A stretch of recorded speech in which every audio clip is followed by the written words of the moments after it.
Ghostly Dead, a cozy mystery with a ghostly twist. Haunted Everly After Mysteries, Book 7. Written by Regina Welling and Erin Lynn. Narrated by Mia Kennedy. Chapter 1. All I wanted was to take a shower and change into clothes that didn't smell faintly of dirty drain water. But when I got home, I discovered I had company. "Hey, did I know you were dropping by? What's up?" I asked my two best friends, JC and Nina, who looked quite comfortable lounging on wicker chairs on my front porch. "Nope." JC grinned as she used one hand to gently wheel the stroller holding her sleeping baby back and forth, presumably to keep him sleeping. Nina called and convinced me to spend our day off watching a parade of the half-dressed moving men. "We figured you'd be here." Nina tucked a dark curl behind one ear and added, "But Drew said you got called out on a work thing." She turned her attention to JC. "And I didn't exactly have to twist your arm, did I, Mrs. Dean?"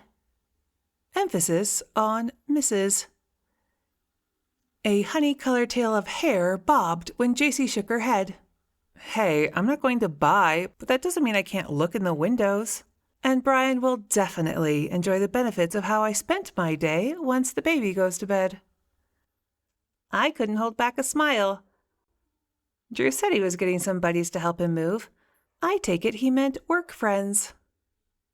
My boyfriend and imminent roommate owned a gym, trained and taught self-defense.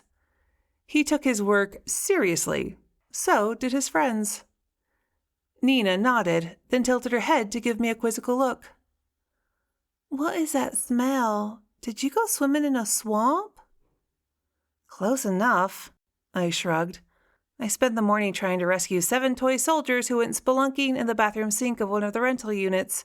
It was going fine until I yanked too hard when I separated the pipes at the U-bend and doused myself in gunk. Little Jamie Anderson is on the top of my naughty list. As riveting as my story might be, both Nina and JC leaned sideways to look past me when a pickup truck pulled to a stop at the curb, and a second one backed up next to the porch. Male voices filled the air, along with a heavy dose of testosterone. I spent a moment taking in the view of shirtless men. It definitely didn't suck. "Okay, I really need to take a shower. I assume you'll be here when I'm done." "The shop is closed, we both have a day off, and I can't think of a place with better scenery for a picnic.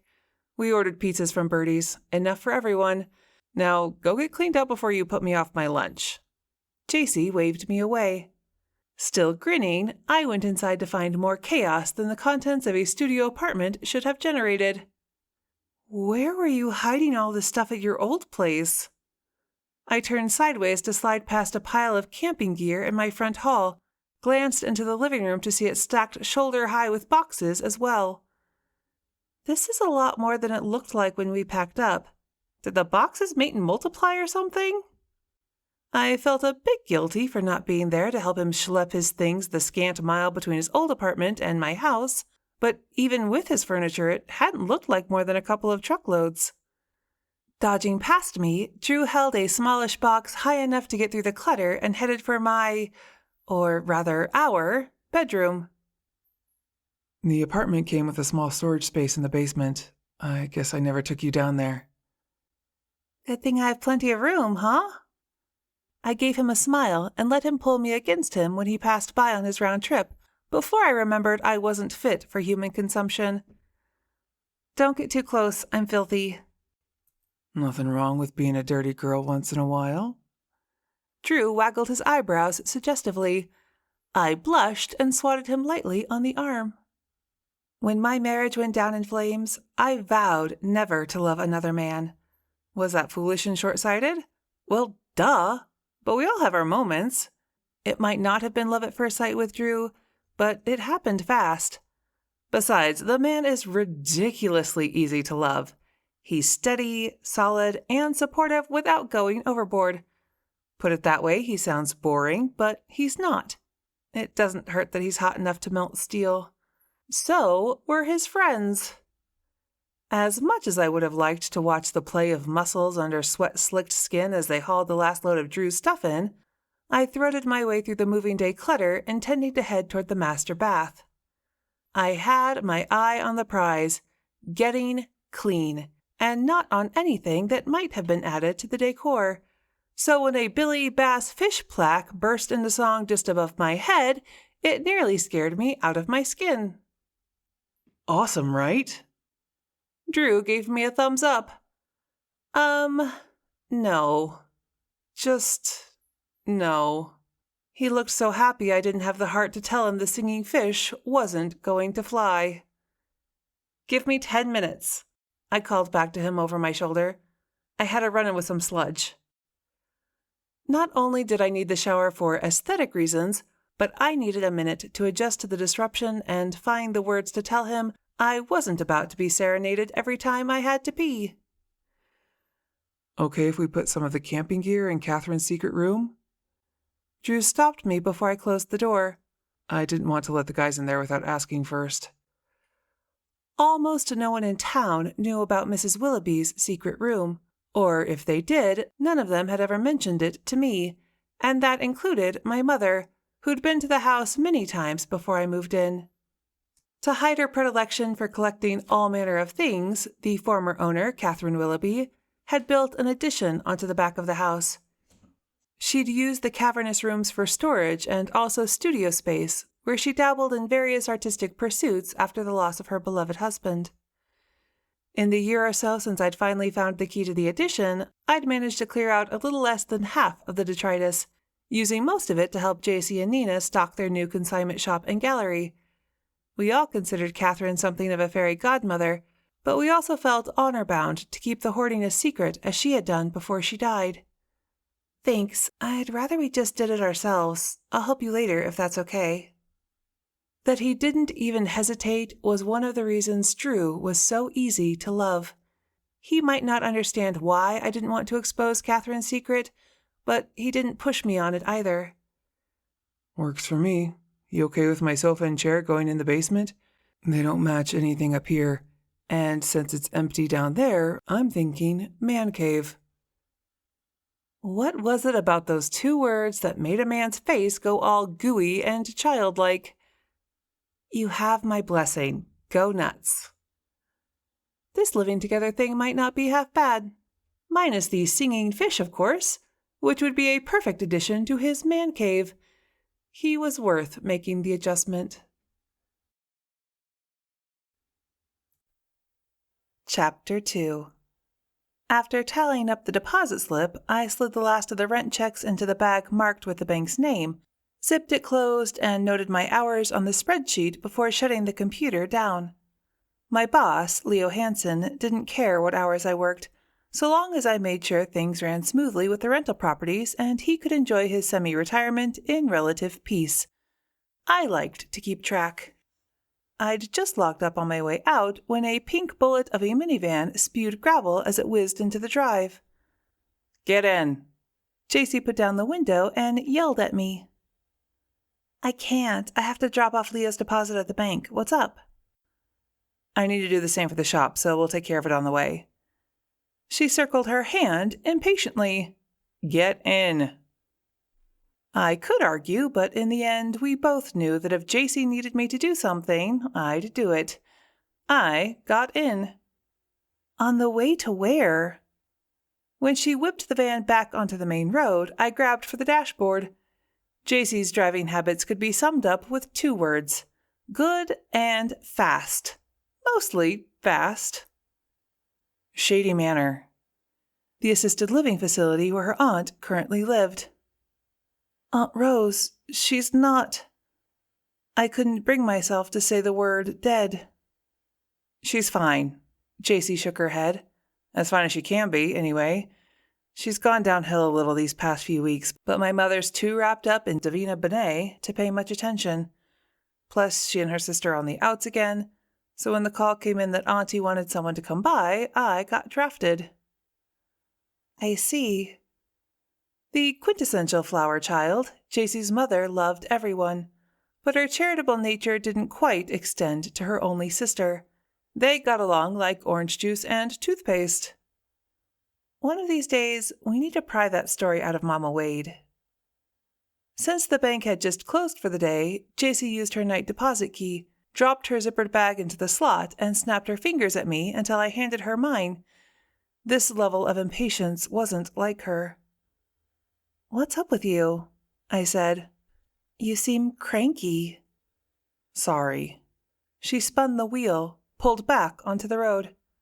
"It's not you or anything. It's just that, with Wade spending the night with Brian's folks, we thought we'd go out to dinner, maybe see a movie or something. I'd like to get back in time to take a shower and put on something that isn't the underwear version of mom jeans." "Thanks for the visual," I laughed. "You'd better watch out or you'll end up giving little Wade a brother or sister." JC turned her lips under and went quiet. Even looking at her from the side, I saw the way her eyes danced. "Wait, are you and Brian trying again?" "The shop is doing really well, and Brian just got a promotion. It seems like the right time." I did the mental math. Wade's almost 8 months old, so if you got pregnant right away, you could end up with 2 under the age of 2. Isn't that a lot? Shrugging again, she allowed, "Maybe, but we're steady, you know? Brian's a rock. He's like the baby whisperer." "He is," I agreed, because JC spoke the simple truth. "Besides," she said, "it took us a while to get pregnant the first time, and if that's the case again, I'd rather not wait too long to get started." She hit the open stretch of road on the outskirts of town, took the minivan up to a solid 10 miles over the limit, while I tried not to let her see how hard I was clutching the armrest. And I really don't mind checking in on Auntie, it's just the timing. Whoever came up with the name Shady Manor got it wrong on both counts. Not a single tree grew near enough to cast a shadow over the nondescript low structures that, to me, fell far short of anything that could convincingly be called a manor. JC passed the administrative building and stopped in front of the second to last of the 6 conjoined apartments. The setup reminded me a bit of the Bideaway Motel, only with larger units. "Looks like Rose is still rocking the cat decor," I noted with a wry smile. Each apartment featured a low ramp for accessibility and a concrete patio area that residents could decorate if they chose to do so. Planters decorated with paw prints marched along the rail on both sides. A cartoon-like cat's wide-open mouth made a cute birdhouse hanging from the awning. Small ceramic kittens, some in bright colors, others painted to look real, nestled on the windowsills, hung from the edges of planters.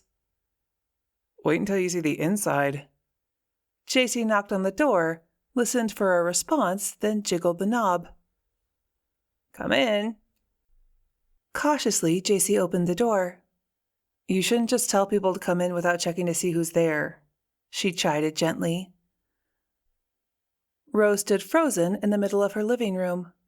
"Not much choice. I'm having an episode." "It's okay, Auntie. I know what to do." JC picked her way through a scattering of spilled pills, began to hum a waltzing tune that was at odds with the sadness in her eyes. Clearly, this wasn't her first experience with whatever was happening. After a moment, Rose began to sway. Just a little at first, then a little more.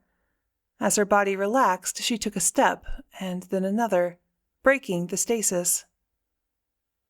"Does that happen often?"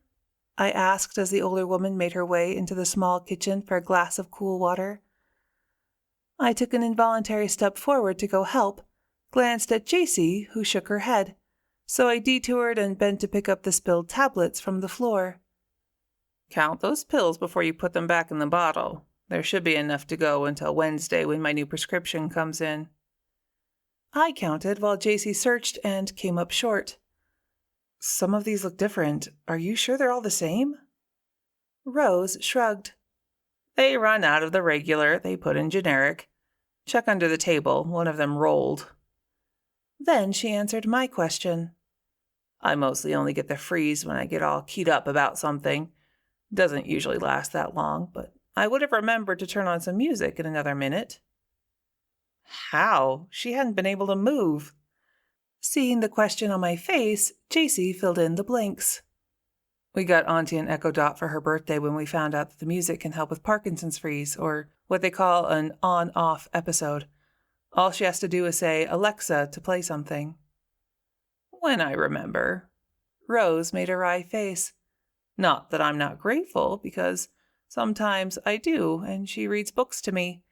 Keeps the mind sharp, even if my body's going to pot on me. My memory supplied images of a firebrand of a woman who could water ski barefoot and was always dressed in bright prints. Today, Rose wore yoga pants in basic gray, easy to pull on, I supposed, paired with a button-down sweater in olive drab. A botched home dye job stained her scalp, as well as her hair a darker shade of brown than she'd ever enjoyed in her youth. Her cheerful smile in the face of adversity gave me all the feels, which must have shown on my face because she wagged a finger at me. I'm not dead yet, Missy, and I don't need anyone crying over me until I am. So you just leave off with all the sniveling and let me tell you what happened. I joined JC on the sofa while Rose took the reclining chair. She'd no more than settled in when a black and white rocket shot through the house. Claws digging into the upholstery, the cat scrambled up the back of the sofa, her tail whipping me on the side of the head as she passed. She hit the armrest, gathered herself, and made a spectacular leap across the empty span to land on the arm of Rose's chair. Settle down, you hellcat. Rose gazed at the cat with affection, offered the underside of her chin a bent-fingered caress, which elicited a full-throated purr. Her name's Cricket, and she only has 2 speeds, sleeping and racing around like a lunatic. Having settled herself on Rose's lap, the pretty tuxedo cat cocked one ear up and presented JC and me with a disdainful stare. Little scamp has managed to sneak past me twice now. Took off through the field on the other side of the road and climbed up the same pine tree both times. But she's good company, even if she likes to knock the other cats off shelves. By other cats, Rose meant the mind-boggling number of feline figurines ranging across shelves, tables, and even the floor. Framed posters of grumpy cats, cute kittens, and one holding on until Friday fought for space on the walls. There was no denying the theme of the decor. JC shifted forward, leaned her elbows on her knees, flicked her gaze toward the clock, cat-shaped, naturally, and attempted to hurry things along. Are you sure you're all right, Auntie? I'm fine. Rose shrugged off her niece's concerns and launched into her story. You know I go for my afternoon walk, rain or shine. JC nodded. During one of those walks, a minor fall had been the final impetus for convincing Rose to move from an isolated house at the edge of town into an assisted living facility where someone could keep a closer eye on her. Well, there's this pretty little spot down by the water feature. Her tone implied air quotes. Where I like to sit and throw out food for the ducks. We've had a small flock of wild geese hanging around this past week, but they're not as nice as the ducks. One of them chased me around the pond. Had to sit down on a rock until I got myself back together. Beside me, JC held back a sigh, her body going tense with the effort of not urging Rose to get on with the story. And that's when I heard someone planning a murder. Now JC sat on the edge of her seat for an entirely different reason. I scooted forward as well. Who was doing a what now? JC frowned with concern. Tell me everything. The way Rose talked, the retelling might take a while. Just because they dropped a solar fountain unit in a farm pond doesn't make it a water feature. Anyway, like I said, one of those stupid geese chased me around to the far end of the pond. Poked me on the backside pretty hard, too. I have a black and blue mark the size of a golf ball. Do you want to see it? Oh, no, I think we could take your word for it. JC shot me a sideways look. A tiny smile played at the corners of her mouth. Good enough. Anyway, I was moving pretty good at the time, so I dropped my handful of bread crust to distract him, and then dodged into the tall grass when he wasn't looking. A wry smile crossed Rose's lips. Imagine playing hide and seek with a goose at my age. I chuckled because a response seemed expected, but the tension coming off JC felt like being snapped with a rubber band, so I kept it brief. Then what happened? I nudged Rose along as best I could. Well, I sat down on a rock and waited for him to leave. Needed to get my breath, don't you know? And it wasn't more than 2 minutes before I heard someone walking along from the other direction. 2 someones, and they were talking about how to do murder without anyone finding out. Maybe, JC said, her tone gentle. You misheard. Rose changed her tone to mimic what she'd heard. We'll have to figure out a way to make it look like an accident. Then she lowered her voice to sound masculine and sarcastic. No kidding. You didn't think I thought of that already? How do I know what you thought of or didn't? I'm not a mind reader. There are a few options, Rose continued in the deeper tones. The old push them down the stairs is classic for a reason. Then there's cutting brake lines, hit and run, accidental poisoning. In her own voice, Rose said, Does that sound like I misheard? I exchanged a look with JC, then assured, We believe you. Did you recognize the voices or get a look at who was talking? Her fingers clutching the cat's fur, then gently releasing, was the only sign of Rose's distress. Wasn't anybody I know well enough to pick out by the sound of their voice, and by the time I hauled my old carcass up and got moving again, they were long gone. A gentle tap on the door interrupted the interrogation.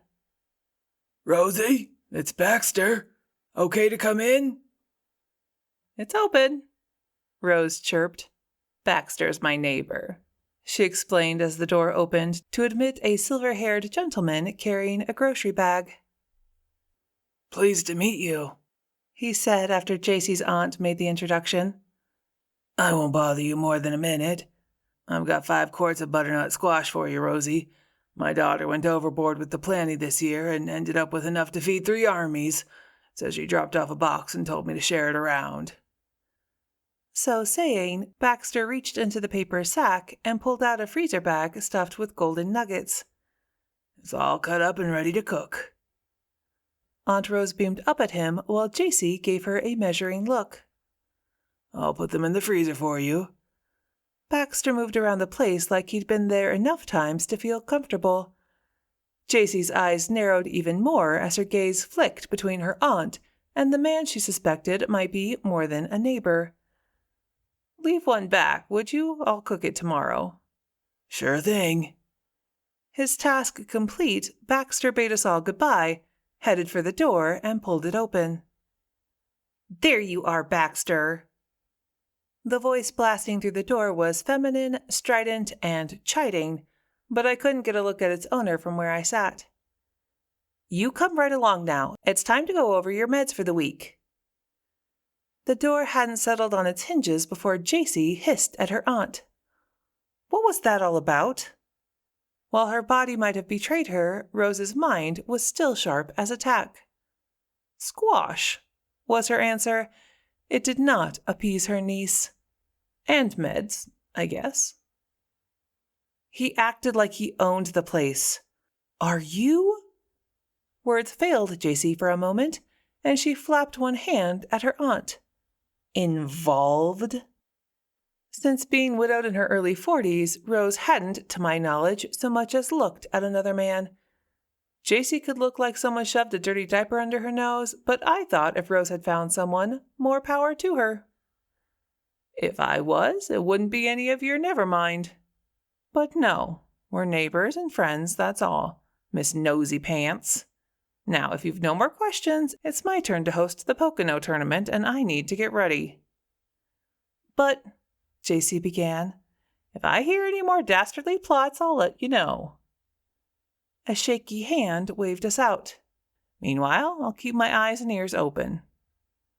Don't take any chances, Auntie. Another shaky wave dismissed JC's caution. I can take care of myself if I've a mind to.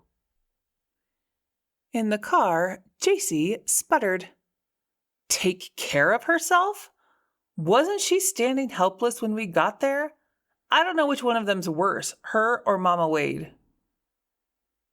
Considering Rose hadn't fooled around with the metaphysical and opened my third eye so I could see ghosts, I knew which one of them I'd have voted for, but wisely I kept my opinion to myself. Halfway back to town, something JC had said earlier finally hit me, and I had to ask, Leandra's hanging around with the owner of the new bookstore? Given Leandra's preoccupation with all things metaphysical, her interest in the new bookstore owner came as no surprise. Why a well-known psychic who'd once had her own TV show would choose to move to Mooselick River and open a metaphysical bookstore was, however, a mystery. Davina Benet is an old friend of my mother's. They grew up together. Here? JC nodded. In Mooselick River? Yeah, I'm surprised you didn't know. Your mother would have been in school with her, too. More information that took me somewhat aback. My mother hadn't said a word. Not one single word. Suspicious. Does Miss Benet have family in the area? JC giggled. Sure she does. And you know her brother. I frowned and tried to pull anyone else with that last name out of my head. I don't think I do. Tim Bennett of Bennett's Hardware fame. Davina dropped the second N and changed the pronunciation to Benet. Probably sounded more TV-friendly or else more woo-woo. With a flourish, JC whipped the minivan into my office driveway, pulled up beside my car. Davina's not her real name either. Curious. I wonder what... Before I could finish the thought, JC flicked her hand to indicate I should get out. Date night. Wonder on your own time. All right, I said, hopping out of the van. Go make another pretty baby. Chapter 3. I still blame you for this. My friend David tossed the muttered comment at me as his first guests walked through the front door of the newly renovated Marlowe Inn. I bit my lip to hold back a smirk. David wasn't nearly as poorly suited to the job of innkeeper as he thought he was. It was only his anxiety talking. Smile, I spoke out of the corner of my mouth, and breathe. Every muscle in his body radiated tension, but the smile he plastered on looked nearly genuine, at least to someone who didn't know to look for the underlying fear.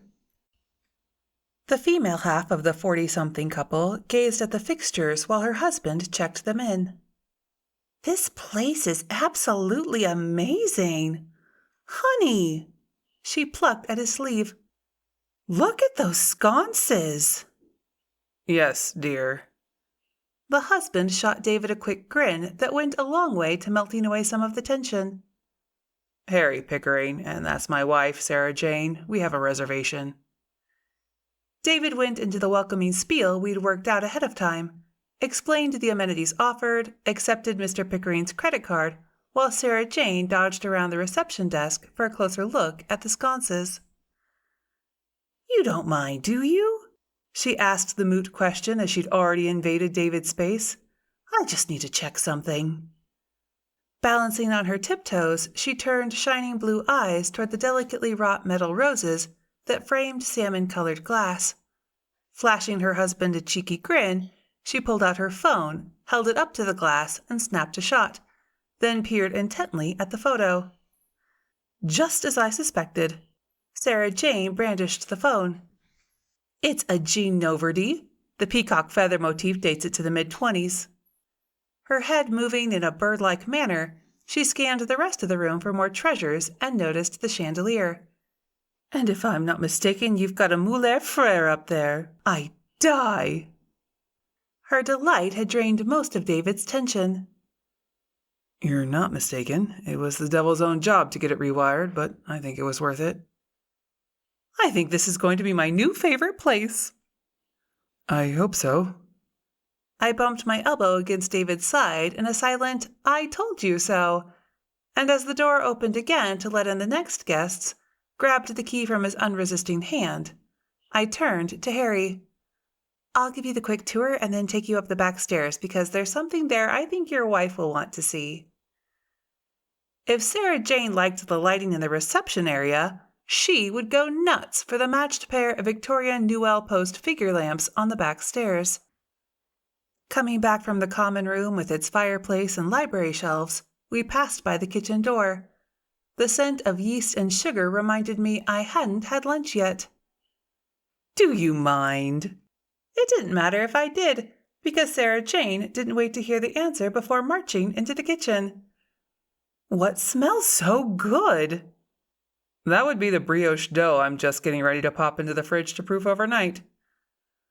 Unperturbed by the sight of a guest in his kitchen, the inn's chef and baker slid the wickery sharp tip of his knife along a length of plastic wrap, cutting off enough to cover the container and then set it aside. Bits of dough clung to his fingers, and the fine dusting of flour on his clothes testified to his morning labors. New to Mooselick River, Jason Todd strode in one day toward the end of renovations armed with a can-do attitude, a picnic basket of food, and a proposal for growing the inn into a fine dining establishment within 5 years, and earned himself a job on the spot. Does that mean what I think it means? I said. If you're thinking brioche au chocolat, then it does. Smiling, Jason confirmed my hope as he transferred the sticky bits from his hands to the towel he kept tucked into the apron string around his waist. Well then, I turned to Sarah Jane and Harry. You are in for a treat. Sarah Jane's eyes lit up. I don't know what this is, but it sounds delicious. It's pastry cream sprinkled with bits of dark chocolate between 2 pieces of buttery brioche, I said, embarrassing myself when my stomach growled at the thought of food. I covered the sound as well as I could by making introductions. If it tastes as good as it sounds, this really will be my new favorite place. Sarah Jane squeezed her husband's arm while he smiled at her indulgently. From what I could tell, Harry was a man of few words. Whether that was by choice or necessity, I couldn't say. They both looked happy enough, though, which boded well for David's soft opening. As predicted, the Newell Post lights with their statues of graceful women in flowing clothes elicited squeals of pleasure. I left the Pickerings to settle in and went back downstairs to find that David hadn't taken nearly as long with the second arrivals as I had with the first. Jason dropped this off for you. He handed me a covered plate when I joined him behind the reception desk. I think he has a crush. Heat crawled up my face. What can I say? I'm an easy blusher. He does not. Jason hadn't offered his life story, but looking at him, you could tell he'd been around a bit. There were laugh lines, but also frown lines that ran a little too deep to be only from the sun, and his salt and pepper hair placed him at least 20 years too old for me. He just likes it when people appreciate his food, and I do. That last sounded slightly muffled around a mouthful of spicy salami sliced pepper thin, draped over fresh baked bread, topped with Jason's homemade mayo. I groaned. And just for being a jerk, I'm not offering you a bite. Smirking, David admitted, I already finished mine, and if you'd been 2 more minutes getting back here, I might have scarfed down yours as well. I gave David a sisterly smack on the arm. Touch my salami and die, Barrington. His grin came much more readily than it might have even a few months before. I'm shaking in my shoes, Dupree. Ignoring him, I cleaned my plate, popped the cover back on, and set it aside. I think it's going well so far, don't you? I said, and then wished I hadn't as some of the strain wrote itself back across David's handsome features. Maybe you don't jinx it in the first 10 minutes, okay? The Pickerings seemed like nice people. What about the second couple? David shrugged. Okay, I guess. They're leaf peepers, and we're at least a week or 2 ahead of peak. Well, I tried to make him feel better. There's still plenty of color. Did you tell them to drive out toward the lake? Lots of maples out that way just starting to show their reds. Scant months before, I wouldn't have felt close enough with him to point out, it's not your job to entertain people while they're in town. Giving them a nice place to stay while they're here is enough. I guess. David didn't sound convinced. And tell Sarah Jane to stop in at JC's shop. They got in a set of Art Deco candlesticks the other day that I think she'll love. How do you remember all this stuff? Basic cross-promotion. You send people to the shop, JC will keep an ear out for anyone looking for a place to stay during their next vacation and direct them here. When the craft store opens, we'll let them put in a few items in the rooms along with their card. They'll talk up the inn when they can. As the influx of money funnels into Mooselick River, more fun shops will open up, and we'll be able to offer a unique experience that will pull in enough tourist revenue to keep the ball rolling. Resting an elbow on the counter, David surveyed me, his expression one of grudging admiration. You've thought a lot about this. Is that Martha's doing? I shrugged. Partly.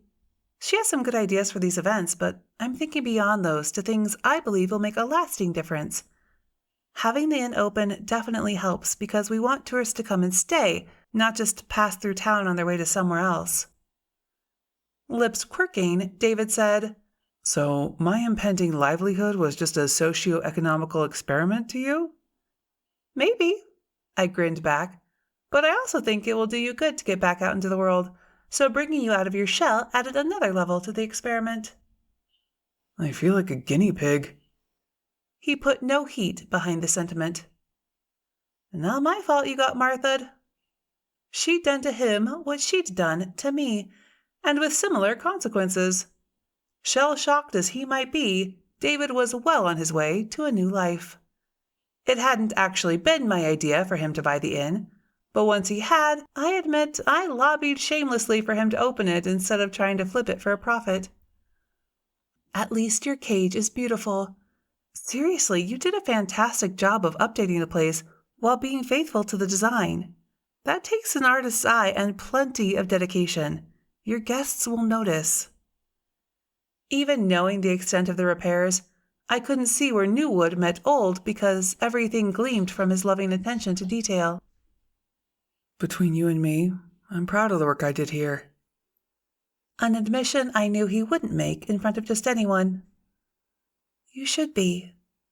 When the door opened to admit the last of his expected arrivals, I laid my hand on David's arm, gave it a squeeze, and left him to take the next steps on his journey alone. Plus, I didn't want him to see that our conversation had me all misted up. He'd never let me hear the end of it if I did. Chapter 4. In a feat of canine acrobatics, Molly snatched the flying disc out of the air, her feet sending a few maple leaves fluttering in her wake. "Good girl," I said when the chocolate lab dropped her toy at my feet and raced back to the far end of the backyard to stand, panting and waiting for the next throw. This is the last one. She'd play until she was too tired to move if I let her, but she was happy enough to follow me through the gate and around to the front of the house so I could collect the mail. "Hey, Molls, you've got mail." The notice that it was time to renew her license came in Molly's name instead of mine. Probably Martha Tipton's idea of a cute gesture. As the clerk, nothing went on in the town office that didn't carry Martha's seal of approval. I flipped through a few credit card offers, and because of the upcoming election, at least half a dozen postcards touting one political candidate or another, before coming across a stark white envelope with my name and address handwritten in concise script. Not this again. I opened the front door to let Molly in. She dashed toward the kitchen and her water dish, while I frowned down at the name and return address. Madeline Hastings. My ex-mother-in-law, otherwise known as Tippy, always used her full name on business correspondence. Not that I had any business with her. Quite the opposite, in fact. And the longer I looked at the letter, the more annoyed I became. Inside, I already knew, would be a note expressing her thoughts and another personal check. I'd already torn 2 of each in half and mailed them back, but the woman just could not take a hint. Time to get creative.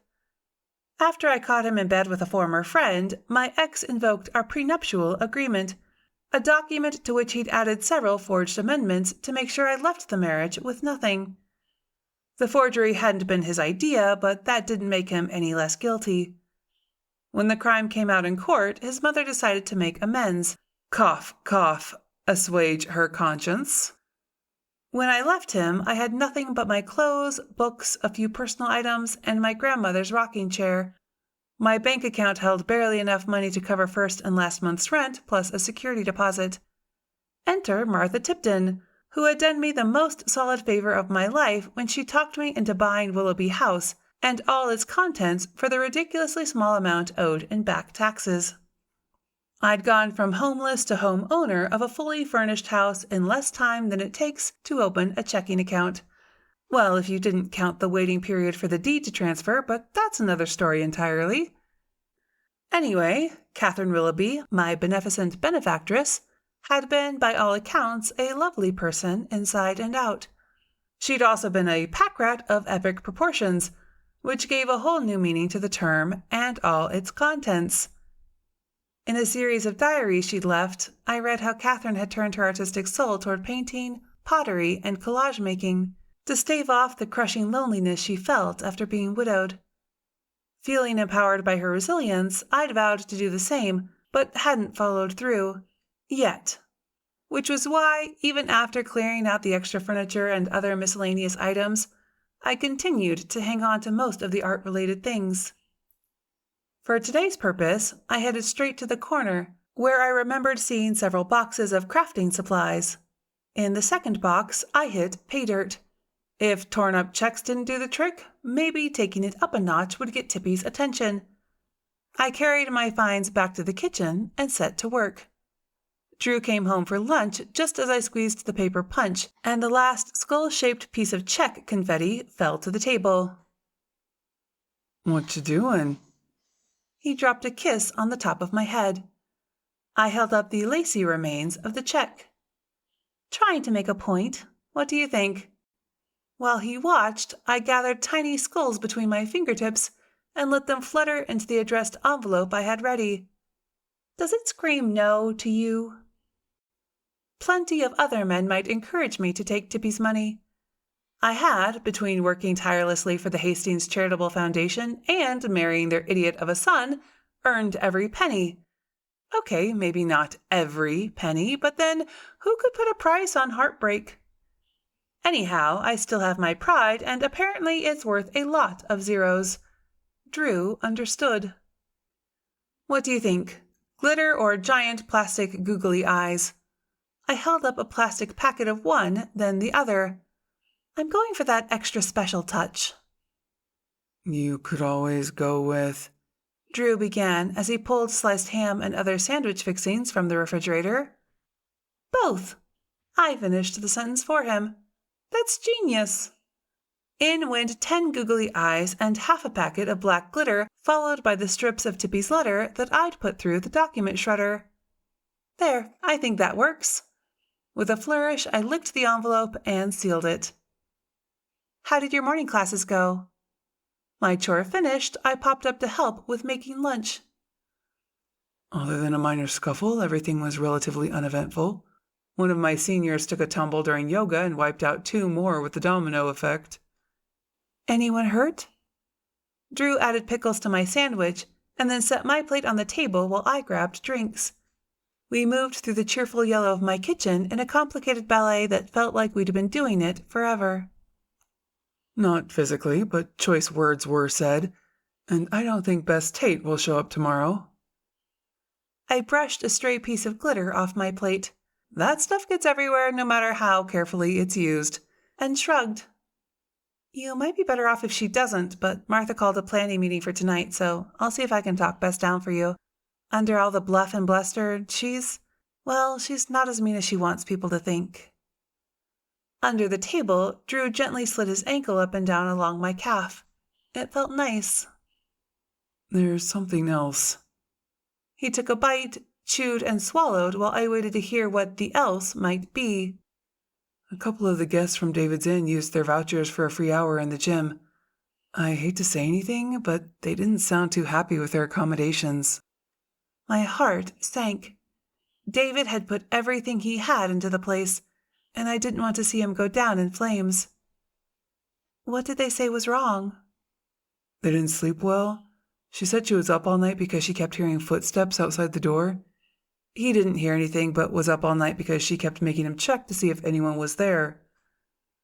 Deli had warned me the place was haunted, but as far as I knew, no one on the repair crew or any of the staff had seen or heard anything weird during the months of restoration work. Okay, I'll let him know. And wouldn't that be a fun conversation? David was the most practical person I knew. Even if a ghost walked up and slapped him, he wouldn't admit to the possibility one might exist. She didn't mention anything in front of Bess Tate, did she? Yeah? Why, is that bad? Not for David, but I'm pretty sure it will turn out to be the reason Martha called a planning meeting for tonight. Several hours later, my prediction would be proved right. Chapter 5. There you are, Everly. I was beginning to wonder if you were coming at all.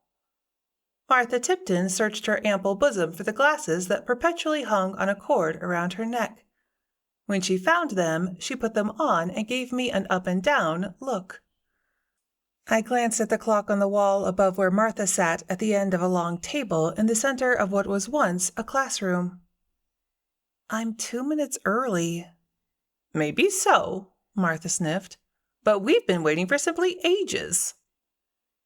We walked in here not more than 5 minutes ago, Bess Tate said in a tone that could have grated cheese. Stop being such a drama queen. Bess returned Martha's withering look with a raised chin and cocked eyebrow.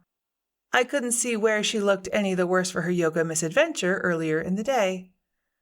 The third woman who made up the core of Martha's do-gooding group, mild-mannered follower Patricia, merely offered her usual welcoming smile.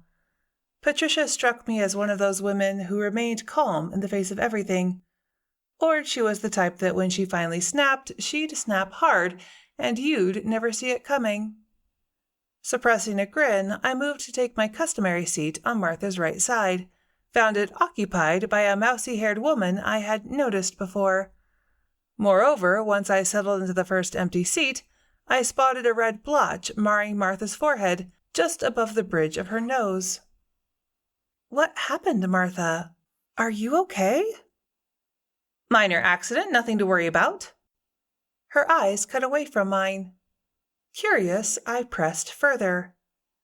Are you sure? That bruise looks painful. If you must know, I had a minor driving mishap. Minor? Bess burst out. I guess if you call running your car into the side of a building a minor mishap. A lifetime of sarcastic comments honed her skill with them to a sharp point. What building? Patricia straightened in her seat at the faintest blush of good gossip. Was anyone hurt? The mark on Martha's forehead faded against the redness that infused the rest of her face. For crying out loud, Bess, why don't you just alert the media? I bumped my head on the steering wheel, and other than a scuff mark on the siding, no damage was done to the grocery store, okay? It was nothing to get all fired up about. Patricia seemed disappointed. Not about Martha's condition, but that she wasn't in a position to spread the juicy story to the town grapevine. You should... Martha put up a hand to stop Patricia speaking. I'm not going to the doctor, and I already called Benny to come and take a look at the brakes. Now, can we please get on with the meeting? Megan doesn't have all day. Presumably, Megan's was the round face currently turned to absorb Martha's every word. I don't believe we've met, I said to the newcomer, since no one had bothered with introductions. I'm Everly Dupree. Megan McCurdy. While we exchanged nods, I suppressed a frown. Her voice rang a bell somewhere in the back of my head. Since her name seemed to be all Megan had to say, Martha called the meeting to order. We need to talk about our annual Halloween event, she said, the topic coming as no surprise to me as we were a month out from the holiday. Last year it was a debacle. Megan finally found her voice. Police chasing criminals through the middle of town, people getting hurt, children frightened by the decorations, and the cleanup from the petting zoo was a nightmare. She wrinkled her nose as I stared at her. How had I never met this woman before? No one had a good time, or so I'm told. Ah, okay. Maybe there was a reason. We didn't have the petting zoo at the Halloween event. That was during the town-wide yard sale, I offered, and there was no mess left behind from it either. Last Halloween was a wild success. Martha has a unique facility for ignoring anything she doesn't want to hear. And I'm sure I can count on you, Everly, to secure the same participants for this year. I nodded in resignation. I'd already had phone calls asking if we wanted to book the date. Knowing Martha, I'd gone ahead and confirmed with all but a couple. Already lined up. But with recent events being taken into account, Martha continued, I believe we have the means to take things up a notch. Of course, last year's event got rave reviews, and you're absolutely right to build on that perfection. It's very wise of you, Martha. Megan flip-flopped so quickly, I felt a touch of whiplash coming on. What did you have in mind? How can I help? I know an alpaca farmer who might be willing to bring some of his animals in, as well as the hay bales for the maze. Would that work for the petting zoo? My eyebrows shot up, and when I caught the same exact expression cross Bess Tate's face, I made an effort to pull them back down. Bess didn't bother hiding how she felt and followed up the surprise with an eye roll. We didn't have a petting zoo at the Halloween event last year. Bess echoed my earlier comment. And if you're doing a hay bale maze, count me out. You know I have allergies. When her comment went ignored as well, we exchanged a look. It might have been the first time Bess and I had anything in common. We didn't do a petting zoo last year, Martha repeated. And I take your point about the hay, Bess. We'll go with the hanging tarps again this year. Maybe scale the maze back a bit to leave room for more games, but that's not what I wanted to talk about. Tarps are so much cleaner than hay. Megan nodded and pinned her gaze back on Martha's face. I'm glad we got that settled. The kids will love it. At that point, I lost track of the reason for the meeting because I was trying to use mind tricks to get Martha to say the sky was yellow just to see if Megan agreed. When I tuned back in, it was to find myself the center of attention. You'll take care of that, won't you? Martha looked at me expectantly. I'm sorry, what? The N. Megan flapped a hand and looked at me like I was an idiot. I stared back at her until Martha huffed. It simply wouldn't be Halloween without offering a guided tour of the haunted inn. You'll set that up with David, won't you? You'd have a better chance of seeing an actual witch flying on a broomstick than getting David to admit the inn is haunted, and you know it. Martha waved my protest away. Pish, we'll keep it to a select few people, charge a premium for the tickets, and there's one other thing. Great. At the end of the tour, I want you to ask Davina Benet to give a public reading. Televised. Sure, and that witch would fly out of my butt. Chapter 6.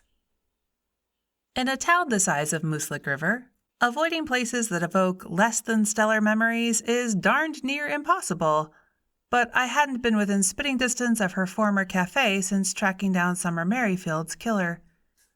If not for the thorn in my side that was Martha Tipton, I'd have been happy to stay away for many more months to come. I really didn't need to keep reliving the memory of poor Summer lying dead on her kitchen tile, but I'd put off the chore for 2 days already. Instead, I kept my eyes averted as I approached Enchanted Books, the shop that now occupied the other side of the building.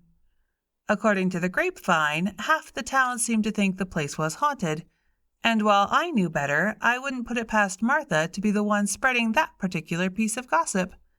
Anything to boost interest in the town and make the Halloween event a success. As I approached, the door opened to let out a customer, along with a wash of incense-scented air, and I nearly turned around when the smell reminded me of Leandra and her oil of doom. Yes, I was being the queen of all drama. Sue me. You can have someone meddle with your third eye, get your life turned upside down by ghosts for a while, and then you can judge. Cursing Martha's name, I heaved a deep sigh and grabbed the handle before the door closed in my face. After all, I already saw ghosts. What was the worst that could happen? Never mind, forget I asked. Nothing good ever comes from asking that question. So thinking, I stepped into the rarefied air surrounding renowned psychic Davina Benet, and what a letdown that was. Which sounds catty, but what I mean was I'd built up an image of her shop in my head that wasn't remotely based in reality. Where I expected a dark and brooding atmosphere, there was light. Twinkle lights, to be exact, crisscrossing the ceiling, dipping and dripping down to shoot highlights off the facets of hundreds of crystals in all colors and sizes. The effect was enchanting, but the sign said bookstore, not magical crystal cave of wonder. Where were all the books? I found them arranged by subject on an elevated platform overlooking a cozy reading nook at the back of the store.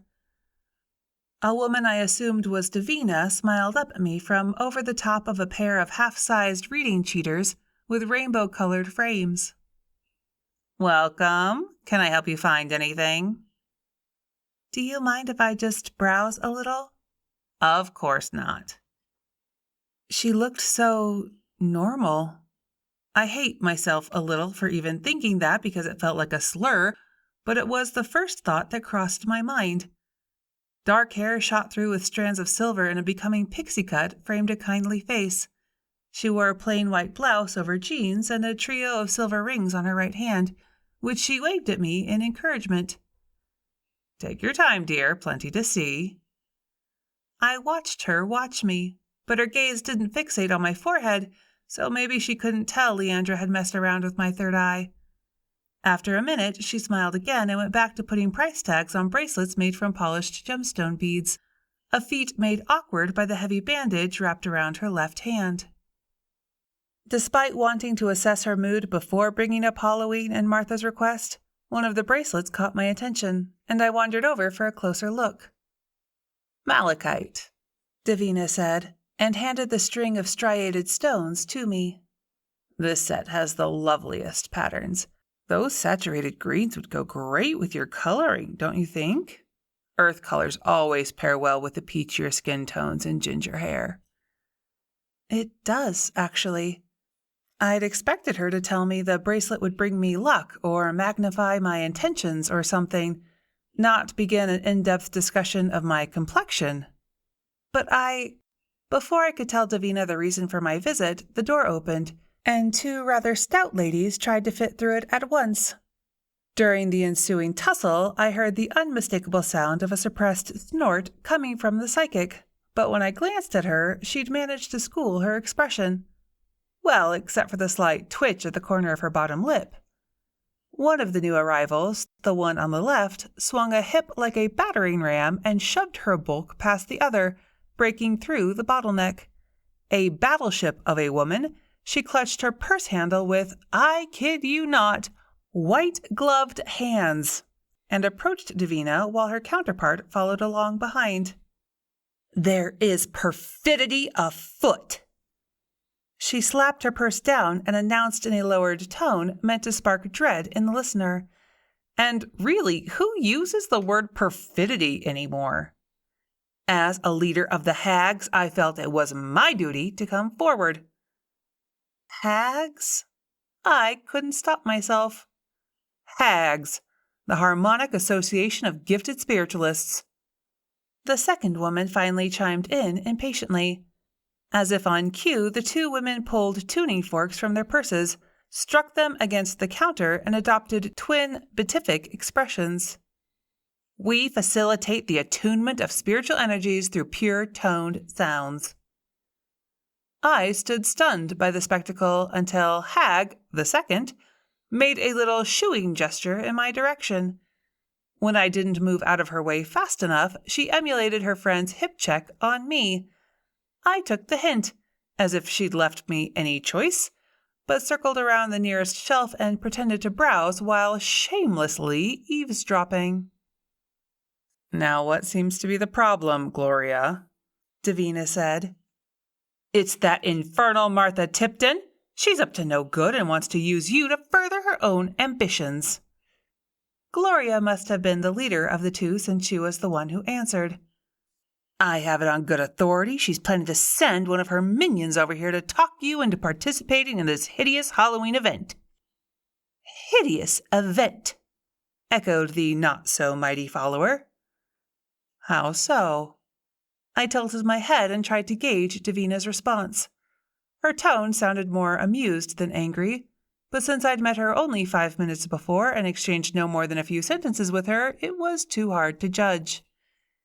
Even more curious now, I moved into a position where I could see a little of the action without Gloria or her cohort seeing me. From this angle, only half of Davina's face showed. Last year, they closed off the center of the town and strung up a maze made from tarpaulins in the gaudiest colors you've ever seen. There were booths selling all manner of things to the costumed throng, pumpkins everywhere, and face painting. I can only imagine what kind of half-baked scheme she's cooked up this year. I cursed my red hair and pale skin when heat flamed across my face. Davina placated the indignant spiritualists without saying anything that would give me insight about her feelings on the matter and sent them on their way. Once the door closed behind them, she let out a quiet chuckle. You can come out now, she said. I didn't want to until my face returned to its normal color, but to refuse would invite questions. Maybe Davina wouldn't notice. But, of course, she did. Let me guess, she said. You're Martha's minion. My name is Everly Dupree, and I prefer emissary to minion. My skin heated up again. And that whole tarp maze was my idea. Might as well own it. People loved it, by the way. And what did Martha send you here to ask me? Before I answer, let me just say that Martha Tipton has Mooselick River's best interests at heart. The money we raised last year went to a good cause. I'm proud of the work we've done to revitalize the town's economy, and I don't remember Gloria or her fancy association doing anything constructive. This town needs the work we've been doing. We've raised awareness and helped generate enough tourism revenue to allow several new businesses to open and thrive, including yours, I might add. And now my face was red for another reason. Passion. Davina held up a hand. Let me stop you right there, Everly. It's nice to put a face to the name. Leandra speaks highly of you. No mention of my mother. That fact struck me right away. Nice to meet you, too. I smiled because she did, but then it occurred to me to wonder how much Leandra had told her about me and my haunted situation. Probably more than I wanted anyone to know. Martha would like to know if you're willing to do a public reading during the Halloween event. She asked for more details, and I told her what Martha had in mind. I'm sorry. Davina's smile turned slightly sad. But I'm going to have to disappoint you by saying no. I moved back home to retire and enjoy my little shop far away from the public eye. Doing an event, even on the scale of this one, would defeat my purpose. I understand. Truly, I do. But you should know Martha probably won't let this go without a fight, and she can be quite persuasive. Again, I smiled to soften the warning.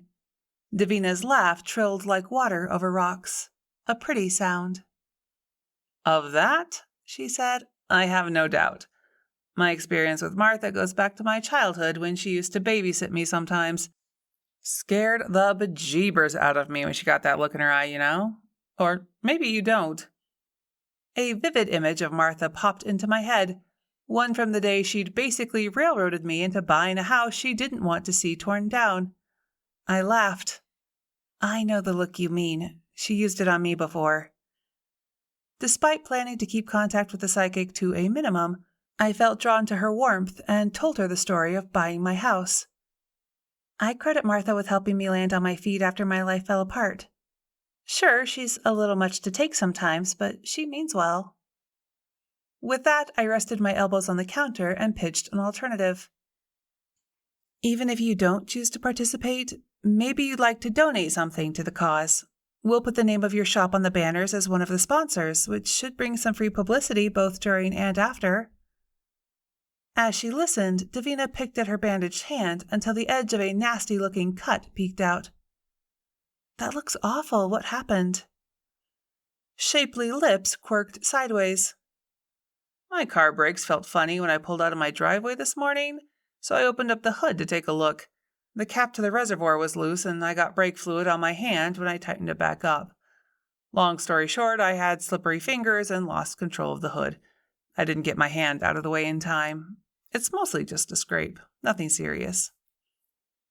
Sounds painful just hearing about it. I wouldn't have had the first clue where to find the brake reservoir, much less the experience to know if it was loose or not. But that was 2 stories of possible brake failure in the same day. I'll leave you to think about my proposal. If you change your mind, I grabbed one of her business cards and wrote my number on the back. Please give me a call. Before I left, I bought the malachite bracelet.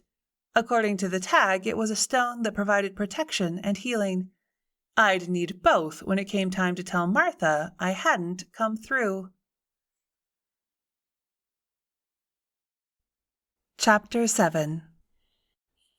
Wind flipped leaves into the air and nearly whipped the umbrella out of my hand as I crossed the 2 spaces between my car and the library door.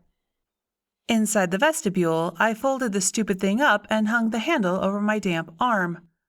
For all the good it had done me, I might as well have not bothered fighting to get it open in the first place.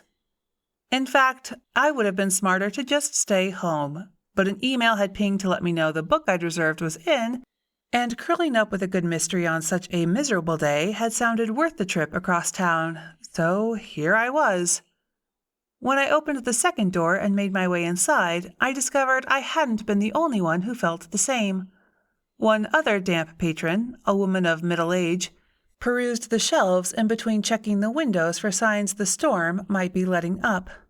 A second had given up on that plan and made himself comfortable on the sofa to read and wait it out. My mom glanced up from sorting books from the latest shipment, noticed me there, and smiled, so I went over to speak to her in low, respectful tones. "Nasty day," she said. "Perfect reading weather," I agreed. Books were the one thing we'd always had in common. She smiled. "Then it's a good thing the interlibrary shipments run during rain or shine." She reached under the counter and handed me the book I'd come to borrow, plus another one with my name on a sticky note. "I thought you'd like this one as well, so I put it aside for you." Flipping open the front cover, I scanned the dust jacket blurb and nodded. "It does sound good. Thanks." Whatever she was going to say next got interrupted by her phone, mine, and that of one other patron breaking the quiet with shrill warning tones. "What's that?" The man on the sofa sprang up and approached the desk. "Tornado?" "Not many of those around here," my mother said. I got my phone out before she could get to hers. "Silver alert," I said, then held the phone up for her to see. "An elderly man has been reported lost or missing." "What a shame for anyone to be out in this weather." Sympathetic but not too terribly concerned, the woman went back to her search while I stared at the photo issued with the alert. The missing man's face seemed awfully familiar, so I scrolled to see his name. "Oh no, it's Baxter Thomas. I met him the other day." "You did?" My mom reached for my phone to get a better look. "How? Where?" "At Shady Manor." She hit me with a classic Kitty Dupree frown and head twitch as if taken aback. "What were you doing out there?" "Visiting Rose. I went with JC." Probably best not to reveal what had prompted Rose to request our presence. Anyway, Baxter came in with some squash for her just as we were leaving. He seemed perfectly fine at the time, but this says he's suffering from dementia and may be disoriented. Didn't ring right with me, but then I'd only met the man for all of 5 minutes. Maybe his was the kind of dementia that came and went. "He couldn't have picked a worse day to wander off," I said. I feel so bad for his daughter. She must be freaking out right now. I shudder to think of my beloved father wandering old and alone in the wind and rain, and pushed that thought firmly into the back of my head, locked it down and away. Thinking of the conversation with Rose reminded me of the one I'd had right after with JC, the one about Davina and my mother possibly having a history. Taking a calculated risk, I tossed the name into the mix. I wonder if Ernie will call in Davina Benet to help find Baxter. In the act of wrapping my book in a plastic bag to keep it dry, my mother's hands froze. So did her face, and the expression on it wasn't pretty. What on earth would possess Ernie to ruin his reputation by working with an obvious fraud? Whoa, Mom, tell me how you really feel. I did not need to say it out loud because she proceeded to do just that. That woman couldn't find the broadside of a barn if she had a map, a flashlight, and a guidebook written in giant letters. Her voice rose enough to earn her an arch look from the still browsing patron, so she lowered it and continued. There's no need of putting that poor man's daughter through a media circus. Where'd all that outrage been when my ex-husband's trial had me walking the tightrope in the striped tent? I guess you don't like Davina much. No, I don't, she said with finality. Since there didn't seem to be anything more to say on the subject, and there was a minor lull in the rain, I let the whole conversation drop and got out of there before the storm whipped up again. Whatever problems my mother had with Davina were her own. I had enough on my plate without getting involved in a decades-old fight.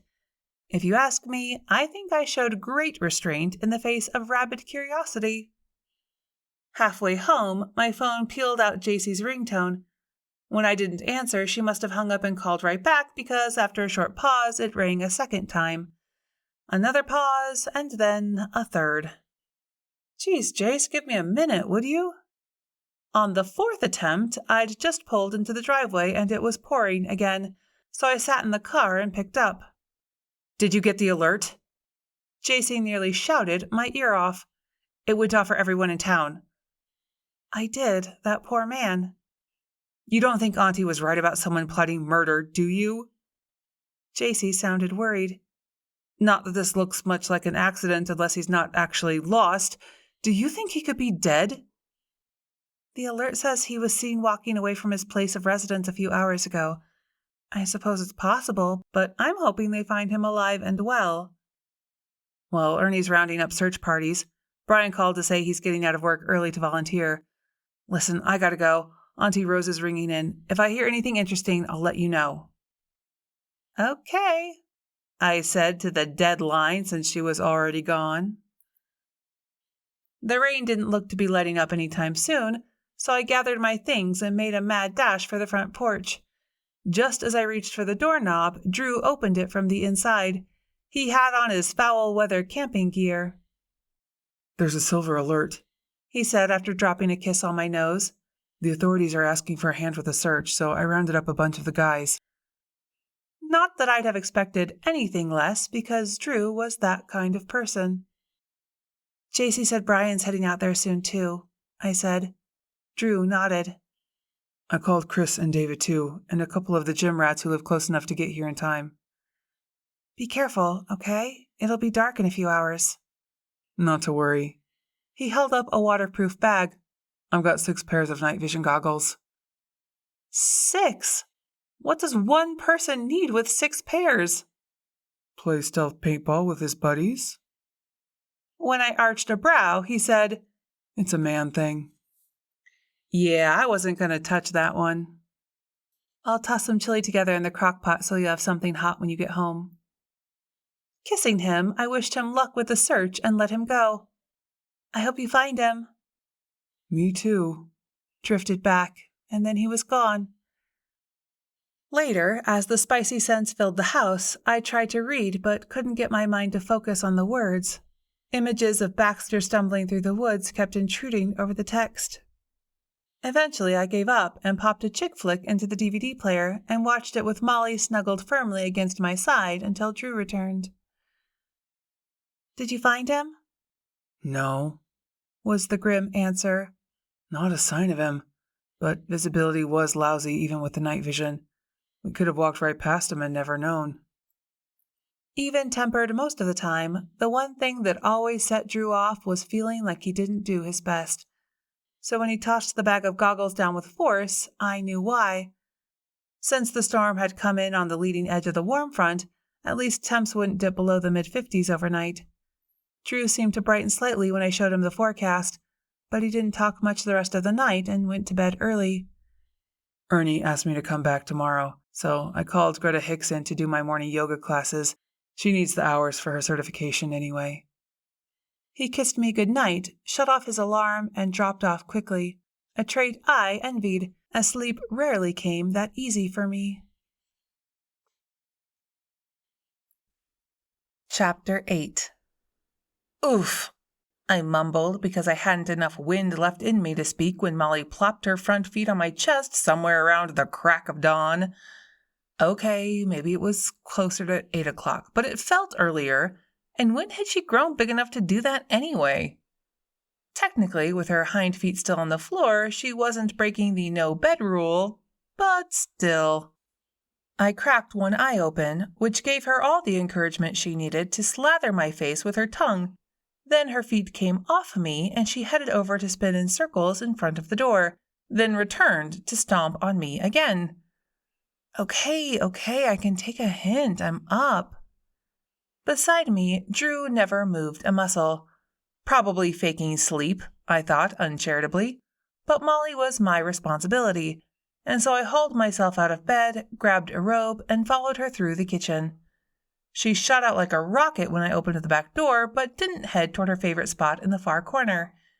Instead, she skidded to a halt next to the huddled figure on my back steps and licked at the side of a familiar face.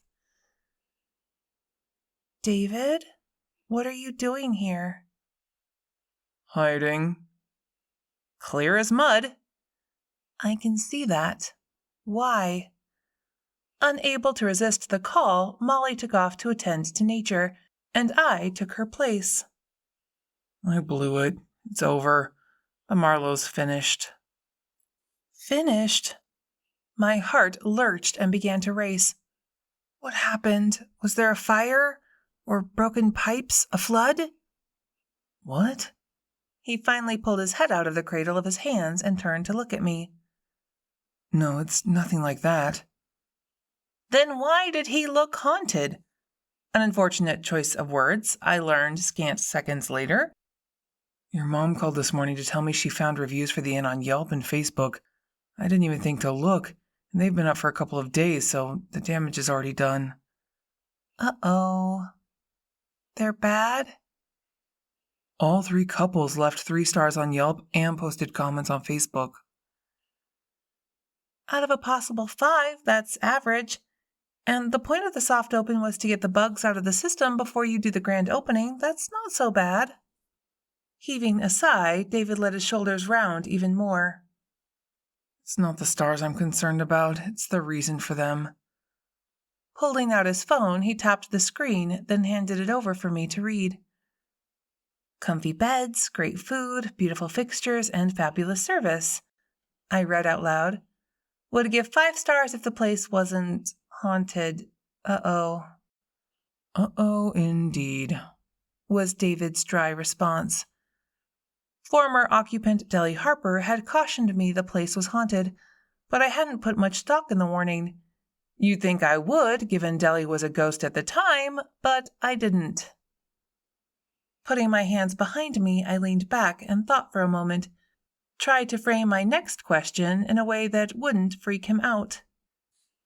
Have you considered the positive ramifications of all this? His head swiveled toward me. Are you out of your tiny mind? There are no positive ramifications to all this. If he could have burned me to ash with a look, he would have. Once the inn gets a reputation for being haunted, it will become a ghost town. How's that for irony? Molly came bounding back with a tennis ball in her mouth, dropped it at David's feet, then danced away in anticipation. He was one of her favorite people because he never turned her down for a game of fetch. Until today, anyway. I should have flipped the inn like I planned. Then it would be someone else's headache now. Don't take this the wrong way, but you're an idiot.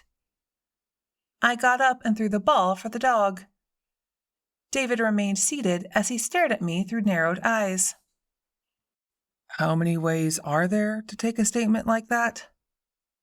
Molly returned on a dead run, dropped the ball at his feet again, and this time he kicked it away. Come to Mooselick River. Stay in a haunted inn. The ad copy practically writes itself. I predict that in less than a week, your phone will be ringing off the hook with reservations, especially since all of the reviews mentioned that the food and service were top-notch. He fell silent, but I could feel the weight of his stare on my back as I threw the ball for Molly a few more times. You're sitting on a gold mine here, Barrington. Don't screw this up.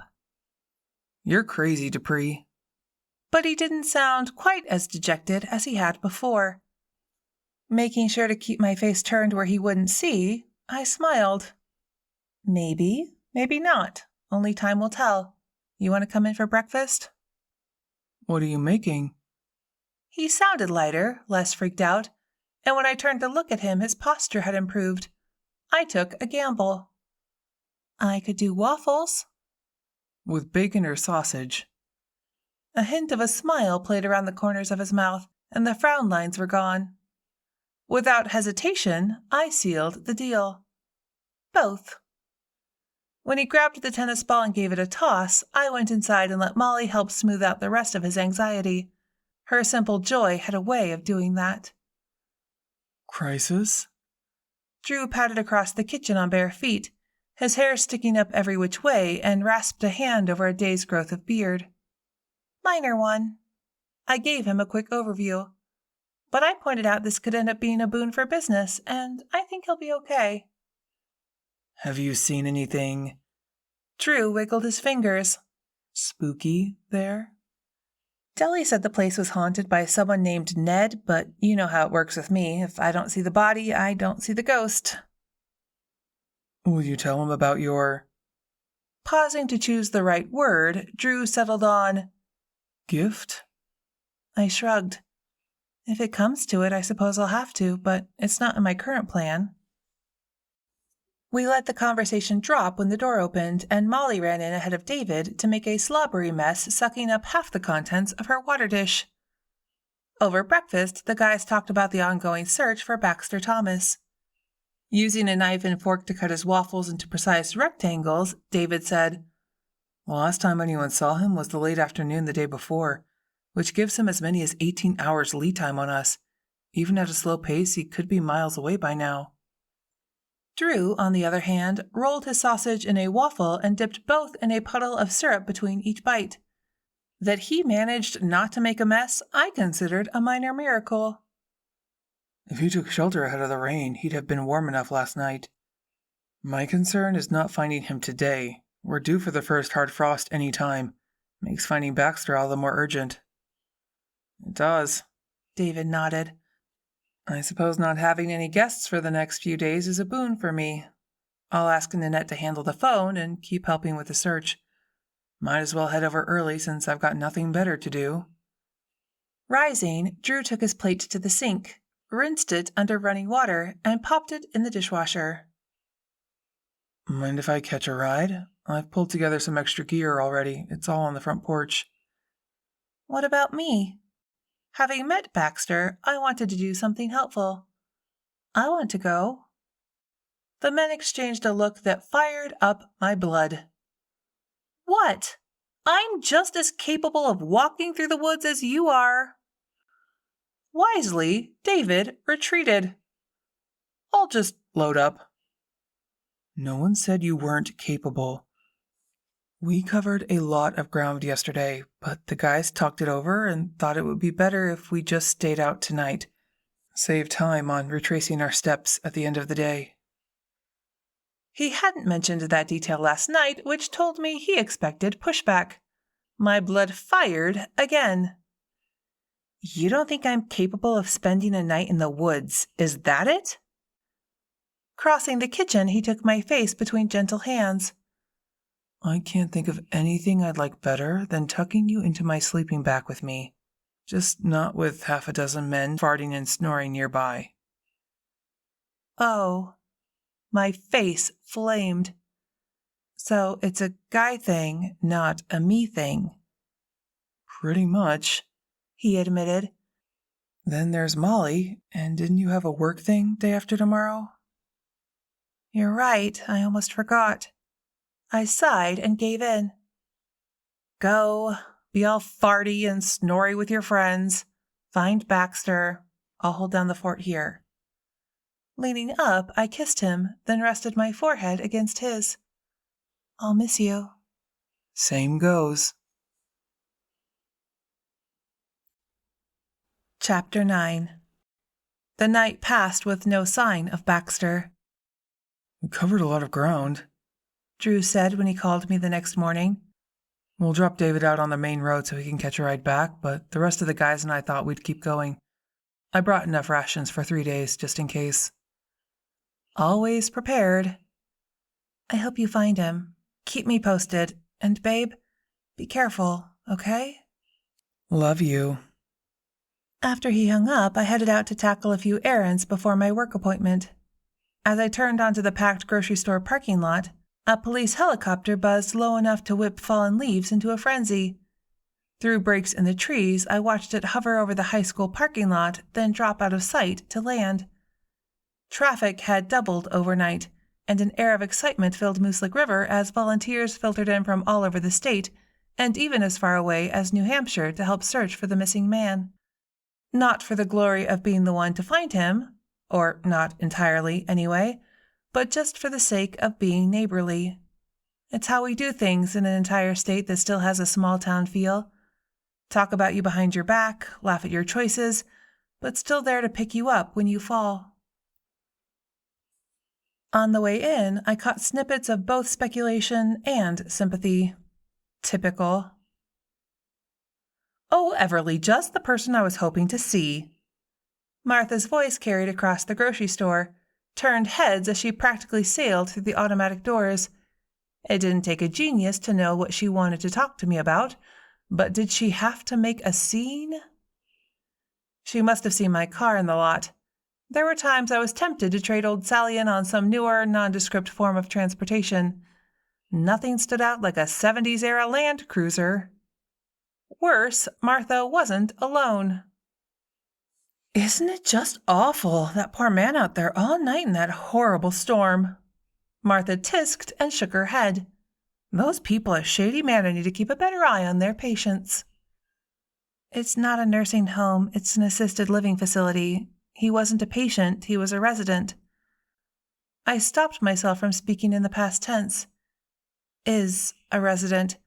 Plenty of people are out looking for him. I'm sure they'll find him today.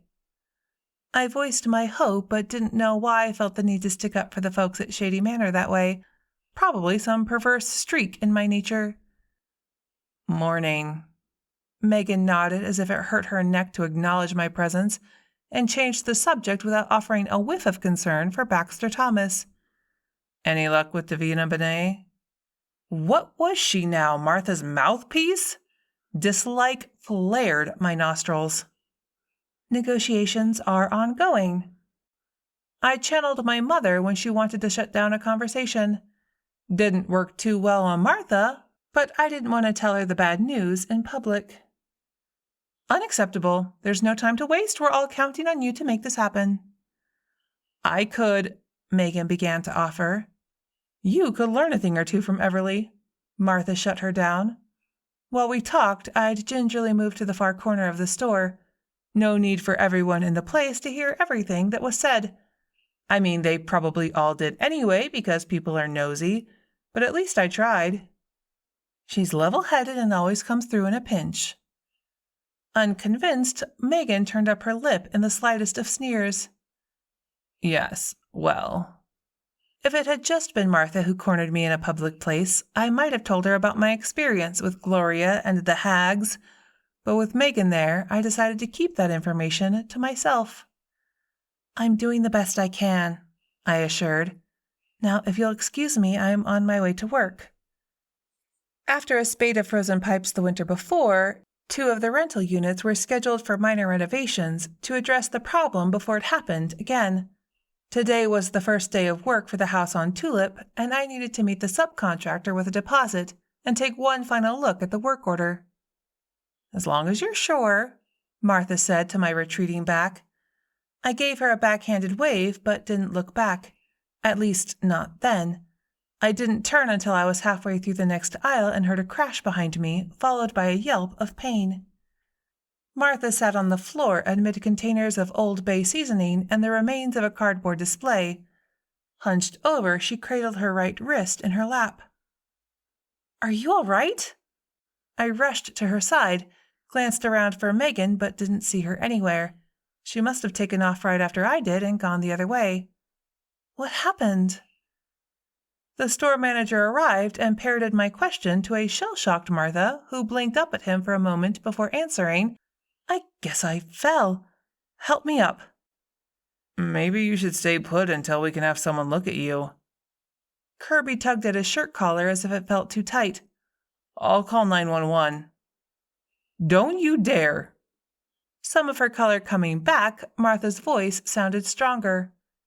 "I've merely bruised my dignity. Help me up, right now, young man." A mental image of being fired probably flitted through his head, but Kirby gave in without too much of a fight. "Yes, Mrs. Tipton." He leaned down to grasp her under one arm and glanced at me with panic in his eyes, so I took the other. "Ouch!" Martha winced as I jarred her injury, but that was all as we heaved her off the floor and dusted her off. Once she was upright, Kirby turned his attention to the downed display, began picking up the loose containers and moving them out of the way. "Are you all right?" I asked as Martha continued to cradle her wrist. "I was right there." She pointed to a spot in front of the spice shelves. "Then I stepped back to get a better look, and I think someone bumped into me. I lost my footing and landed funny. It hurts a little." "What happened?" Megan returned, scanned the scene, then looked at me as if she thought I'd assaulted Martha or something. "I took a tumble," Martha answered. "Nothing serious." She rubbed at the sore spot and winced again. "You're hurt." Megan stated the obvious, grabbed Martha's hand and prodded at the swelling joint. "Probably a fracture. I'll take you for an x-ray." The look she threw at me was pure venom. "You can go, Everly." Her tone implied I'd already done enough. Since I needed to get to work, I decided to let her handle things. "If you need anything, Martha, you've only to call."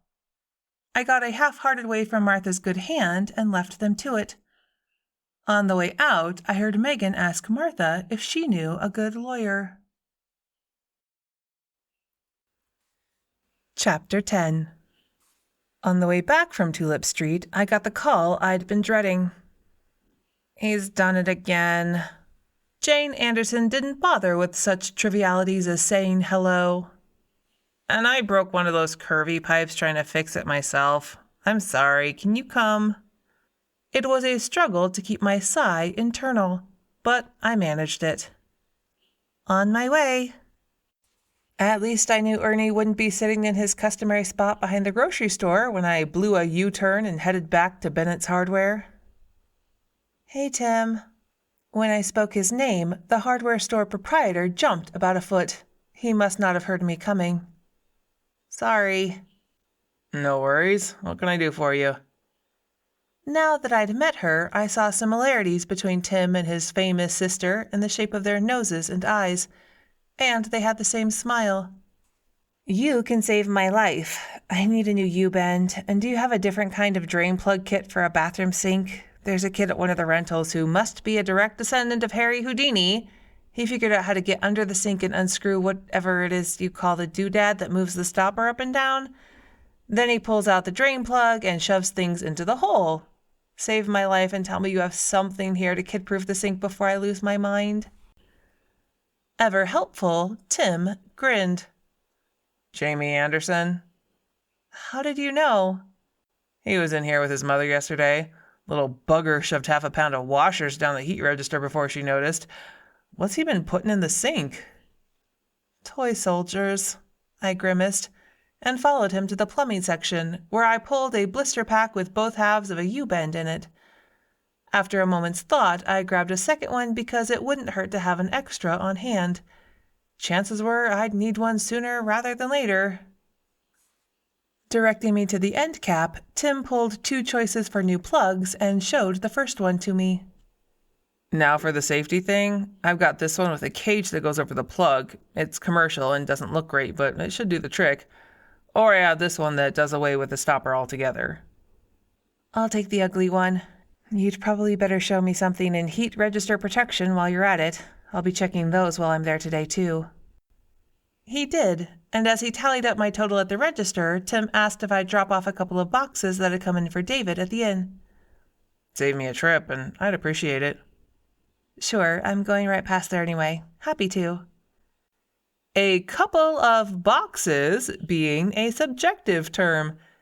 David's shipment filled my back seat, and the lid trunk wouldn't close, so Tim had to tie it down with rope.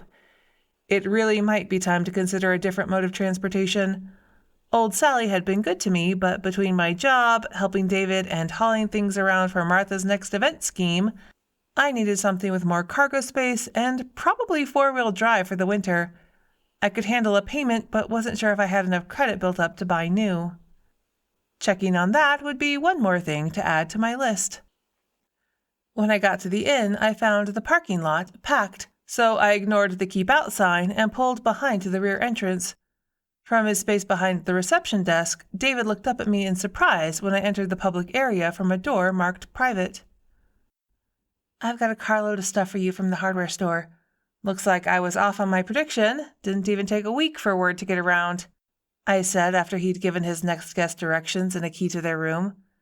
Didn't I tell you those reviews would help?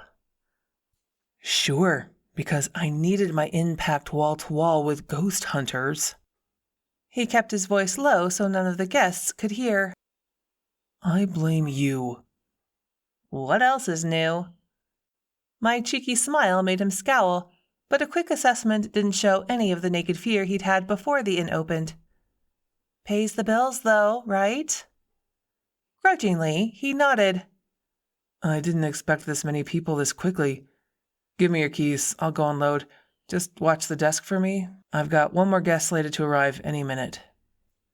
When he'd gone, I pulled the guest register over and saw that he wasn't kidding when he said the place was packed.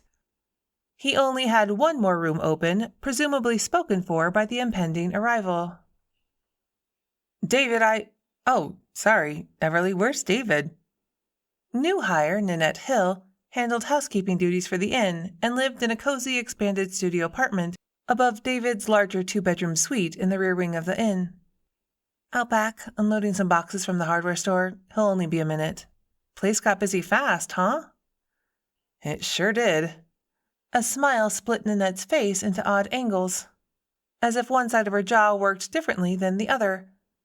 I'd wondered what her story was, but she hadn't been forthcoming on that front. New in town, she'd answered David's ad for housekeeping staff and leaped at the chance to make it a live-in position. She'd had good references, so she got a shot, and so far had shown herself willing to pitch in anywhere she was needed except for the kitchen. 2 minutes into her first foray at rolling out pastry dough, Jason had banished her for life. I'm not sure what she did, but she didn't seem too upset about the decree. I wanted to let him know that the yellow room is all set, and I'm taking a couple of hours for lunch. You tell him to ring if anyone needs me, though, okay? Yellow sounded like a substitute for another word, but she was gone and the expected guest walked in before I got a chance to ask what she meant.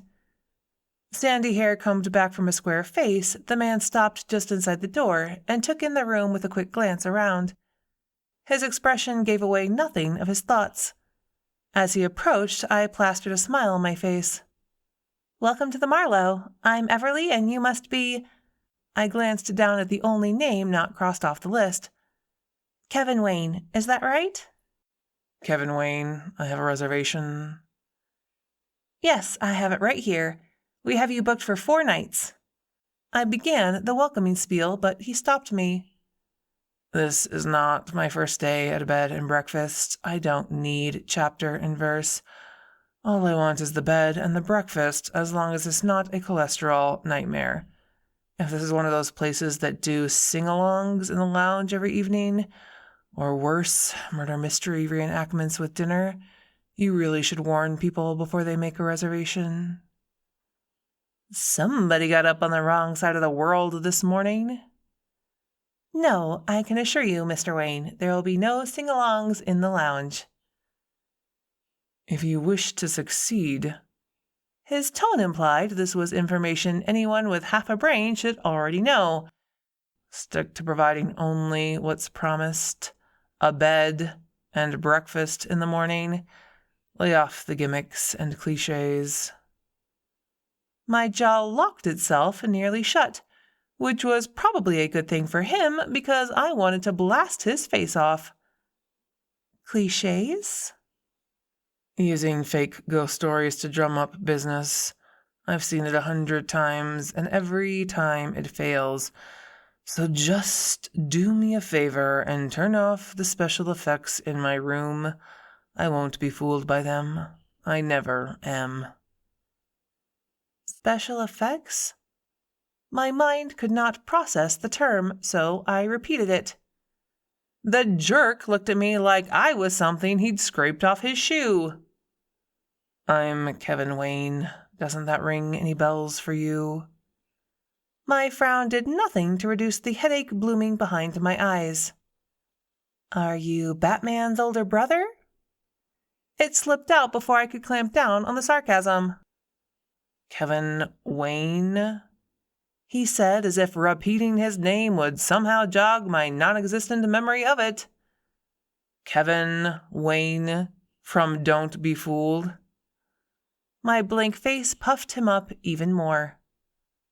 You do have the internet here in, what was it, Mooselick River? Mooselick, I corrected. And yes, we have the internet here. You'll find the Wi-Fi password in your welcome packet. Mr. Wayne waved that away. I run a wildly popular YouTube channel dedicated to debunking the paranormal. People fly me all over the world to do what I do. The dominoes began to fall. And you're here to do a story on the inn. I'm here to get an interview with Davina Benet. It's about time someone poked a few holes in her reputation. Staying at a haunted inn, he added air quotes, wasn't my first choice, but it is a bonus. Not that there's much of a story here. Owner desperate to fill beds concocts faked ghost story, gets gullible guests to post reviews. I've seen it 100 times, but these types of things make good filler content. Bam. Full-blown headache. Well, good luck with all of that. I gave him a smile that probably wouldn't have looked out of place on a mannequin, handed him his key, and sent him off to find his room. Normally, I'd have offered to carry his bags up for him, but I didn't trust myself not to swing one of them at his head. All set? David came up behind me. Yeah. I probably should have warned him then about Kevin Wayne, ghost debunker extraordinaire, but decided to leave the lid sealed on that can of worms.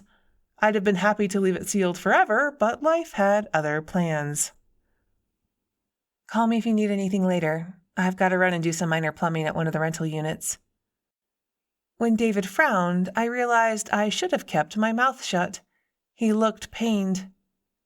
Sorry, I haven't been much help with the handyman stuff the last couple of months. I've really let you down. You haven't, at all. This wasn't the time for teasing. David's need to save people stemmed from a personal tragedy. Other than Jamie Anderson sabotaging the bathroom sink drain, it's been pretty quiet. I did what you suggested and hired a crew to do some of the work on the 2 oldest houses to help keep the pipes from freezing this winter. Otherwise, it's been stuff I could handle alone. You've taught me well, Obi-Wan. Seriously, men and their Star Wars references. David perked right up. I saw the Yoda voice coming. Good plumber, so you be. I rolled my eyes. Fur girl. He dropped back to his normal tone. Had to ruin it, didn't you? His turn for an eye roll. Please, I know you have a pink hammer in your toolbox. Grinning, I headed for the door, sending back my final shot. And if DeWalt made one, I'd have a pink cordless drill to match. I think I'll send the company a letter. Chapter 11. I didn't make it to the Anderson house that day, and Kevin Wayne got his chance with Davina way sooner than he expected. He appeared on the stairs before I got within 10 steps of the door. Whoosh! That's the sound worm cans make when they open. I detoured back to the desk. Talking fast before Wayne the Pain got within earshot, I warned David. I checked in the newest guest while you were out. Just so you know, he's a condescending jackass, runs a video blog debunking haunted houses and such. As it had lately at any mention of hauntings, David's jaw clenched. I wasn't sure he even noticed he was doing it. Is he now?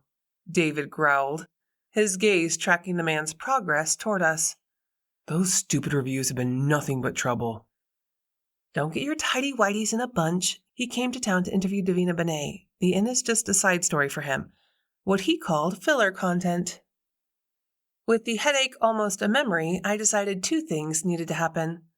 First, I needed to avoid the man before he brought it back, and second, some research was in order to see if he'd grossly exaggerated his sphere of influence. Almost forgot. Your mom called while I was unloading, David said. That's what took me so long. Jason's putting together a box of food to send over for the searchers. She wanted to know if I could run it out, but since you're leaving anyway, I thought maybe you could do it instead. Because my text app went nuts, I nodded and pulled up my phone. Absolutely, whatever they need. Then my mouth rounded in surprise. It's JC. Davina Benet offered to come out of retirement and do a reading to see if she can help find Baxter Thomas. I spoke a touch too loudly. Where? Kevin Wayne's excitement hit me as annoyingly out of proportion to the seriousness of the situation. When I need directions. The lie came easy. I don't know. I did, but they'd be holding the Winter Olympics in hell before those words would pass my lips. I'll just help Jason get the car loaded up. Another lie. This one unintentional because he was already done when I got there. Do you mind swinging by the diner? Mabel has a contribution to the cause, Jason said. But Thea's giving her grief about the delivery. Shocking. We rolled our eyes in unison. Jason might be new in town, but he'd picked up on the dynamics pretty quickly. Tell her I'm on my way. Can do. And since you are, if you could pull up behind the grocery store, the management offered 3 cases of bottled water and it's all ready to go in your trunk. Jason winked at me. Fine. Anything else? I'd begun to feel like the Pony Express. That should do it. He slapped the hood of my car on his way back inside. Another text from JC hit my inbox before I made it out of the drive. I heard you were heading to Shady Manor. Pick me up on your way. I closed the shop early. 2 minutes, I texted back. No sense asking how she'd found out. This was the kind of news that spread at light speed. She was outside waiting when I pulled up. Aunt Rose called me in a tizzy. Mom's gone off with that Davina Benet to help her attune herself to the psychic energy before she does her thing. The baby is with Brian's folks, and the shop cleared out as soon as the news hit. I might as well do something useful with my time. Which is code for you having a big fat case of FOMO, I teased. FOMO? Fear of missing out. JC clipped her seatbelt, gave me a saucy smile. Well, duh. I didn't notice you beg off the errand girl duty. I'm just glad Nina's working at the barn today. I think all this psychic stuff is a bit much for her. Did you know that Viola offered Davina $1,000 to do a private reading for her? I hit the brakes a little harder than I intended to when I pulled into a slot behind the loading area of the grocery store. I did not. Pricey. JC shrugged. She went big as a bribe to get Davina out of retirement. Mulling over this new information, I got out and popped the trunk, made room for the cases of water, and got them stowed safely. When I got back in, I asked the question that burned. Did it work? I assumed the point of it all was getting Davina to contact Hudson. Since Hudson had been my first ghost, I had a vested interest in the outcome. I don't think so. Nina's rant only encompassed the situation itself, not the results. It seems Viola set things up without saying anything to anyone, including her husband. Halfway through dinner, Davina shows up, and there's Viola acting like she scored some kind of coup. Nina was not impressed, and neither was Hudson's father. He let Viola have it right in front of Davina, and then Nina left. What happened next is anyone's guess. But, we said in unison, Viola probably got her way. I finished alone. She always does.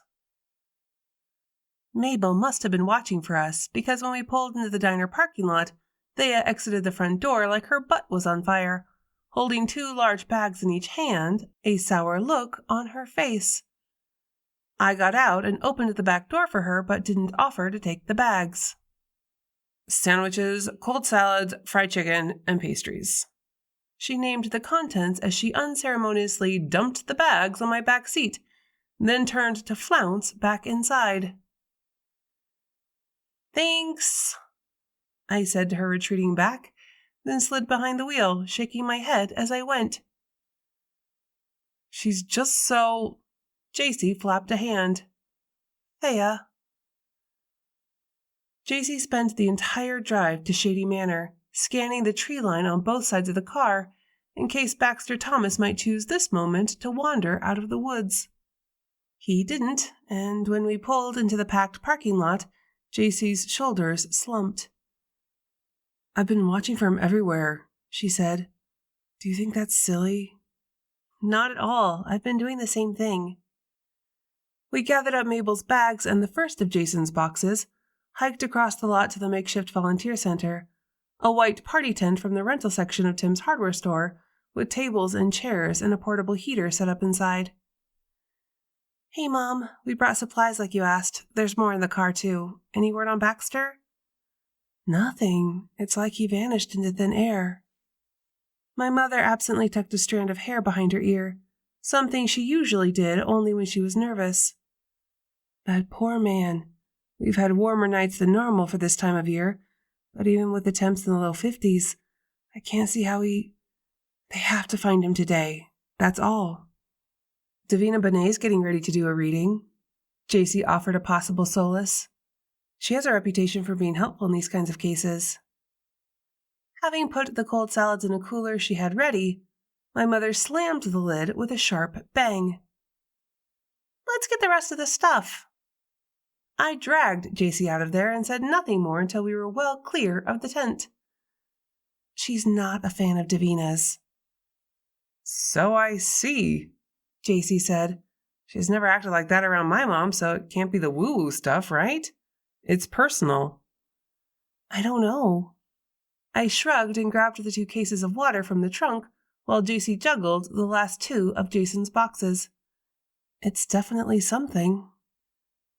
Maybe I would have asked when we got back to the tent. Maybe not. The arrival of more townsfolk bearing enough food and drink to feed an army made the point moot. The best thing about small towns like Mooselick River is that despite being hotbeds of petty gossip, ridiculous feuds, and even the occasional murder, when there is a need, everyone comes together.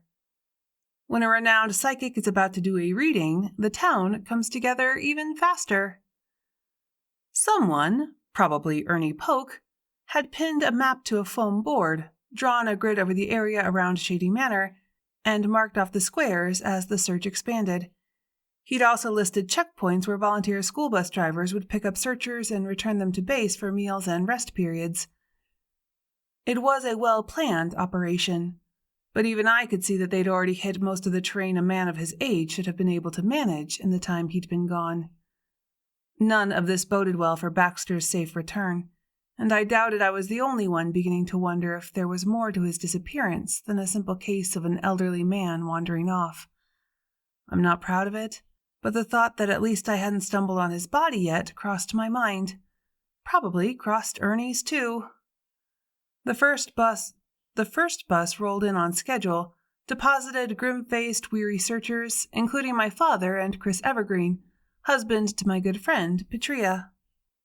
No sign of him, Chris said. The first to file in, he was the bearer of bad news and the first to grab a paper plate and fill it with food.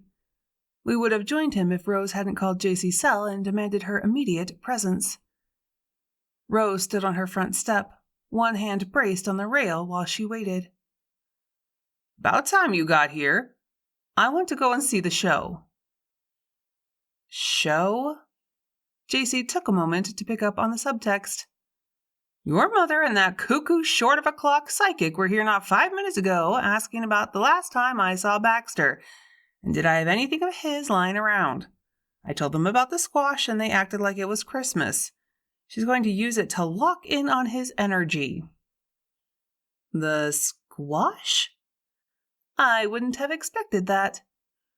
Well, the powers that be wouldn't let them inside his place, so they had to make do with whatever they could find. They took the whole bag, too.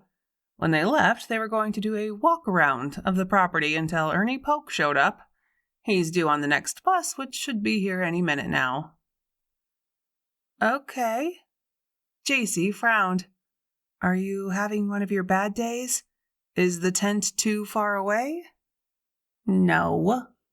And Rose put on her crabby face. I can still walk rings around you young folk. What I need is for you to be my buffer. All those busybodies in there wanting to look at poor old Rose and feel sorry. I don't need it. You can keep me company and make sure everyone else stays away. Rose wasn't lying about being able to walk when she wanted to. She came off the porch at a fast pace, and we had to step quick or she'd have left us behind. Inside the tent, she scuttled to the left, made her way around to a table with a good view, and took the seat facing the door. Such a waste of time. That nails on a chalkboard tone could only belong to Megan McCurdy. Ignoring her would make the Halloween planning meetings awkward, so I didn't. Hello, Megan. I didn't realize you worked here.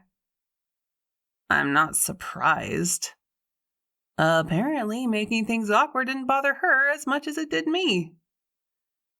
She's extra, isn't she? JC watched Megan join the 3 co-workers who'd followed her in. 2 wore badges denoting them as volunteer staff.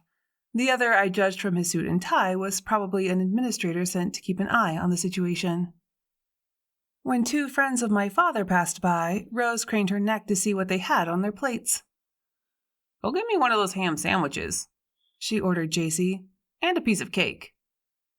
"The food is for the searchers," I hissed, but Rose only frowned. "Nonsense, there's more than enough to go around." JC turned to me in mute appeal, and I shrugged.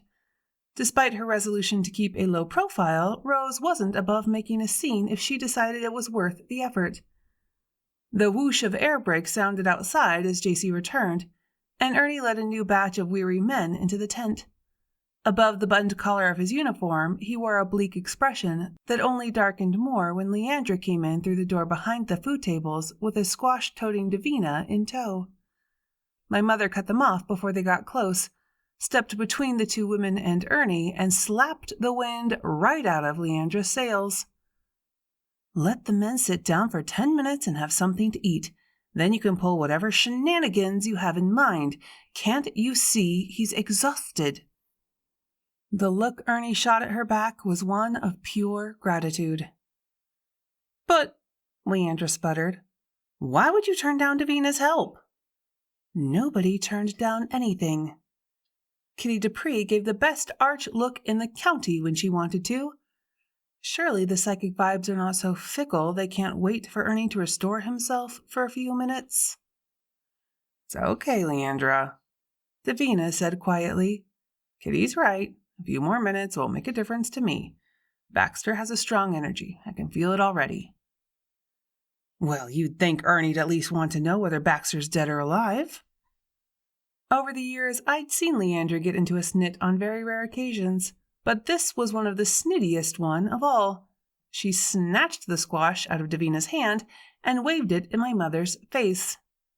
"You may not be a believer anymore, Kitty Dupree, but I never thought I'd see the day when you'd stand in the way of someone who's only trying to do what's right." Someone made an ooh sound. broke the hush that had fallen over the tent, and the tense moment between my mother and the other woman who had played that role for me when she'd had the chance. I hated to see them at odds. Ernie stepped forward. What with all the drama, I hadn't noticed someone had handed him a plate, but he swallowed a bite of ham and Swiss, then did the job. Ladies, there's no need for harsh words. Miss Benet's reputation precedes her, and if she's willing to do... He waved a hand to indicate whatever it was she did, and I'm happy to accept her offer.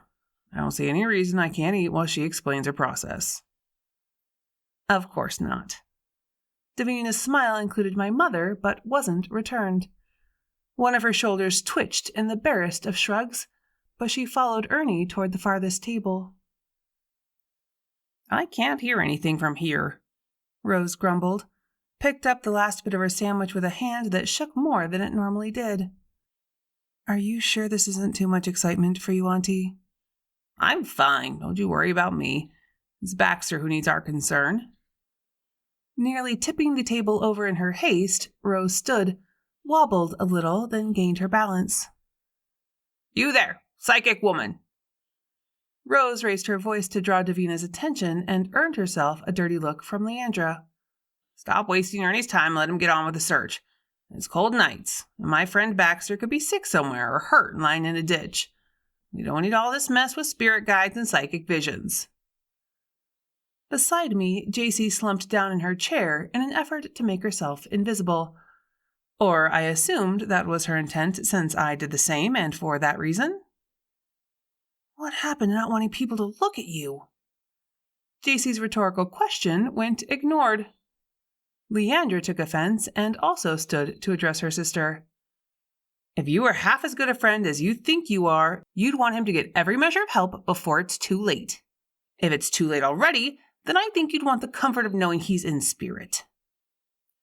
In response, Rose lifted an eyebrow and also her right hand in a gesture that, had Parkinson's not robbed her of the ability, might have become a one-fingered salute. As it was, she managed about 2.5, but the intent was clear enough. Here we go, JC muttered, covering her face with one hand and peeking out between her fingers as the small crowd turned faces in our direction. Rose scoffed. Any comfort from her would be cold indeed. I don't suppose you bothered to ask her why she moved back here, did you? Davina opened her mouth to say something, but Leandra didn't give her a chance. She moved back here to be with her family and have a quieter life after all these years in the public eye. How dare you impugn Davina's reputation? She's selfless in her willingness to channel spirits and use her gifts to help find missing persons. It's noble work. Excuse me, Leandra, but I don't channel spirits in the way you're suggesting. My gift is largely rooted in psychometry. I gain a series of very accurate impressions from handling objects my subjects have touched. These impressions may include visual and auditory snapshots of a person in the present or even from beyond the veil, but I don't communicate directly with those who have crossed over. Channeling is a different aspect of psychic phenomenon. An exaggerated eye roll expressed Rose's opinion of Davina's psychic abilities. You can throw a handful of glitter on a pile of bullcrap, but that don't make it a disco ball. And there was a mental image I'd never thought I'd see, or be able to unsee, but it was noteworthy. Several people in the tent agreed with me, including JC. So speaks the bullcrap queen. Leandra's face had gone red as people swiveled their heads in her direction, waiting for a response. People seemed to be enjoying the spectacle. Rose offered her less than effective hand gesture again. JC heaved a deep sigh. This wasn't the first verbal sparring match between the sisters she'd had to break up. Mom? Voice lowered in a cautionary tone, JC said, "Be nice." She started it. The look JC cast her mother was a Kitty Dupree special, and that's why we're more like sisters than friends. Our families have rubbed off on each other over the years. Rose opened her mouth to, probably, utter her denial, but didn't get the chance because Davina clutched the handle of the plastic squash bag, closed her eyes, and let her head fall forward. Leandra clapped her hands in excitement, then used them to fan Davina gently. "Yes," she whisper-shouted, "spirits be welcome." With Leandra in the way, I could only see about half of Ernie's face, but it was a study of emotions. Those most fitting a man who had lost control of a situation when he should have been in charge of it.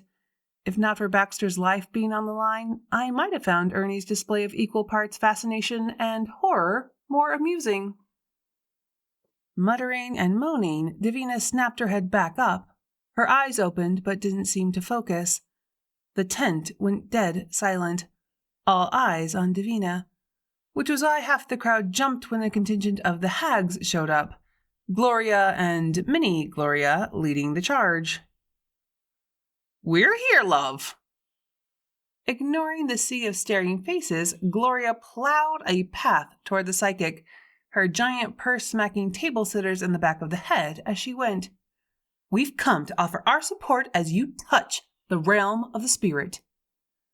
"Oh, the drama," snapped Davina right out of her trance, or whatever it was, and she didn't look any too happy to see Gloria or the rest of the white-gloved gang.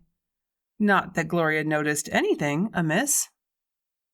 "Oh, gentle spirit, hear our call." Her voice rang through the tent. "Hear our call," echoed her followers. White gloves lifted toward the heavens. "We beseech thee, spirit, come, spirit, come."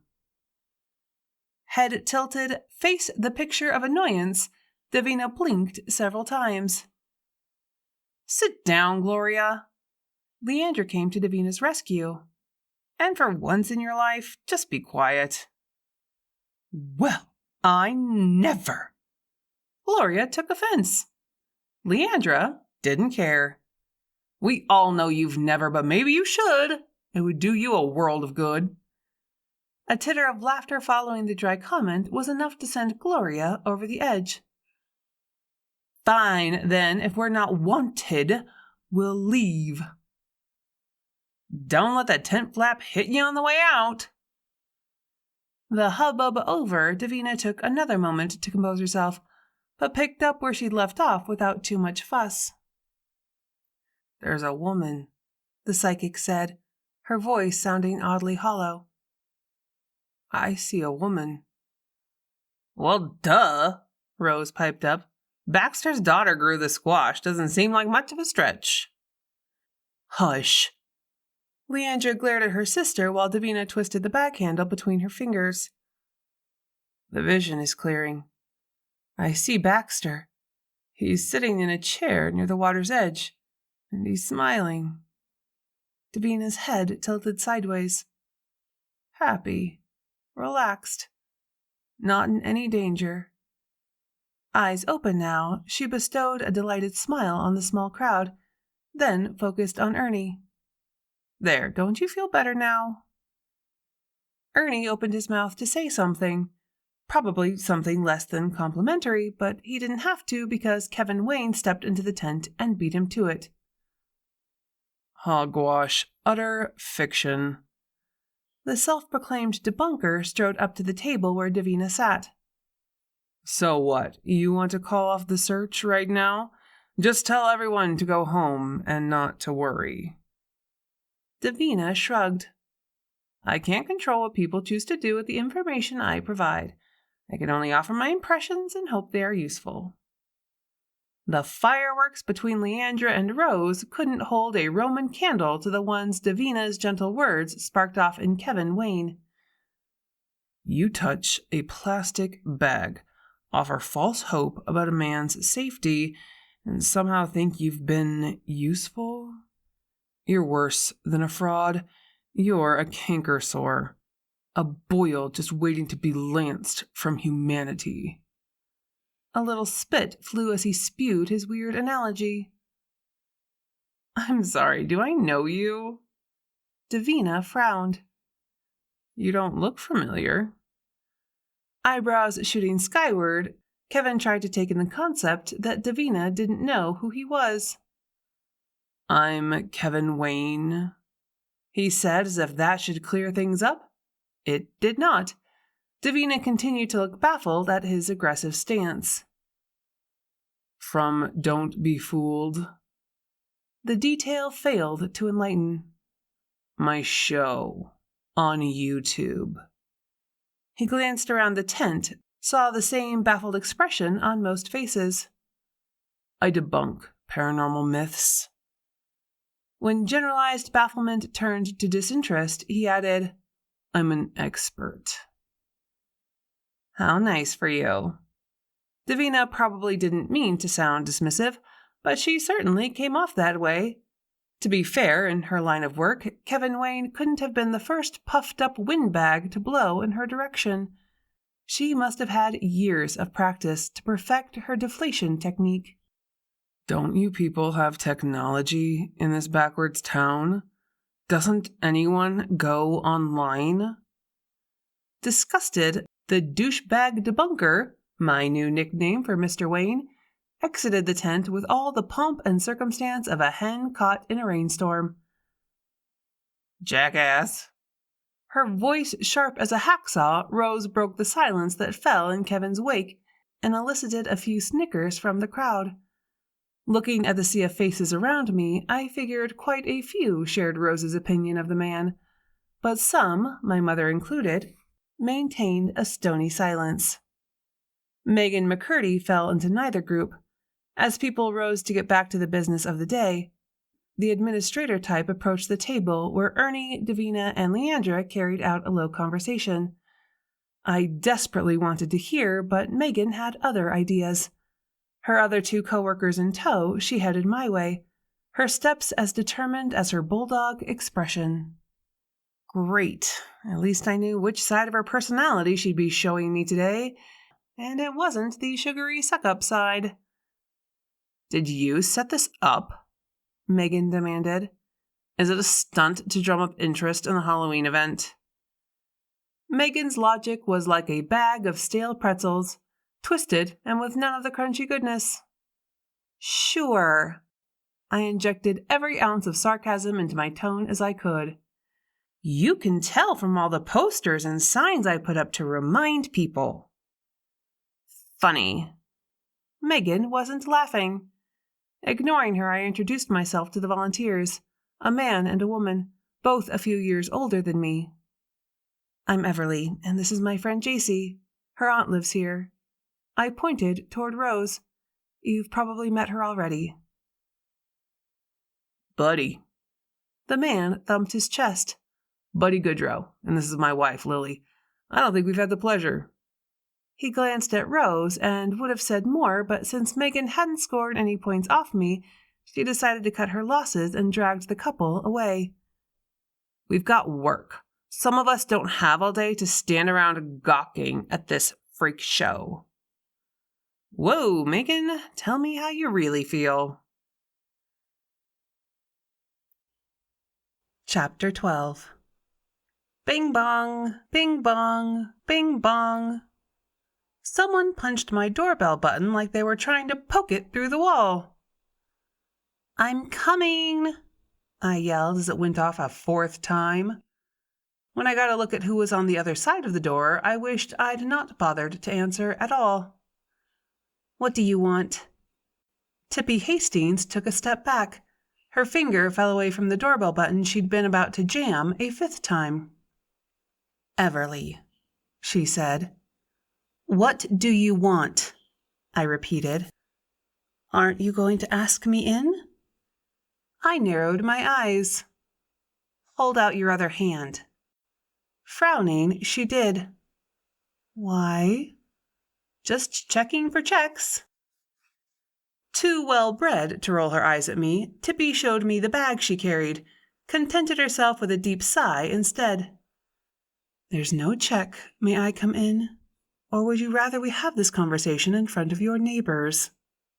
Since the only neighbor who could see my front door from her house was one of my best friends and would hear all about it later anyway, I really didn't care. But I invited her in. Can I get you anything? Water? Coffee? I led the way to my sunny yellow kitchen, the room in my house I loved the most, and the one she'd hate because it carried not one iota of pretension. I'm fine, thank you. Tippy perched on the edge of her chair as if having the whole of it touching might contaminate her backside. I settled across from her and waited for her to speak. It didn't take long. I've come to apologize. For what?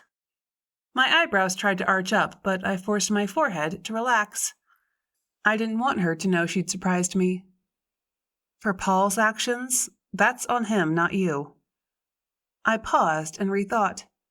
It's a little bit on you. He didn't spoil himself, I suppose. Not for Paul. She smiled that almost came off as genuinely regretful, but not quite. For something I've done that I'm sure you're not going to like. My guts turned liquid. What did you do? Tippy pulled a sheaf of documents from her bag and tossed them on the table between us without breaking eye contact. Even without looking down, I caught the word trust in big letters at the top. You can't do that, I won't accept it. Surely there were laws preventing someone from setting up a trust for a person without their permission. Triumph looked smug on her. I assure you that I can, and I have. You left me no choice. You could have chosen to leave me alone, Tippy. How about that? Face flaming, I flinched when my voice kicked up into almost a whine. I don't want your money. I never did. And I'm doing just fine without it. I'm happy. Can't you see that? Tippy's gaze roved around my kitchen, returned to my face, softened. I can. Nevertheless, a debt was owed, and it's been on my heart to see it paid. I've named you both beneficiary and trustee, so you're free to do whatever you will with the funds. Pay off debts, give money to a good cause, let it sit, or fritter it away. It's your choice. Having done all the damage she could for one day, Tippy rose to leave while I sat stunned. I can see myself out, and I won't contact you again. Does Paul know? Her back to me, Tippy paused in the kitchen doorway. No. Thurston? No. I let her go, dropped my head into my hands, and tried to adjust to this new development in my life. 10 minutes later, I admitted defeat, retrieved my phone, and tagged Patria Evergreen. You busy? Not exactly.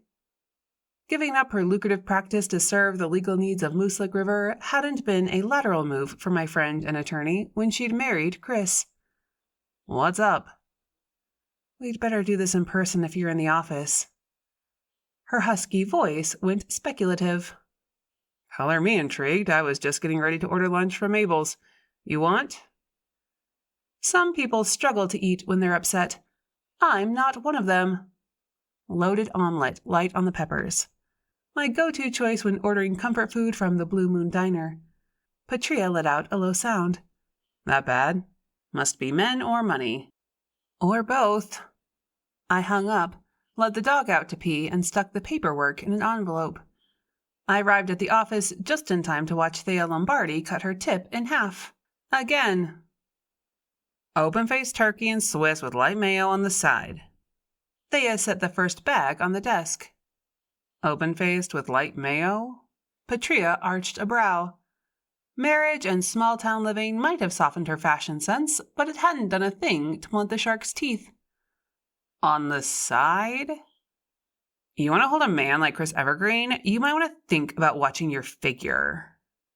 Since you could put 2 of Patria in Thea's pants and still have room for a small child, the caution fell on annoyed ears. Not that Thea noticed. She dropped the second bag. Loaded omelet, extra peppers. I could pick a few of them out. Sigh. After Thea had gone, Patria watched the door for a minute, shook her head, began to say something, then just stopped. A common reaction to Thea's unique brand of serving. Anyway, Patria finally said. Spill. I'm dying to hear. She bit into her sandwich, made a face at the taste of the mayo, and waited for me to launch into my tale. Instead, I tossed the trust paperwork on the desk and began to dig extra peppers out of my omelet. What do you think of this? It wasn't easy to shock Patria. In her line of work, she'd been there, seen that more often than most. Plus, she'd grown up in the same world as my ex, so Tippy's trust only earned a resigned nod and a contemplative hum. "You don't seem too surprised," I said, then shoveled in another bit of omelet to calm my nerves. Why would I be?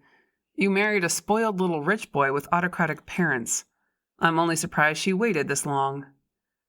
Patria flipped the documents around and began to scan through them.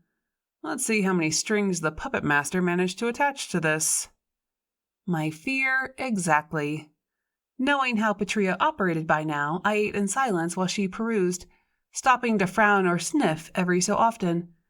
Eventually, she pushed the sheets away and looked at me with an expression I found difficult to read. "That bad?" "No," she said. "It's really not." She grinned, and it lit her whole face. She made it an irrevocable trust, which means she left herself no future option to alter or change the terms.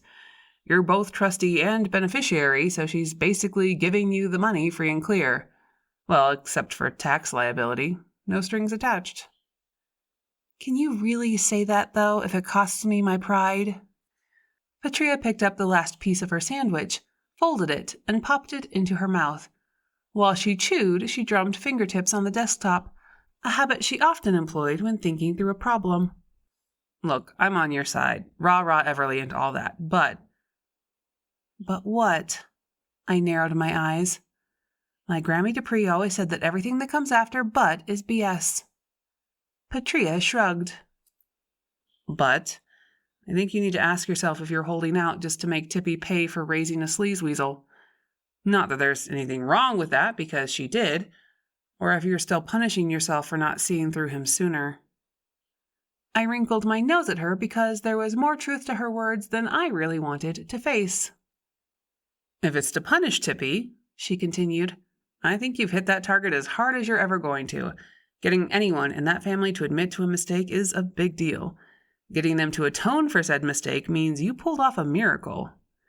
She tipped her bottle of water in a silent toast to me. But if it's self-flagellation, then I'm disappointed. But I could just say no. Sure, you could do that.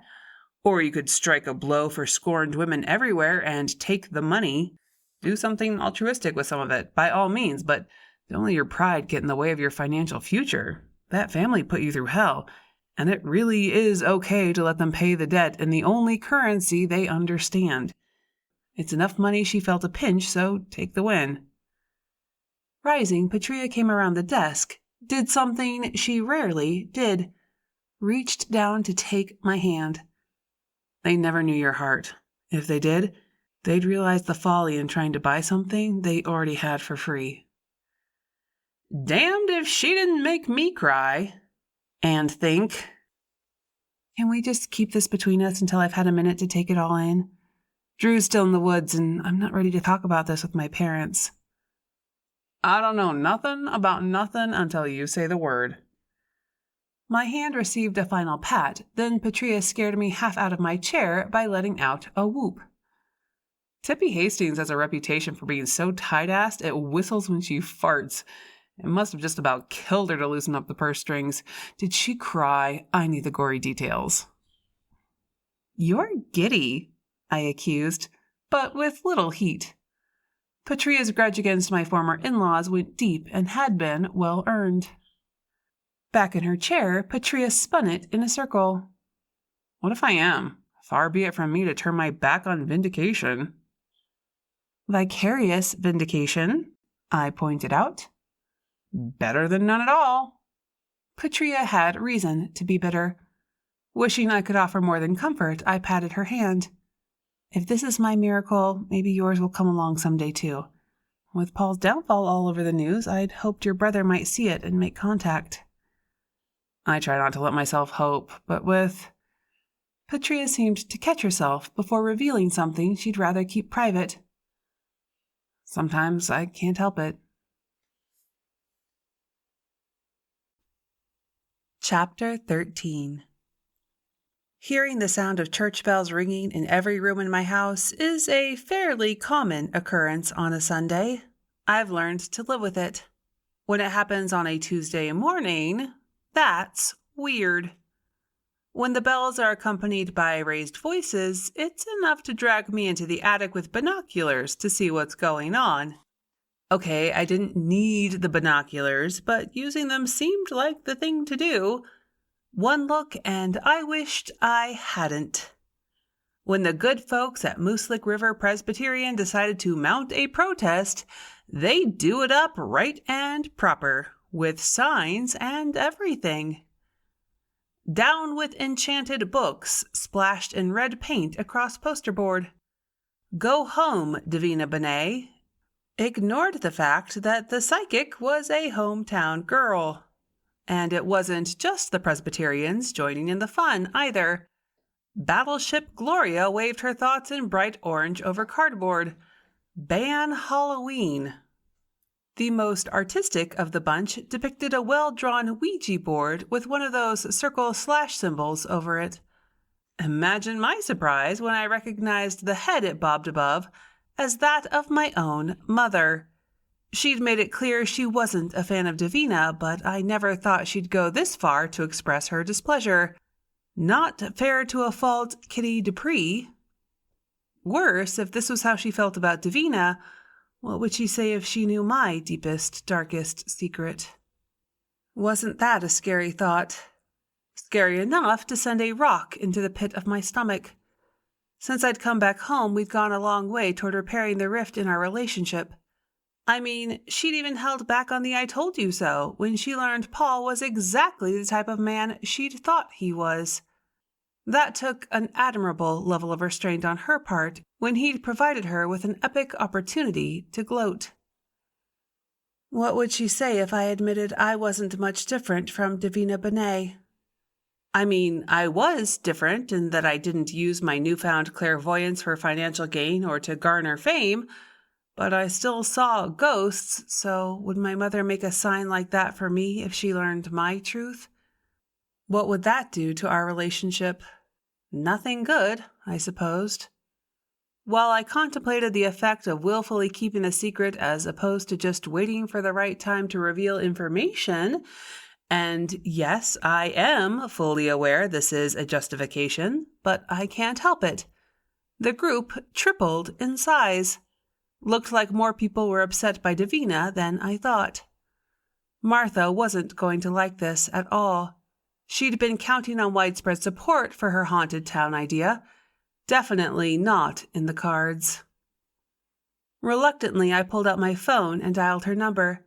She took a long time to answer and then sounded breathless. "Martha, it's Everly. Is everything okay? You sound funny." She paused. "I'm fine." Didn't come off as sincere, but I didn't argue. It doesn't pay to argue with Martha Tipton. "There's an incident at the church."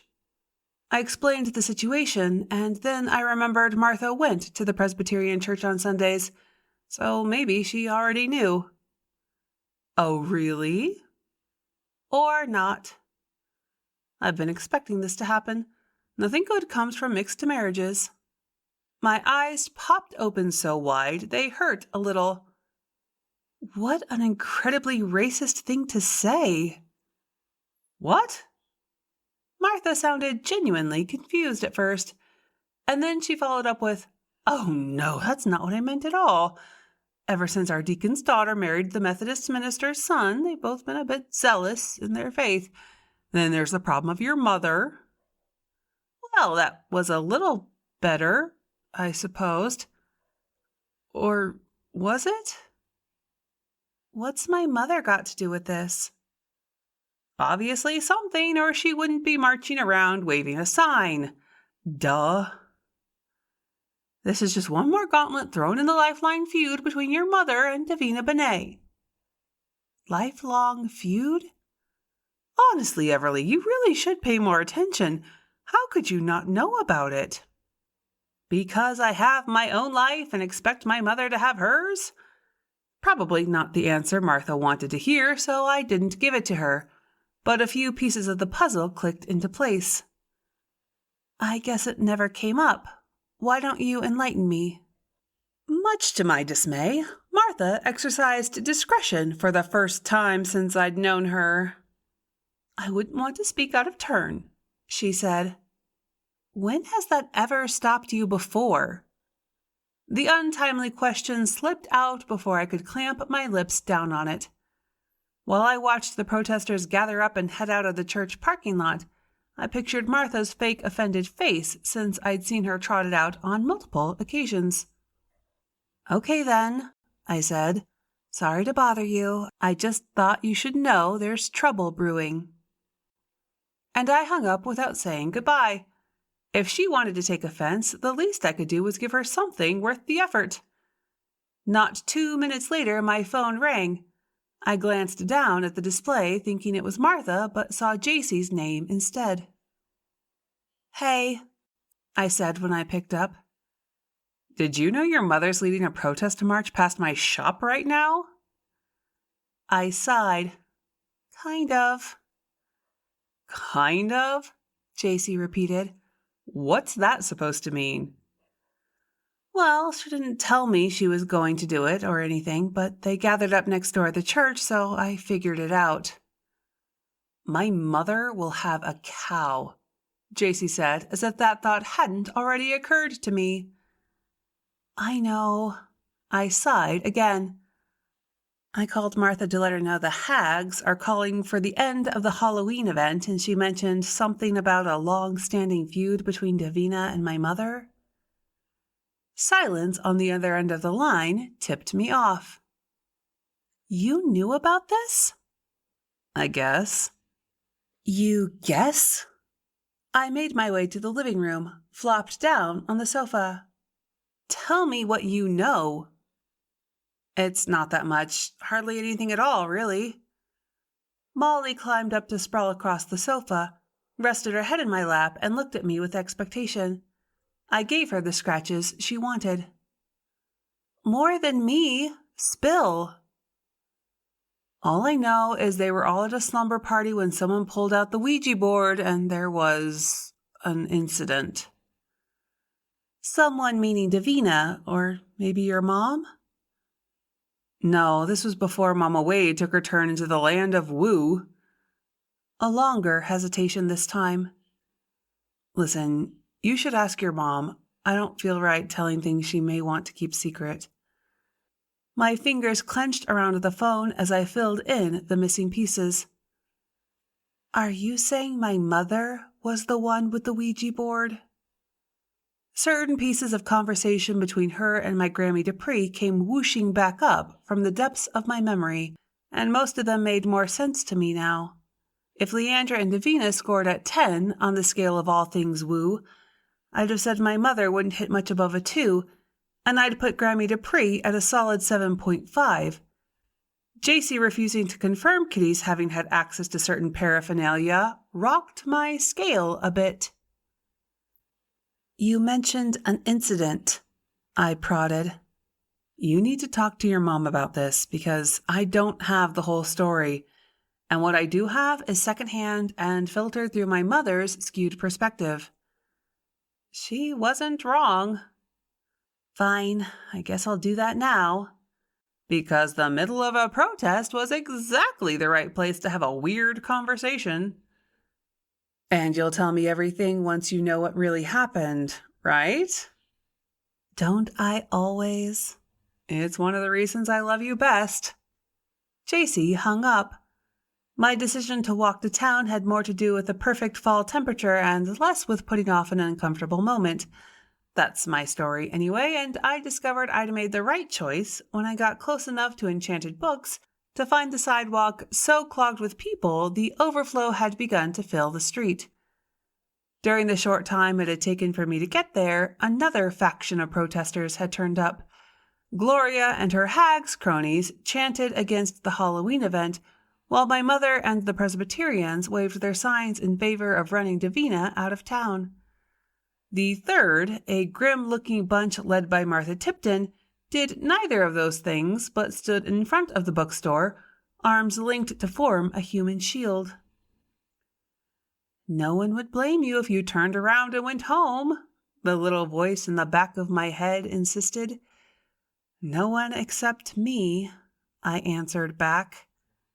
As protests went, this one was peaceful enough, I supposed. But given my lack of experience with such things, I couldn't take my own word for it, as I dithered and put off what I'd gone there to do. Psst!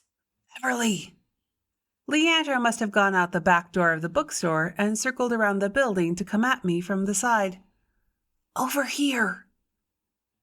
Half of me wanted to pretend I didn't see her, and the other half suggested I try to pry the story out of her and avoid my mother altogether.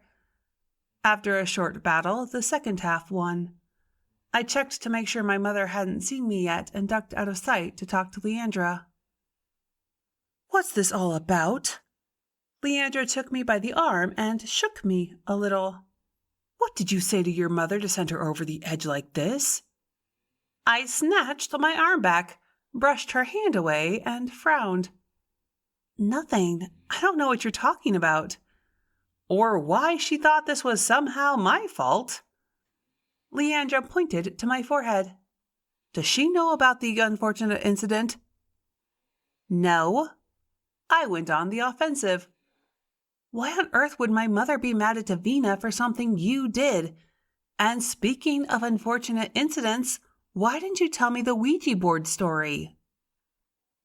Her face going pale, Mama Wade clammed up. Ask your mother. Better you hear it from her. I need to go back and sit with Davina. She needs my support right now. Chicken, I muttered toward her retreating back, turned to circle back around to the street and head into the fray, and then wished I hadn't. While I'd been gone, the protest had begun to draw a fourth group of curious spectators who were being urged to join in the festivities. Is this the kind of element we want in our town? Shouting, my mother stood on something that wasn't a soapbox but probably should have been. No! Roared the church group. Do you want your teenagers using Ouija boards and calling up demons? My mother's voice rang out. No! Roared the church group again. Stop exploiting Halloween! I didn't see the person who shouted that one, but I'd put money on it being one of the hags. That particular sentiment garnered no satisfying response from the growing crowd. Mooselick River folks enjoyed a good festival, broke up the monotony of small-town life. Chapter 14. It didn't take a genius to figure out now wasn't the best time for a meaningful conversation with my mother, so I left her to her protesting. I figured I could pop over to the Andersons, install a new sink drain, and be back before she finished. I was wrong. The sink drain took twice as long as expected, and by the time I got back, the only thing left from the protest was a stack of signs leaning against a trash can. Blinking cheerfully, the open sign on the window of Enchanted Books showed that Davina hadn't given in to pressure and shuttered her shop. Not that I'd expected she would. Having only met her for a few minutes, I could tell she was made of sterner stuff. The shop door hung slightly open, and thinking she might need the encouragement of a friendly face, I went inside and found her in the reading nook. Her back to me, she sat in one of the chairs. Hey, I just wanted to let you know that not everyone in town is out to get you. No response. Davina? Davina! I didn't notice the odd angle of her head or the unnatural stillness until I'd said her name twice, the second time more sharply than the first. A familiar sense of dread filled me, pushed the air out of my lungs, making it difficult to breathe. I was 98% sure she was dead. Not again.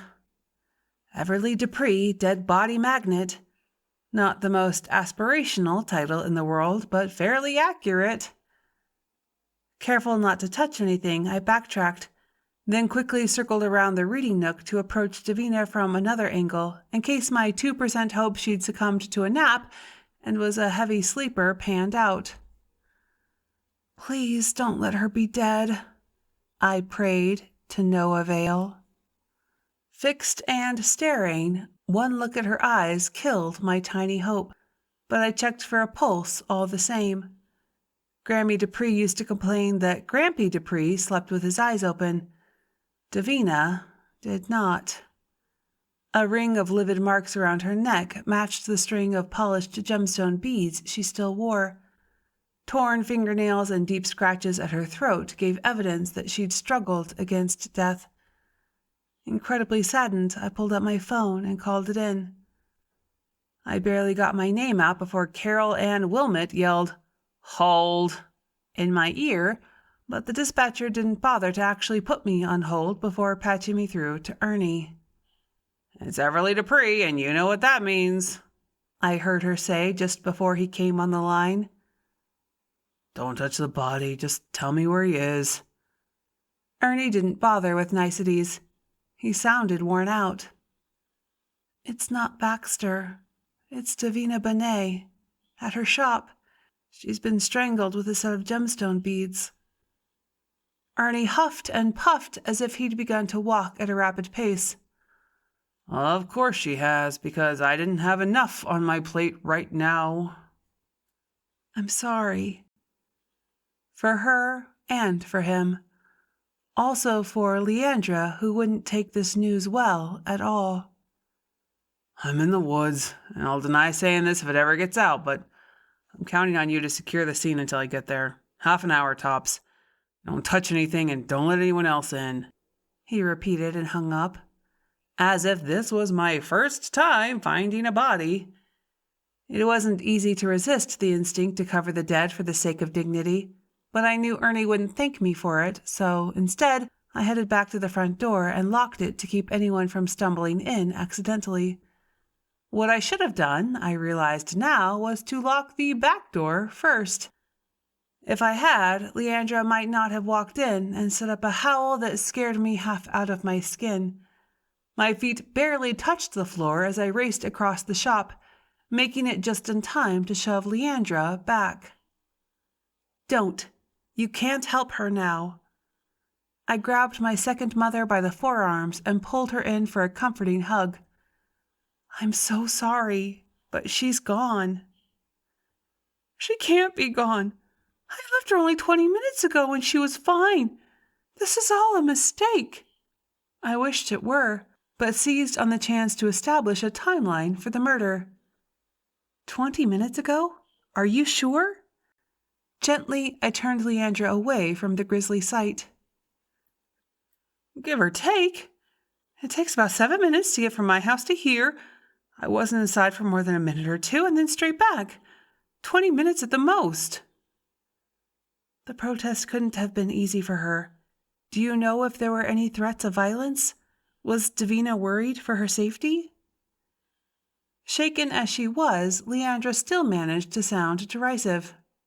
"Not at all. She found it all amusing, and look where that got her. Maybe something happened after I left." Clearly. My tone took on a talcum powder dryness that probably didn't sound terribly comforting. I'd stopped Leandra from getting a long look at her friend's body, but even at a quick glance, the signs of violence were unmistakable. "If only we could speak to her spirit," Leandra lamented, then looked at me as if she'd only now realized who I was. She perked up. "Oh, Everly, does she linger? Have you spoken to her yet?" With my luck, she should show up just about any time now. But Davina missed her cue and made me wonder if my luck had changed.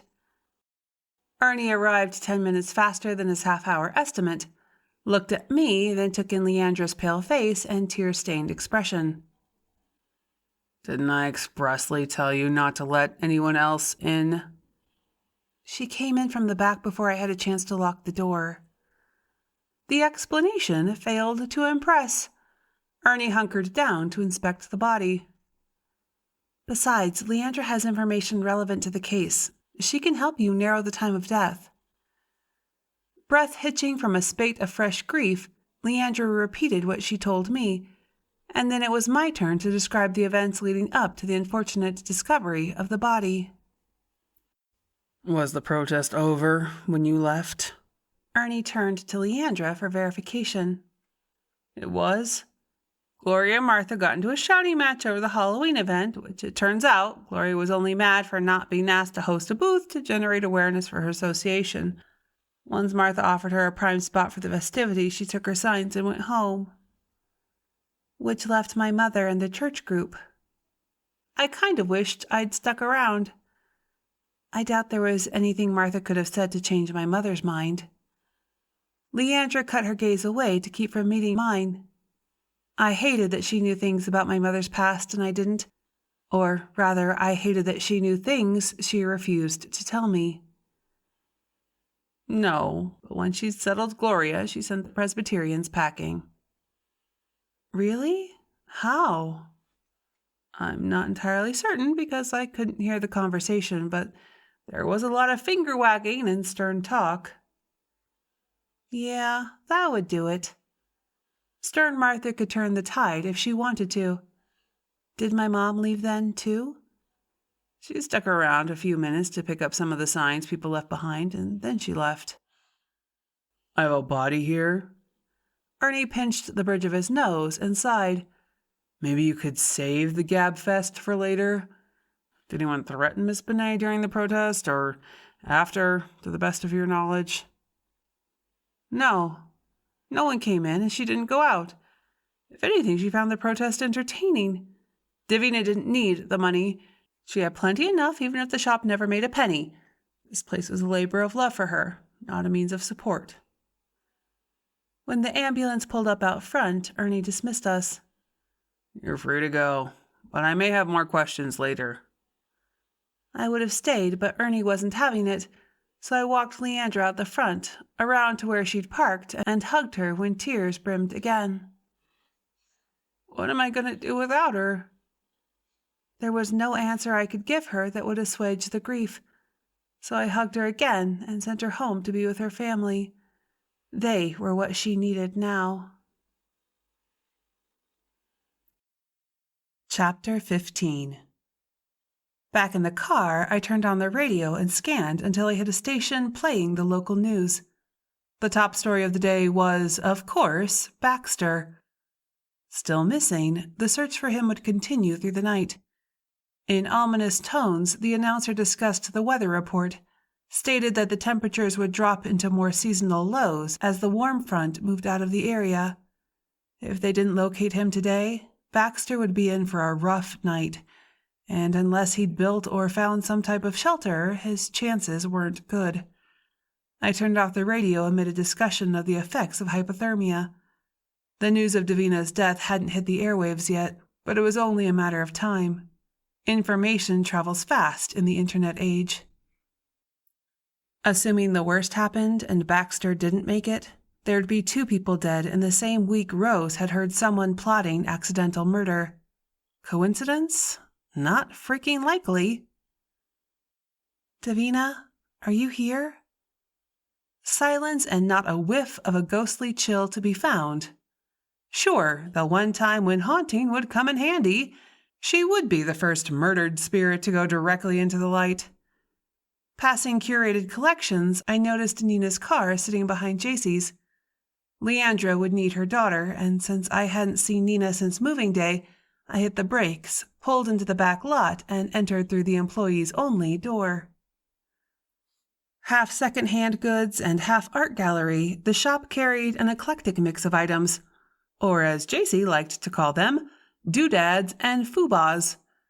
Today, Nina had taken time off from her mural commission to come in and decorate for Halloween. Smart of her, since given a free hand, JC's window decor tended toward the excessive. Hey, I have news and... Words failed me. Wow. Their necks set into a series of metal rings strung up on fishing line, at least a dozen mannequin heads swung below a canopy of fake cobwebs stretched across the front section of the shop. Below the heads, JC had rigged up a grid of broomsticks with handles painted black and red. It looked like a game of demon checkers. Okay, that's just creepy, but I know where you got the inspiration. And the heads, JC smiled, courtesy of Catherine's private collection.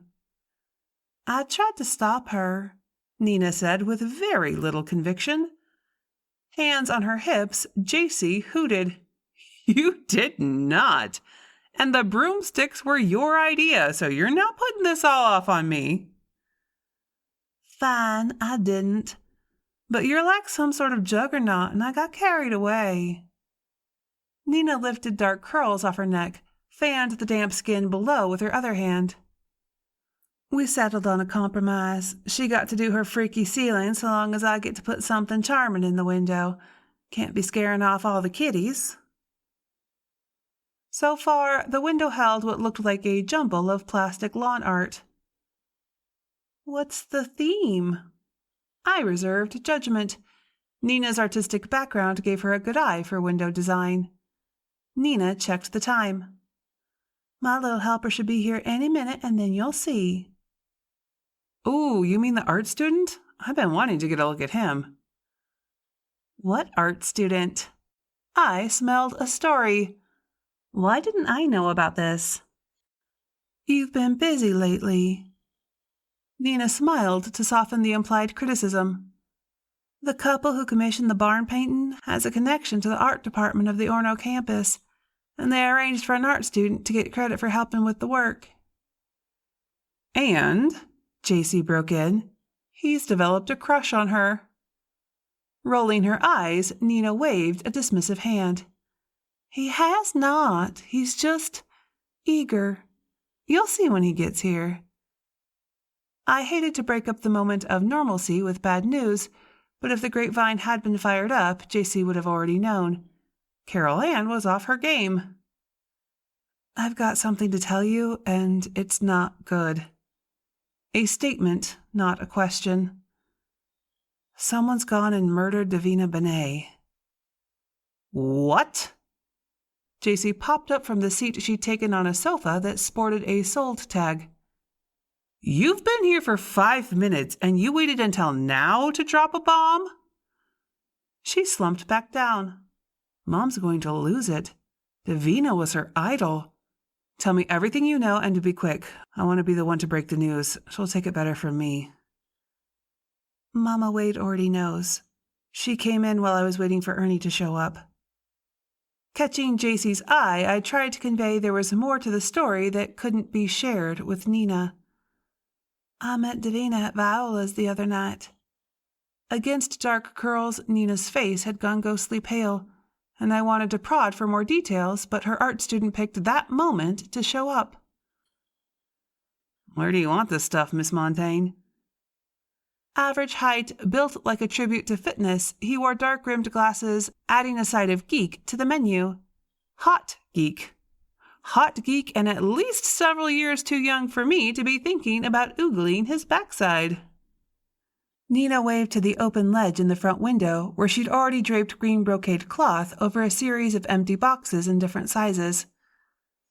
There's fine. Put the biggest pots in the back and just dump the rest on the floor over there. I'll arrange them myself. Geek Boy nodded and went to do her bidding, returning moments later with the needle-free remains of a potted Christmas tree in each arm, artfully spray-painted black and accented with silver glitter. Nina juggled those the way she wanted them, while he brought in several more in varying sizes. We didn't talk about Davina while Nina worked, and in no time the window took on a fairyland feel with jack-o'-lanterns and garden gnomes cavorting among bare-branched trees. When she finished, she offered the excuse that she and Geek Boy had things to get ready for the next day's work, and they left. This is why I haven't told her about Hudson. She gets all wiggy, and I don't want to freak her out, but mostly, I don't want to lose her. JC pulled me in for a hug. I know. Then she pushed me to arm's length. Davina, is she still around? Your mom asks the same thing. I haven't seen her yet.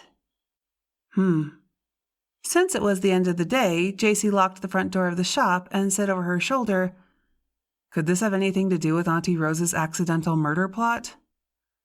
Nothing accidental about strangling someone with their own necklace, but she did mention she'd had trouble with her brakes the first time I met her. I followed JC to the counter to watch her count out the register. You're thinking someone tried the accidental thing and when it didn't take, just went the whole hog and murdered her. Seemed about as good a theory as any other. She wasn't the only one who had brake trouble that week. Martha Tipton hit the side of a building with her car. She said her brakes failed. Frowning, JC finished counting the cash, tucked it in a banking bag. You think these two things are related? Did they even know each other? Jace, this is Mooselick River. Everybody knows everybody, but they weren't friendly that I know of, or else Martha wouldn't have sent me over there to do her dirty work. Huh. JC scoffed. You're like our little gold mine of productivity. Hey! I chose not to take the comment as a compliment. Just telling it like it is. You've helped Martha do more for this town in a year than anyone could have ever expected. That smoothed my ruffled feathers some. If it wasn't for you, I'd still be running plates at the diner, living in a one-bedroom walk-up. JC sniffed. Aw, don't. If you cry, you'll make me cry. But here I am, owning the shop of my dreams. I've got a baby, a new house, and a decent income because Martha had a vision for the whole town and you worked your butt off to make it come true. The tears came anyway. I didn't do that much. You did, and I'm not the only one who thinks so. Coming around the corner, JC pulled me into the unobstructed window of Nina's gallery and pointed.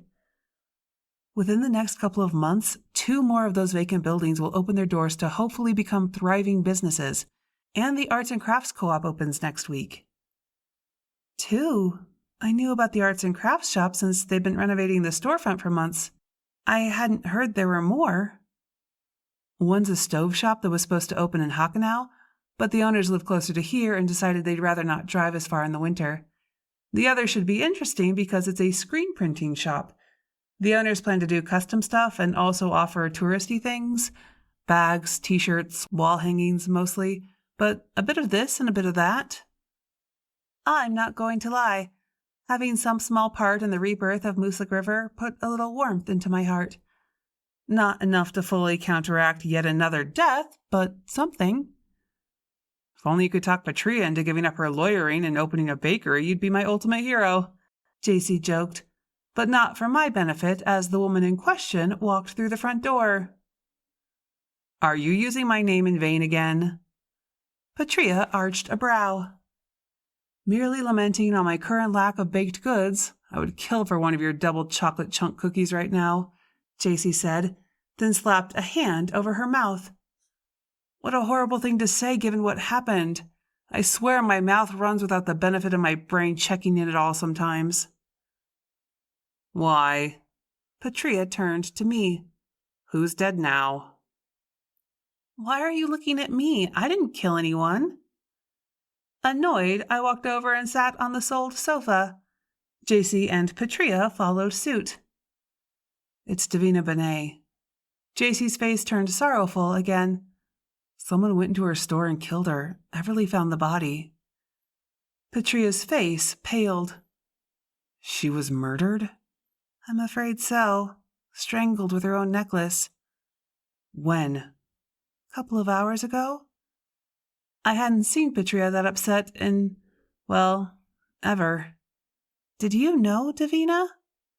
I met her once or twice, came the enigmatic reply, in a work capacity, which meant we weren't going to hear any of the details. I can't believe she's dead. Do they know who did it? Not yet. They were still processing the scene when Ernie kicked me out. All I know is it looked like someone came up from behind, grabbed the necklace, and just pulled. It was one of those polished gemstone types of things, and they're strung on a fishing line, so they're pretty rugged. All 3 of us shuddered at the mental image. Then Patria stood, strode to the door. I need to get back. She left without saying goodbye. She took the news pretty hard, JC said, her brow furrowed with concern. Maybe I should make her some cookies or something. Chapter 16. Any word? My phone rang as I padded into the kitchen for coffee, and after a rather lovey-dovey greeting that doesn't bear repeating, I asked Drew the question weighing on my mind. We've covered more ground than the man his age could have done, and there's nothing, no sign of him. Drew sounded grim. We've circled around to cover new ground, but now we're heading back to base to meet up with Bloodhound. Not fully awake, I frowned. You're meeting a dog? No. Drew sounded slightly amused, which was an improvement even if it wouldn't last long. Bloodhound is an old buddy. We call him that because he has serious tracking skills. Oh, is there anything I can do? I can meet you at base with fresh clothes or more food, whatever you need. 5 minutes later, I had a list and an approximate meeting time. They're saying it will get cold tonight. Drew went silent for a minute. The guy's been out here for days without any of his medication, exposed to the elements. They didn't see any heat signatures during the helicopter search last night. His tone said he wasn't optimistic. Ernie thinks we're looking at a recovery operation instead of a search and rescue. If we don't find anything today, I think he's probably right. That's sad. Picturing Baxter dropping off squash for Rose, I shuddered. No one should die cold and alone like that. I know, babe. Bloodhound's good. Probably the best tracker in the state. But we've had a lot of feet on the ground here. There's still hope, but it's probably best to be prepared for the worst. Are you okay? I should have come back last night after what happened. I'm fine. Finding Davina like that was a shock, but I'm not alone. His voice dropped to just above a whisper. Is she there with you now? Not so far. I meant Molly, and I can call JC at any time. What you're doing is far more important than racing home to hold my hand. Find Baxter. And don't worry about me. If Davina turns up, I'll deal. Won't be the first time. And how sad was that? We hung up without me mentioning my new financial status. This wasn't the time for it, and it was a conversation best had in person. But as I gathered up a change of clothes for Drew and some extra things for his friends, I felt like I'd been less than honest with him. Maybe there'd be a private moment for it when we met at the tent at Shady Manor later that day. To keep busy until then, I decided to do some cleaning and put the whole thing out of my mind for a while. What better way to drive out one worry? Find another to replace it. Clearing spiderwebs should do the trick, so I suited up for the job. I yanked the string tight on the hood of my sweatshirt, slid a pair of rubber gloves over my hands, and tucked my pants into my socks. Yeah, I know how it must have looked, but a need to clear spiderwebs inherently means there's at least one spider lurking somewhere. Having a spider drop down the back of my shirt ranks right up there with my worst nightmares. Just the thought of all those legs tickling over my skin gives me the heebie-jeebies, hence the hoodie. If you don't expose your vulnerable bits, you don't have to worry about them being violated. Before you go calling me a wimp, it's not spiders in general that creep me out. Just the thought of them descending from above and getting inside my clothes. There's a distinction. It's small, but it's there. So I pinned a rag over my broom bristles, cranked up some heavy rock on the stereo to get myself all pumped up, and prepared to go to spider war. Why can't these creepy crawlers just live outside? I asked Molly. She didn't answer. She never does. I'd cleared the front room without incident and moved into the hallway when a thump on the porch sent Molly into a fit of barking and whining. It's probably just a squirrel. Under the hoodie, I'd begun to work up a sheen of sweat and wanted to get the odious job done as quickly as possible. Hush up now. Molly didn't hush. If anything, she became more frantic. Okay, fine, go look for yourself. Frustrated with her, I stomped down the hall and whipped open the front door. See, there's nothing here. Except for the huddled form sitting on my front step. Or maybe there is? From her coat, I recognized the figure as Martha Tipton. Martha? I untied the string of my hood and pushed the heavy material back so I could see better. Everly? Her voice quavered. Is that you? My feet barely touched the steps as I dropped the yellow gloves and raced down them. Something was definitely wrong. Kneeling in front of her, I began to check Martha for signs of injury. What happened? Are you all right? Her face pale, she peered up at me. What happened? Martha pressed a shaking hand to the side of her head. My head hurts. Gently, I pulled her hand away, brushed her hair back to find a knot the size of a robin's egg just behind the hairline above her temple. Well, I should think it does. You've got quite a lump there. Did someone hurt you? The question confused. I'm not sure. It's okay. Don't try to think about it now. I'm going to get you some help, okay? Just stay right here while I grab my phone. And a bag of frozen peas to put on the lump.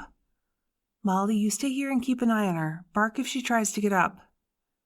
Did Molly understand? Maybe. Maybe not. But she settled on her haunches at Martha's feet while I headed inside. The pair hadn't moved when I returned, phone in hand, waiting for Carol Ann to pick up the emergency line at the police station. 911, what's your emergency? It's Everly Dupree. I need an ambulance at my house. Who's dead now? No one is dead, Carol Ann. Martha Tipton's here, and she's had some sort of accident. Bump on the head. Doesn't look life-threatening, but she needs to be checked for a concussion. I'm fine. Martha's tone indicated otherwise. I feel better already. She tried to rise, turned green in the face, and I pushed her back down. You're not going anywhere. My mother's voice came out of me, and I didn't even chide myself for using her no-nonsense tone. That knot looks painful, and the bruise is spreading. You're going to the hospital. Ambulance is out on call. Carol Ann came back. It's going to be at least half an hour before I can get them over there, maybe more. Can't you just take her yourself? It's only 15 minutes away. And what would you do if she was bleeding to death? I'd send fire and rescue to stabilize her until I could get a bus out there. Is that what you want me to do? I can hear her talking, so it can't be all that dire. I hope not. I hung up. What if she'd cracked her skull? People died from what seemed like minor bumps on the head. What if driving her to the hospital made things worse? What if she died in my car and then came back to haunt me? Don't ask me which half of that thought was the most selfish part. I already felt bad enough that it came to mind in the first place. Hunkering down again, I checked Martha's pupils just to make sure they were both the same size. I'll be right back. I just need to get my car keys, and then we'll get you to the hospital, okay? Stay here. I won't be a minute. There was no time to change or clean up, but at least I managed to get my pants out of my socks as I got Molly back into the house and grabbed my purse before helping Martha to the car. She moaned once as I jostled her into the seat. I'm sorry. I'll drive as carefully as I can. She moaned twice more, but we made it to the emergency room in record time and without further incident.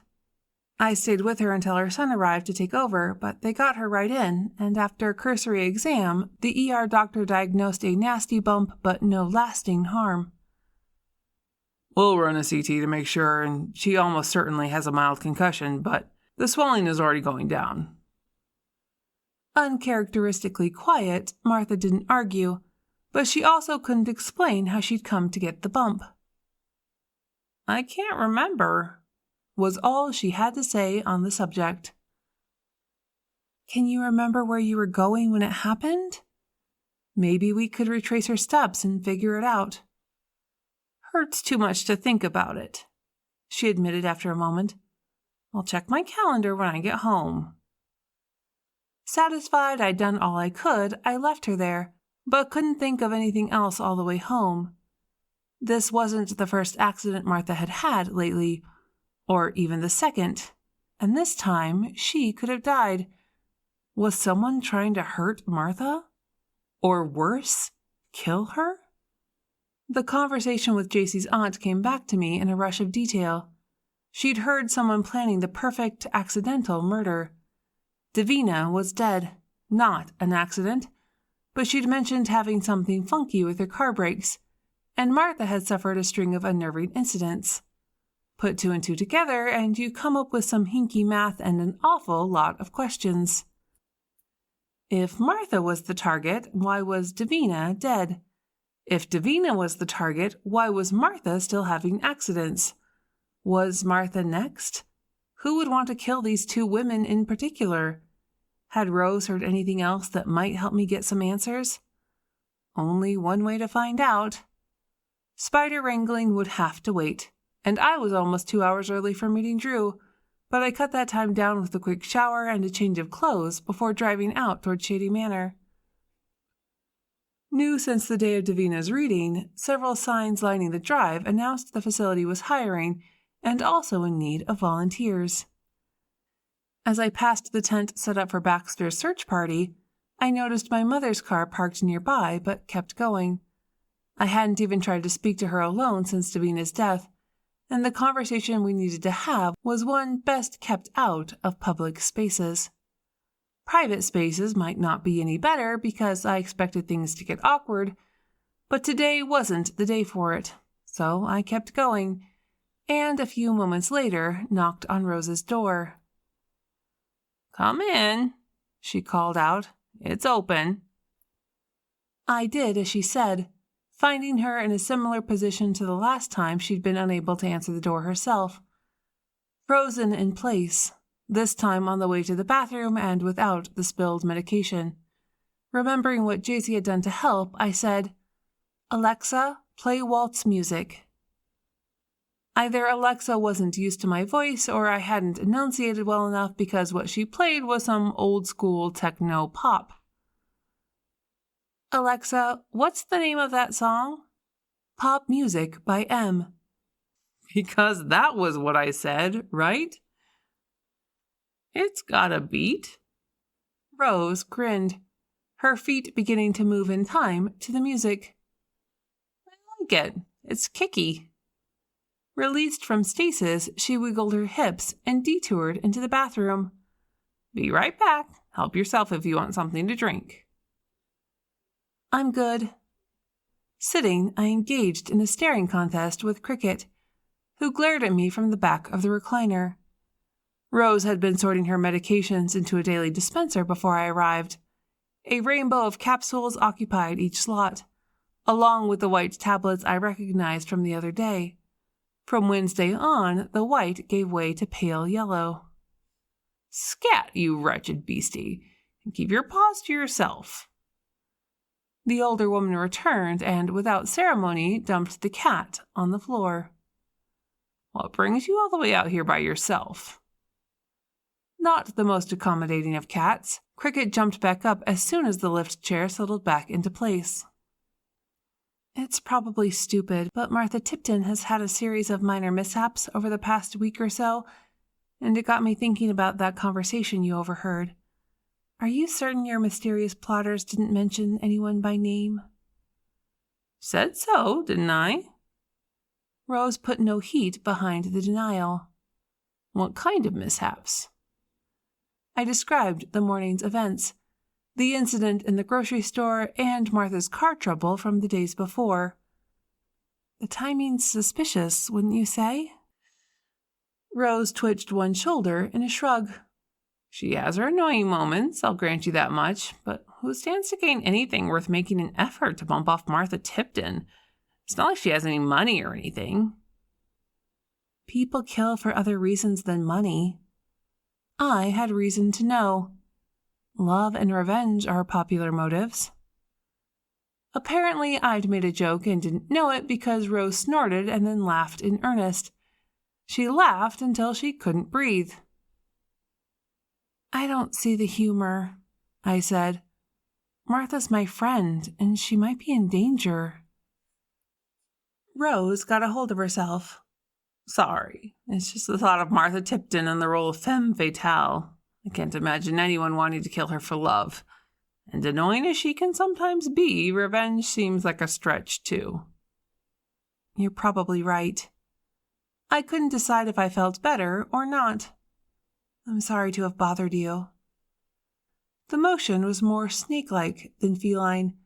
Cricket slithered down from the back of Rose's chair, across her shoulder to settle on her lap.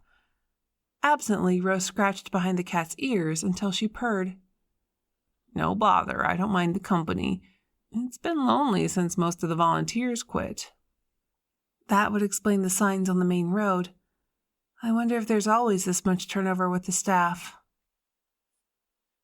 Rose didn't have to know, but I planned to call JC as soon as I left. Shady Manor was the only facility in the area, so it wasn't like Rose had a lot of other options, but that didn't mean her family couldn't keep a closer eye on things to ensure her safety. Isn't, usually. Or it wasn't until the new girl came along and screwed up the system. Rose gusted a heavy sigh. Went on a rampage, I tell you. Talked the owners into trying to get the volunteers to work nearly full-time hours and pay for sensitivity training out of their own pockets. My eyebrows lifted. Most of the volunteers only show up because they have a relative living here now or did in the past. Lousy way to thank someone for going out of their way, if you ask me. Rose clicked her tongue against her teeth and waved a curl-fingered hand. Not that anyone did, mind you, or I'd have called them out for being a bunch of darned fools. The signs say they're hiring on as well as looking for volunteers.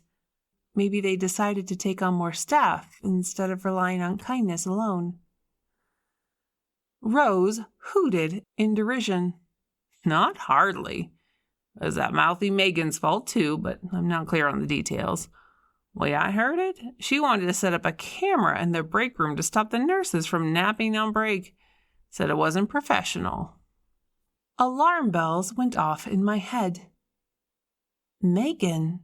You don't mean Megan McCurdy, do you? But it all made sense now when I remembered hearing Megan's dulcet tones the day we'd met Baxter. Ding ding, we have a winner. Below eyes twinkling with malice, Rose touched her finger to her nose.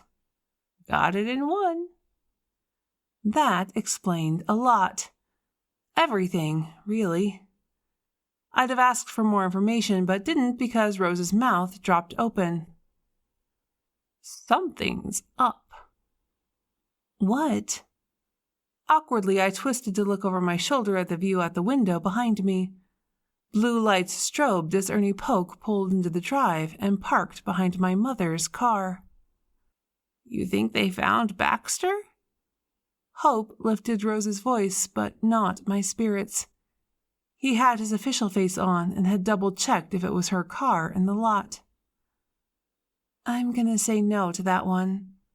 I hate to take off so abruptly, but it looks like my mother needs help in the tent. Something's up. Go, but you have to come back and tell me what's going on. Count on it, I said, stood and made my way to the door as my heart rate kicked up. I don't claim to be psychic, never did, but my gut kept screaming something bad was happening. As I neared the tent, my mother's voice confirmed the feeling. You have to be kidding me, she said. I need your whereabouts for the time in question, Kitty.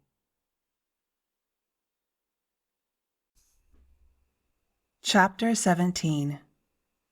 Ernie balanced my mother's strident tone with his authoritative one. You think I killed Davina Benet? My mother sounded lost. Please, just answer the question. Can anyone confirm your whereabouts during the time of the murder? You know me, Ernie. You know I wouldn't hurt anyone. I chose that moment to step inside. Not that either of them paid me the slightest bit of attention. One look at my mother's face took me right back to the night we lost Grammy Dupree. Always the backbone, Kitty stood firm and faced whatever came her way as if she were the only shield between her family and the big, bad world. But on that night, she'd crumbled. We all did. She was close to crumbling now. Kitty, Ernie softened slightly. I need you to answer the question. Shoulders rounded, she shook her head. I'd never seen my mother look small. I wanted to put my arms around her, tell her it was okay to be scared, but I couldn't get past the wall I'd put up between us these past few days. No, Kitty nearly whispered. I don't have an alibi for the time of the murder. After Martha broke up the protest, I went home to cook dinner. Did anyone see you leave? Having come to know Ernie Polk rather better than I ever wanted to, I read the hope in his tone that others might miss. He didn't think my mother had killed Davina. Good thing for him, because if he had, it would have been a war between us. But Ernie was a good man and a good cop, with a hard job to do. A job my mother wasn't making any easier. Feeling awkward and invisible, I cleared my throat to remind them I was there. Mom's head whipped around, her immediate frown confirming she hadn't seen me come in and wasn't happy I had. As if she couldn't bear for me to see her in a vulnerable moment, Kitty Dupree rebuilt herself. Her spine stiffened, and her expression went from scared suspect to scary librarian, her go-to for getting noisy children to be quiet. I'd seen it all before, and her tactics didn't work on me. Mostly. It hurt my heart to realize she couldn't or wouldn't lean on me in her time of need. Tension charged the air in the tent. Do I need a lawyer? While her chin went up in defiance, where Kitty's hands gripped the back of the chair, her knuckles blazed white. Do you? Ernie glanced at me, but I couldn't read his thoughts other than that maybe the question threw him off a little. Mom sighed. Of course not. I'm just... She paused to brush her hair back from her forehead. A little thrown by all this. I won't apologize for my feelings towards Davina Benet, but I certainly didn't dislike her enough to kill her. Let's sit down and you can ask me anything you like. Nodding, Ernie followed her to a table, pulled a pen and dog-eared notepad from his pocket. I'd seen him use the electronic version before, but this time he went old school. Probably to put my mother at ease and make things seem less official. According to other witness statements, you were the person who instigated the protest. Is that right? Ernie began. When I would have joined them, my mother stopped me. You can go, Everly. This doesn't concern you. Ernie barely hid a smirk when she cut off my argument and pointed firmly toward the doorway of the tent. Now, please. Fine. I went without bothering to hide my annoyance. If there'd been an actual door, I'd have slammed it with as much pettiness as I could muster. And don't bother trying to eavesdrop, I'll know if you do. Fine. Banished like some schoolgirl, I stomped back toward Rose's place, and then, on the spur of the moment, made a detour to the facility's main office. Behind the reception desk, a woman sorted files in a cabinet. I'd like to sign up to be a volunteer, I blurted, already regretting the impulse that led me here. When the woman turned to reveal herself as Megan McCurdy, I regretted it even more. One eyebrow cocked, Megan regarded me thoroughly for a moment. You're aware volunteers are not paid workers, I assume. My turn to lift a brow. Being familiar with the meaning of the word, I assumed as much. What do I need to do to become one? Is there a training program?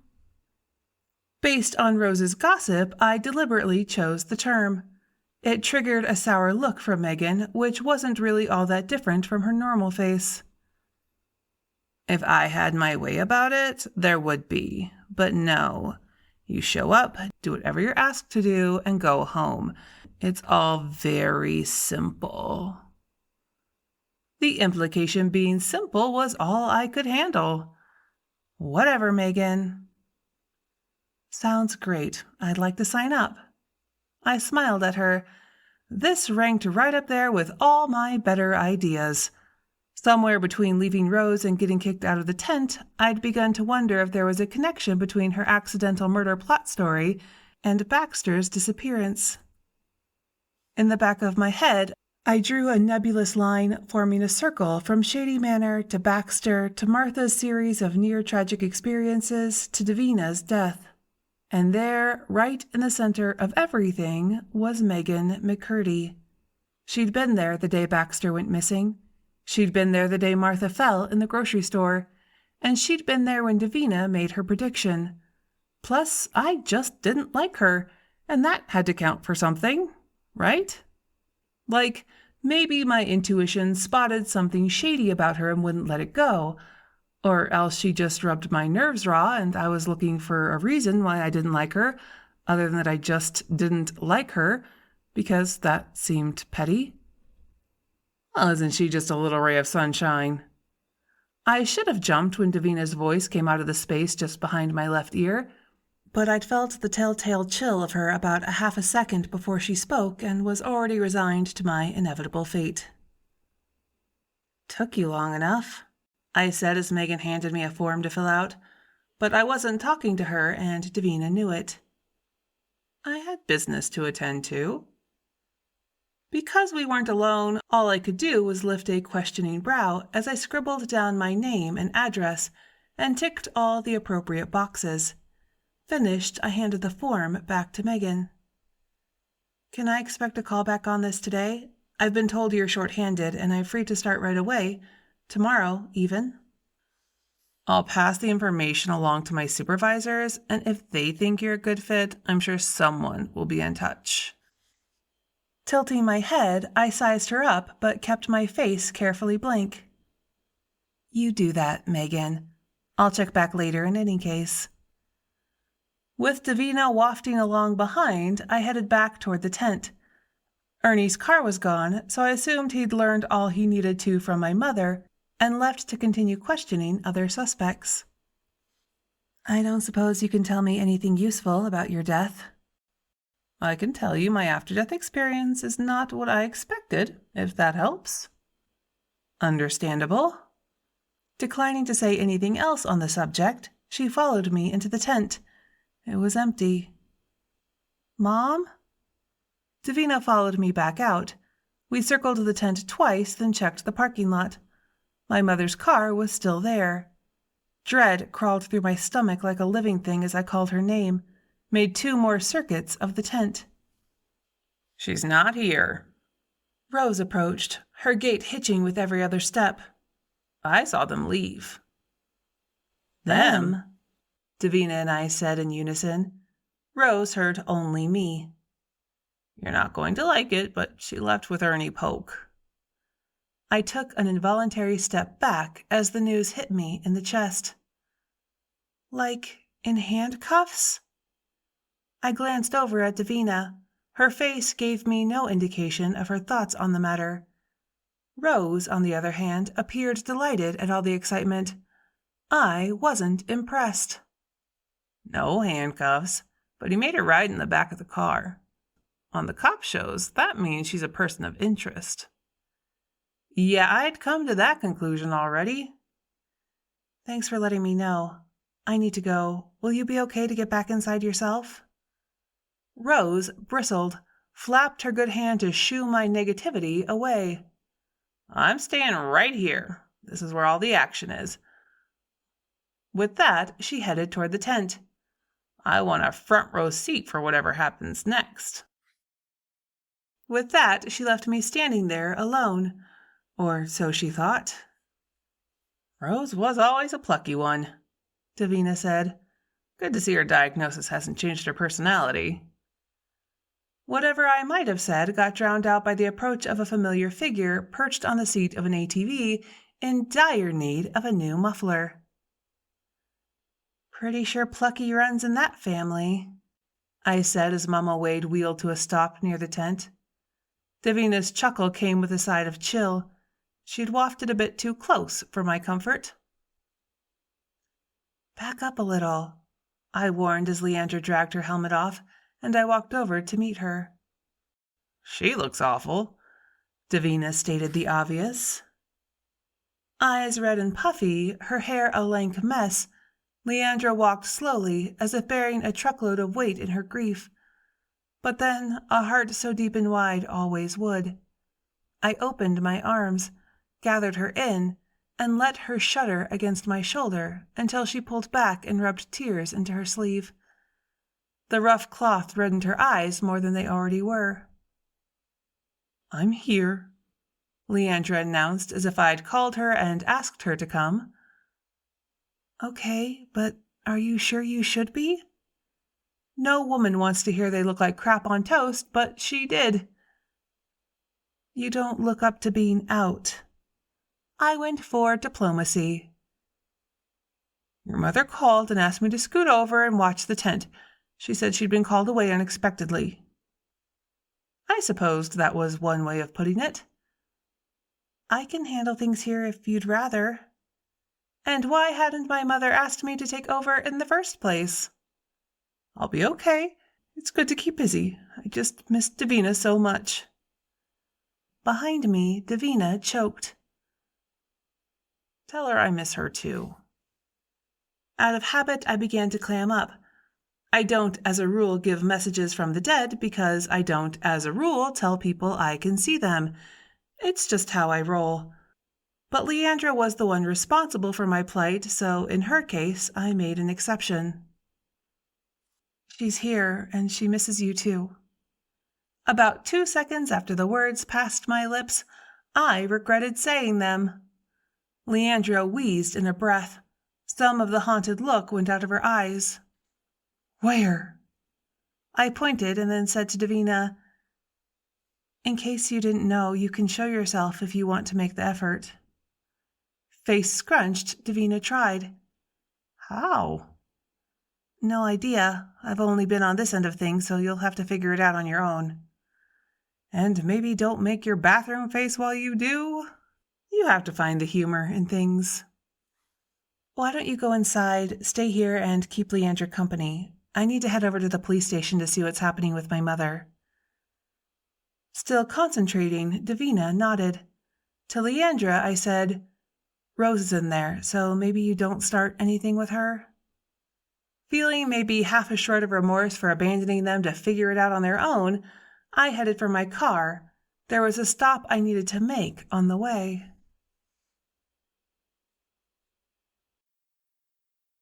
Chapter 18.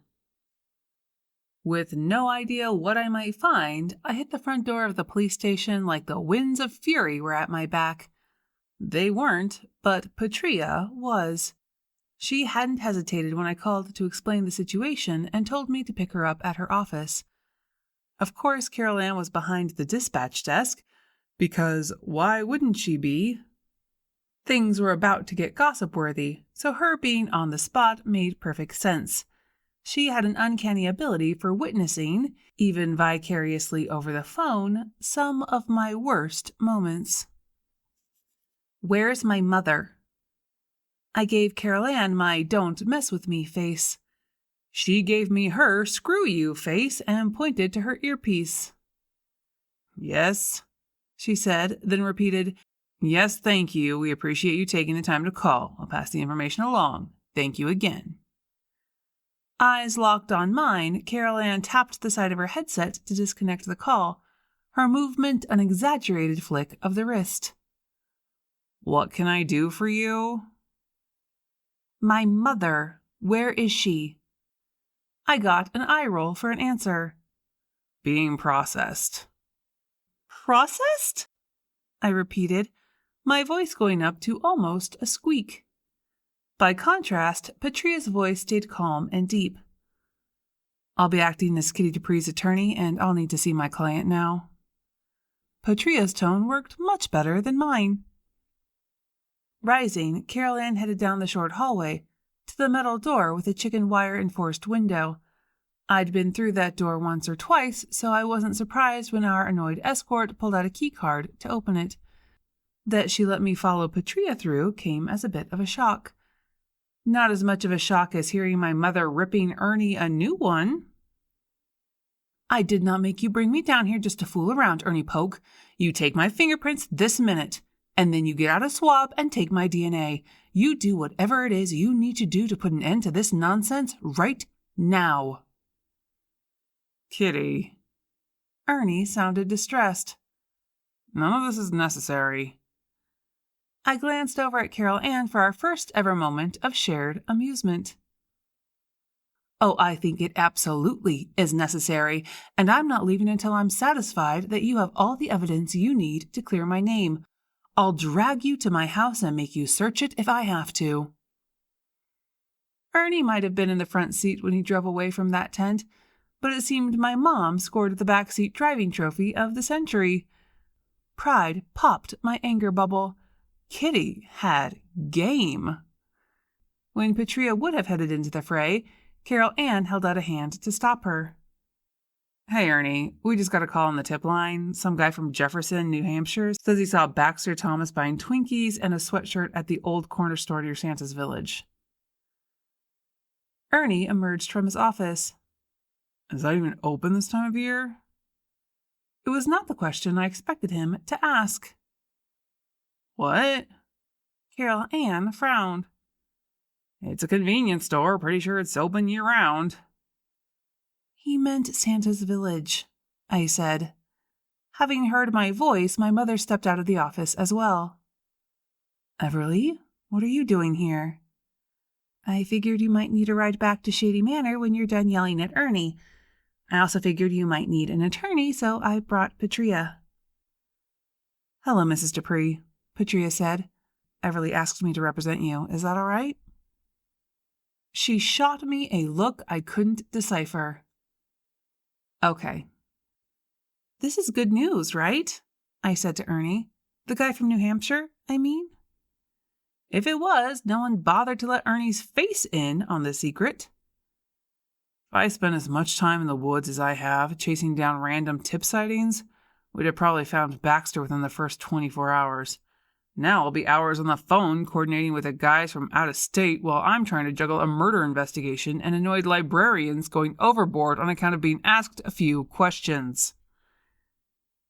My mother had the grace to look suitably chastened. I guess that's a hint. You think? Ernie pressed his palm into his forehead as if trying to stave off a headache. Go home, Kitty, or back to Shady Manor, I don't care which. Just give me some room to do the job, and don't leave town for an extended period of time, okay?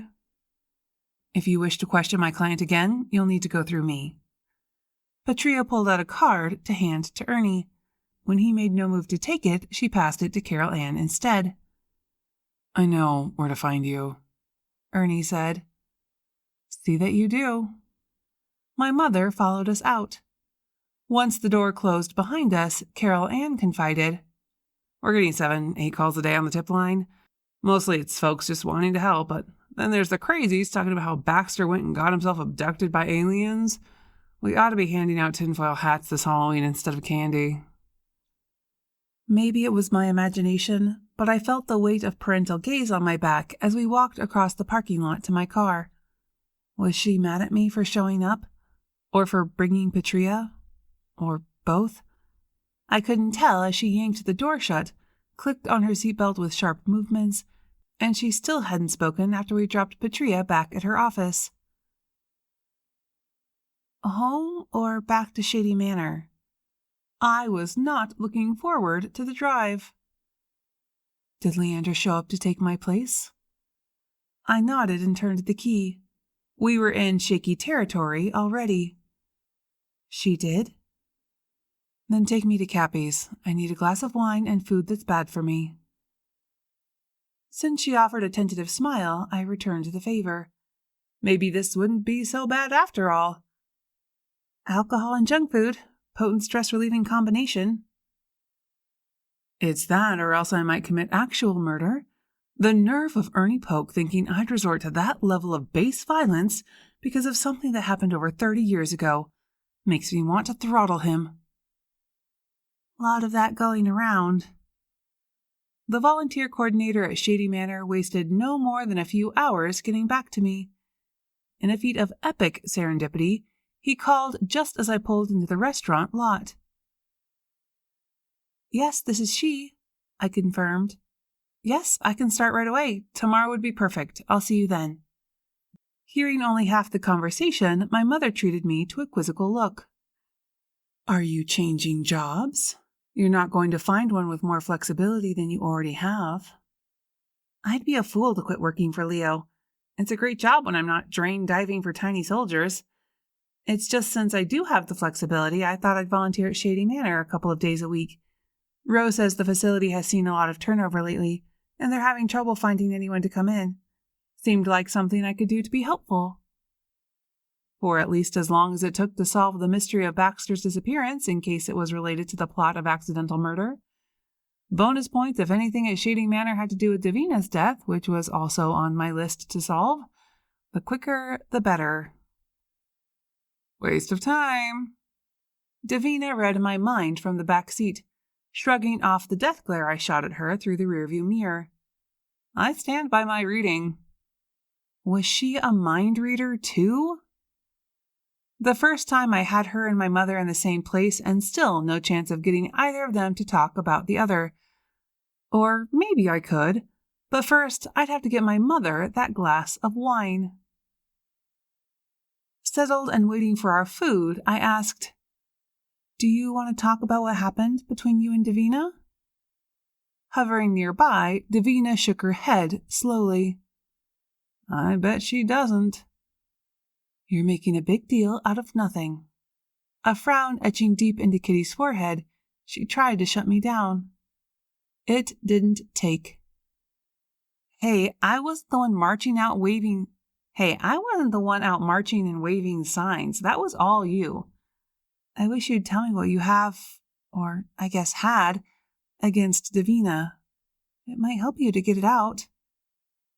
A public venue probably isn't the best place to have this conversation. She tried again. We'd taken a booth far enough away from the kitchen we'd have to yell to be heard, and other than us, the place was empty. But I waited until we each had a mountain of fried shrimp in front of us to point that out. "Do you believe in ghosts?" Kitty countered with a question of her own.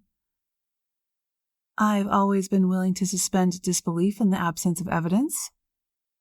I didn't want to lie, but I wasn't giving her the entire truth until I had more information, so I dazzled her with BS. "I was afraid of that. I tried to keep your grandmother from discussing her belief in psychic phenomenon in front of you, but trying to stop that woman from doing something was like trying to tame the wind." Thinking of Grammy Dupree always made me smile. She was a force of nature. Kitty snapped. She was a crackpot. Davina narrowed her eyes. The temperature in the room dropped a degree or two. The smile dropped off my face. I'd never heard my mother talk that way, and I thought she and her mother-in-law were close. Mom schooled hers. "I'm sorry," she said. "I loved Hattie with all my heart, but I hated that she put certain ideas in your head, and then you went and made friends with JC." "I thought you liked JC. Had nothing in my childhood been real?" The conversation threatened to put me off my lunch, but it didn't seem to do the same for my mother, as she squirted tartar in her cocktail sauce and dipped shrimp in the mixture. In fact, she seemed relieved at the opportunity to air her opinion. "Did I say I don't like JC? She's a lovely girl. I couldn't ask for you to have a better friend." "Mama Wade, then?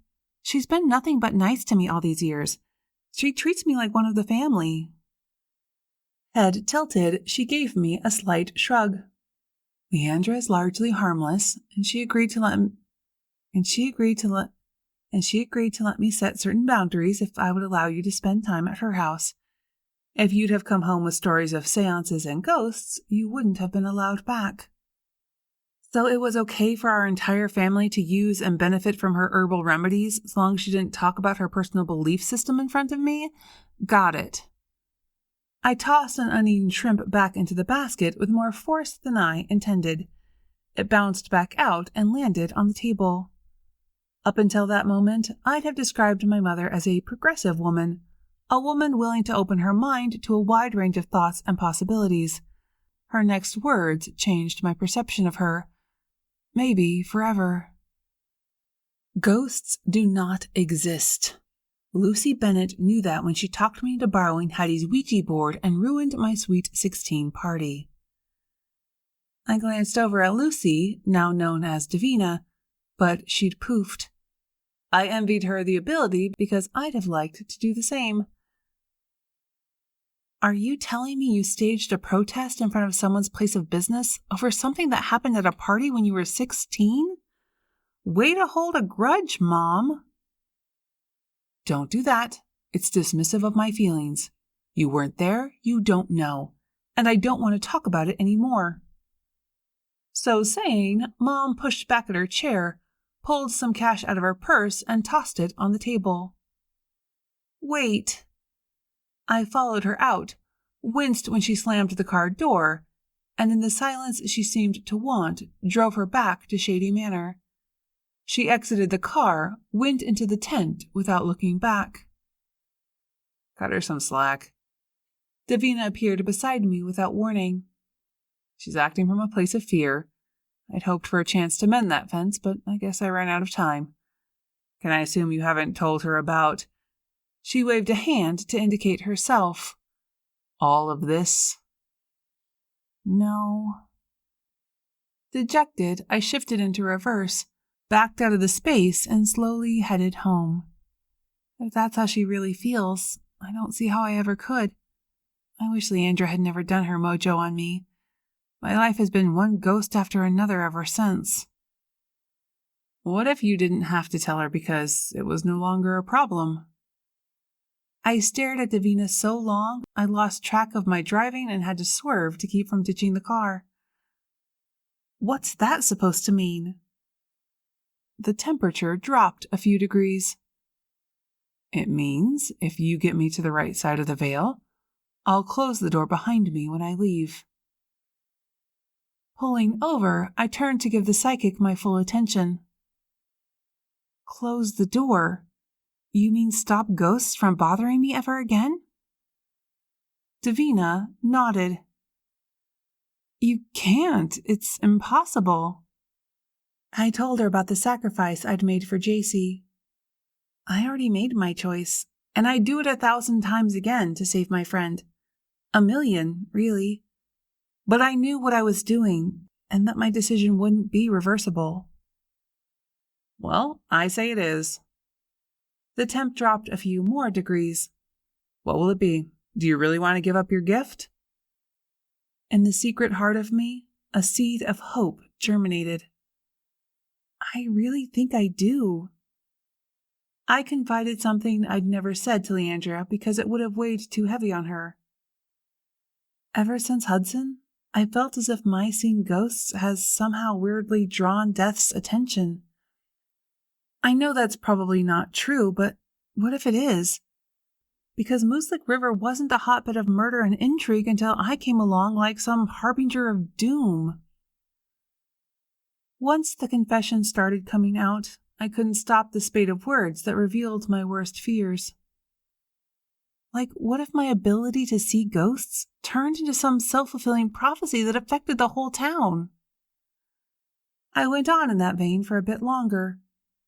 When I finally wound down, Davina poked me with a verbal pin to make sure she'd let all the air out of me.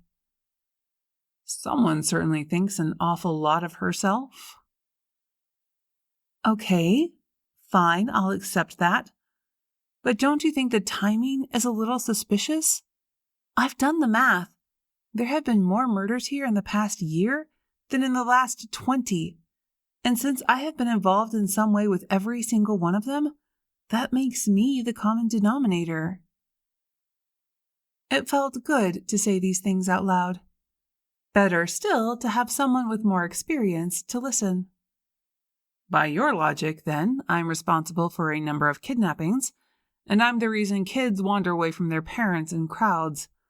Or maybe you think I spent my life running up to people struggling with their internal demons and shouting hooky spooky at them so they'd take off and worry their families half to death. Turning back in my seat, I put the car in gear. Okay, I guess it sounds stupid when put that way. You think?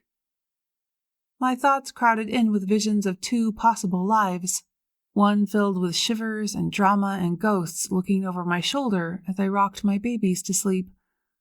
Would those babies ever know their grandmother?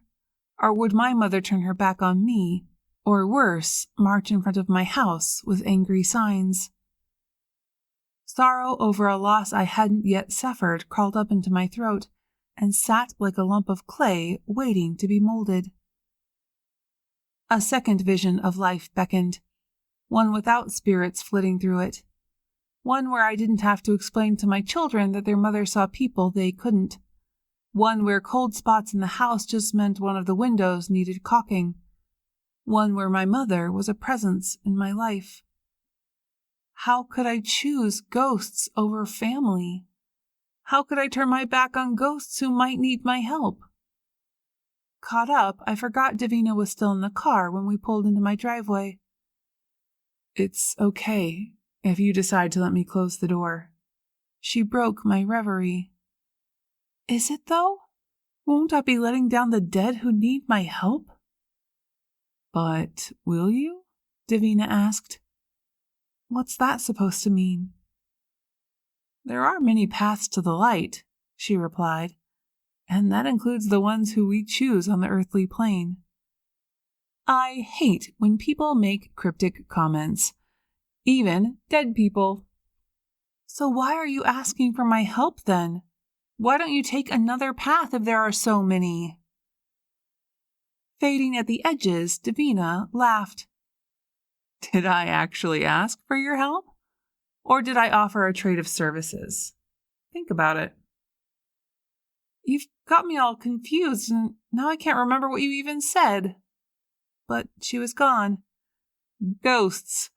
Pain in the neck every single time.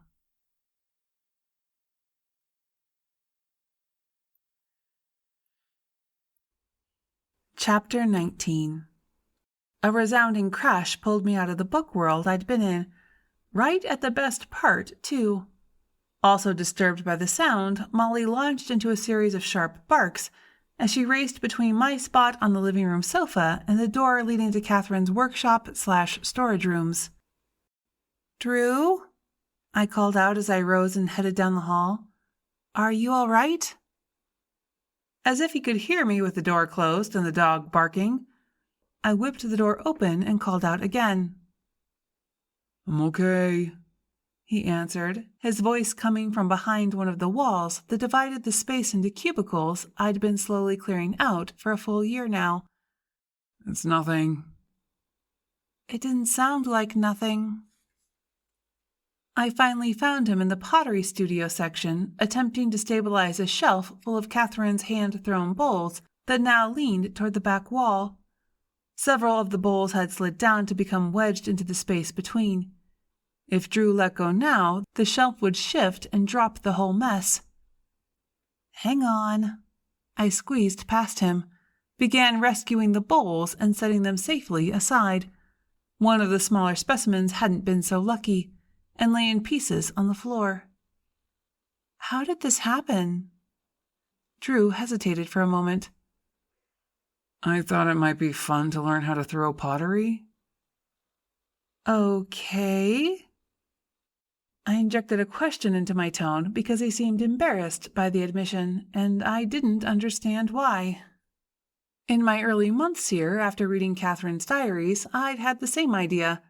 I'd gone so far as to buy 25 pounds of clay and watch several hours' worth of instructional videos to learn the basics. She'd written so passionately about how her artistic pursuits had kept her going after the loss of her beloved husband, and she'd inspired me to be more like her. Except I wasn't. I can't draw a straight line with a ruler, and while I'm great at putting an event together, I'm not the person you want in charge of crafting the party favors. There was an incident, he finally admitted. An incident. With the clay? What kind of incident? I wasn't laughing at him. Not yet, anyway. With the clay. Going behind the shelf, he returned with a misshapen ball of it in his hand. Fuzzy bits of dust clung to the surface. Based on my limited experience, I'd say I started out with too much. Didn't get it wet enough to stick to the bat. He tossed the dented mess in the trash can. Then you factor in the centrifugal force with the wheel speed to the max, and you get a projectile incident.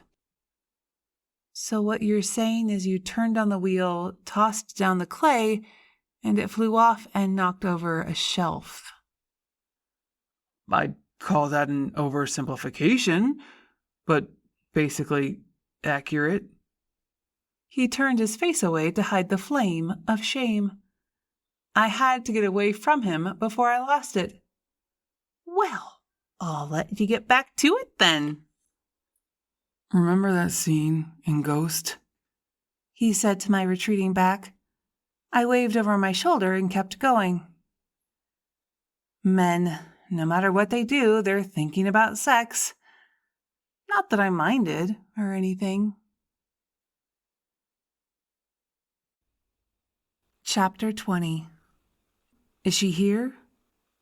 After hammering on my front door until I dragged it open, Leandra came in like a wrecking ball on a mission. Davina? Leandra's floppy hat bounced when she nodded. Not at the moment. That I could see, anyway. Good. You have to help me. Or rather, I have to help you. She's driving me crazy. Every time I turn around, she's there. There's no warning. She just shows up and starts talking and talking, and one time before I could stop myself, I walked right through her. The shudder shook its way down Leandra's body, a feeling I knew all too well. No wonder Davina hadn't been hanging around me as much as other ghosts had. Apparently, she'd figured out how to show herself to Leandra, and I'd forgotten to check in with them after dropping my mom off at the tent the day before. Being haunted isn't everything you thought it would be, huh? I tried to keep the glee from my tone, but Leandra picked up on it anyway. I didn't come over here for an I told you so moment. I'm already aware I've become a victim of my own foolishness. I'm here to help you solve Davina's murder so she can go into the light and get out of my house. Welcome to my world. Walking past me, Leandra headed for the kitchen, made herself at home by putting a pot of water on for tea. Do we have a theory? What has she told you about her death? Sighing, I mentally rearranged my morning. Molly would have to settle for a walk after my volunteering stint at Shady Manor. You know it doesn't work that way. If only it were that easy. She hasn't been forthcoming with me about her life, and she can't talk about her death, which means you're probably my best source of useful information right now. I got out teacups, set a container of honey on the table, went back for the cookie jar and the notepad I kept in the junk drawer before taking a seat, while Leandra decided which tea to brew. Picking up my pen, I scrawled out a divided list of motives and suspects. Let's start with motives. I know it's almost a cliche, but love, revenge, and money are generally the most common reasons people kill. Love's out. Leandra and the teapot made their way to the table. She dipped into the cookie jar. She hasn't been in a serious relationship for years. By choice? Taking a moment to think, Leandra held her hand out flat, then flipped it back and forth. Not entirely. Finding a partner when you can touch their pocket change and see everything they've done all day doesn't help build a relationship. Trust needs to be based on faith, not force. It's not like I hide things from Drew, but if he suddenly became privy to the conversations I have with my best girlfriends, things between us might get awkward. Okay, I can see that being a thing. Makes me sad for her. Waving a second cookie, Leandra said, Davina was lonely. I think that's why she moved back home. At least she had family here and people who didn't give a fig about her fame. Leandra definitely fell into that category. Did she say as much? It would help me to know her state of mind. No, but no one gives up a syndicated television show to move back to the boonies without a good reason. Unless there was something else going on. Davina didn't mention if anyone had threatened her, like a stalker or a disgruntled client, or someone she put behind bars for kidnapping. She did mention she solved some kidnapping cases. Why hadn't I bothered to research Davina's online history before now? I said as much, then went to grab my laptop. Leander switched seats so she could read the results with me. We scrolled in silence until one article caught my attention. This one gives me a tingle. I clicked on the article heading in the search window. A 6-year-old girl was kidnapped by her uncle after her mother passed away. I remember that. It was one of Davina's early cases working with the police. But that was forever ago, and the article says the uncle is still in prison, so I can't see where this could have anything to do with her death. Probably not. I kept scrolling. After 3 pages of mostly glowing accounts of Davina's success, a few negative articles crept into the results, several written by none other than Kevin Wayne. I guess we can conclude Mr. Douchebag Debunker is not a fan. Is he enough of a fan to be a killer? That's the question. Do you know if he contacted her outside of the day she did the reading? When someone you care for is gone, hindsight can often paint a bleak picture of the things you didn't notice but should. Leandra shook her head. I don't know. If I'd paid more attention, maybe I could have done something. Maybe she'd still be alive. You couldn't have stopped it. Davina showed her face. You know that. Our fate is a sonnet written in a strict pattern. Begins with birth, ends with death. But, Leandra nodded mistily. We're free to tell our own story within the stanza. How poetic. The comment earned me a pair of dirty looks. I have to leave soon, so maybe we could just touch on your most interesting cases, or better yet, your most recent one. Anything that might speak to motive. My first one was of the more interesting, since it's the one that led to everything else. Davina settled in to tell the tale of how she'd taken a job as a nanny to the young son of a family from a wealthy neighborhood in Boston. I'd have done almost anything to get out of Mooselick River at the time, but that's a whole other story. She'd spent 6 years helping to raise the boy, and during that time had become friendly with most of the families in the neighborhood. When little Annette had gone missing, she'd offered to use her gift to help in the search. That single act became the catalyst that changed Davina's life. If there's one thing in my life I regret, it's telling the authorities where to find that poor motherless girl. Her father was not a good man, but I didn't realize that at the time. Years later, it came out that he'd been abusive, and there was speculation that his wife hadn't died of natural causes. That's horrible. I offered sympathy. Anyway, I tipped off the cops. They found little Annette right where I'd said she'd be and hauled her uncle off to jail. The media got hold of the story, and within a couple of weeks, one of the local cable companies offered me a chance to do my own show. I'd been fired, so I took them up on it. The rest is history, and I like to think I've helped a few people along the way. She's being modest. Leandra glanced fondly at her dead friend. You helped so many. What made you give it all up to move back home? The dead can't sigh because they don't breathe, but Davina somehow managed to give the impression that she did. 25 years of tragedy. People don't go missing because their lives are full of rainbows and unicorns. They go missing because someone has hurt them, or because they've hurt someone else and are running. I hadn't thought of it that way. When I hold an item in my hand, I don't just see the person who owned it. I feel what they did. The loneliness, the horror, the fear, their life, their death. It all courses through me. My last case was another child, murdered by her mother in a fit of rage, then hidden and reported missing. I was there when the police brought her battered body out of the well her mother had thrown her in, And I knew she would be my last. I just couldn't do it anymore. A sob escaped Leandra's lips, and I wasn't too far from tears myself. I just wanted family and a simple life, so I came home. And just look what happened. A tragic story that didn't necessarily help me in finding Davina's killer, but made me more determined to try. I have to go. I'm starting my first day as a volunteer at Shady Manor today.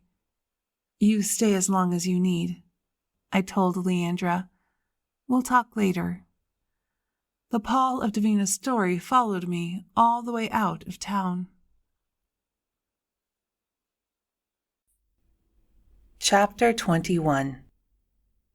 Eager to begin my fact-finding mission, I arrived at Shady Manor 10 minutes ahead of the time I was supposed to be there, and still Megan McCurdy acted as if I'd done something wrong. Anyone who's that eager to find fault can't be a happy person, so I should have felt sorry for her, but I didn't. Good, you're here. Come along. I need to get you settled and back to my actual job. She led me to a table in the corner of the common room, handed me a document to sign, then tapped her fingers on the table while I took the time to read it over. It's just a personal injury waiver. Everyone signs them.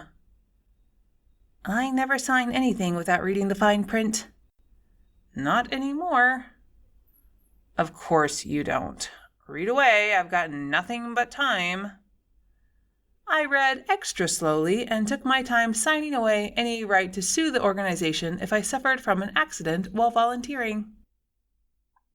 Here is your welcome packet. Megan handed me 2 sheets of paper stapled together at the top. One was a map of the facility, the other a list of duties I might be asked to perform. Any questions? How did you get this job was the first that sprang to mind, but I didn't ask it out loud. Nothing on the list of duties seemed overly taxing or difficult to understand. My main tasks would be spending time with the residents when they came to the common room and helping out with special group activities. I'm good. Rose mentioned some of the volunteers made home visits. I don't see that anywhere on the list. Rising, Megan looked down on me, her favorite vantage point as far as I could tell. We have nursing staff for that. Only qualified staff visits residents in their homes. You won't be doing those. Okay. I bit back an annoyed retort. Just keep the old folks entertained for a few hours. It shouldn't be too difficult for Everly Dupree. Having delivered her parting zinger, Megan left me alone with the 2 women who had come in to work on a jigsaw puzzle. If you wanted to entertain us, you could always slap her into the middle of next week. The quaver in the older woman's voice came from trying to suppress a laugh, not her advanced age. I'd pay to see it, said the other one.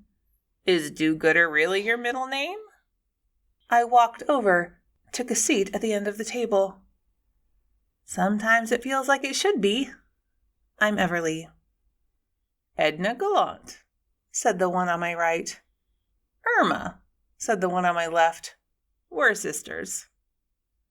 I could have figured that one out for myself, since to look at one was to see a mirror of the other. They even wore their hair in the same style. Everyone says we look like twins, but Irma's 2 years older. It was cute how they took turns speaking. We're old-timers. Edna put down the piece of sky she'd been trying to fit in every available slot and settled in for a chat. We live in number 1. Been here since the place opened, so if you want to know how things work around here, just ask. Gold mine? You'd have heard about Baxter Thomas. Did you know him? The sisters exchanged a look that carried both a question and an answer. When they turned back to me, I felt a tingle of anticipation. We know Bird Dog Thomas, Irma said. Bird Dog? Seemed an odd nickname. Edna lowered her voice. on account of his flirtatious nature. I think you're supposed to call it hooking up, Irma cautioned her sister. That's how they say it now. I saw it on TV. If I'd taken a drink right then, I'd have choked on it. And you're supposed to say bird dog, but I didn't give you crap about it, did I? Edna jumped into the squabble with both feet. Somehow, I didn't think this was what the coordinator had in mind when he'd hired me to entertain the residents. Please don't fight. I've got the gist. Baxter had a thing for the ladies here. And the staff. Irma nodded knowingly. Could I have just uncovered a motive for his disappearance and incredibly likely untimely death?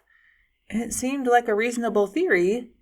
Still, he hadn't given off that vibe when I met him at Rose's. Then again, how does one judge a man based off of a conversation lasting under 5 minutes? Okay, I realize people do stuff like that all the time, but I try to give them the benefit of the doubt. Was there anyone in particular who caught his fancy? Someone who might have taken offense to his advances? Leaning in close, Edna spoke just above a whisper. There was this one nurse who quit the day before Bird Dog went missing, and I saw sneaking in his back door a few times. She nodded and blinked twice at me, deliberately. After dark, if you know what I mean. Frowning, I admitted I didn't. After dark, she repeated. You know, hanky-panky time. My mind went there, and I could have done without the mental image. What a load of hooey. Irma arched a pencil-drawn brow at her sister. You're imagining things.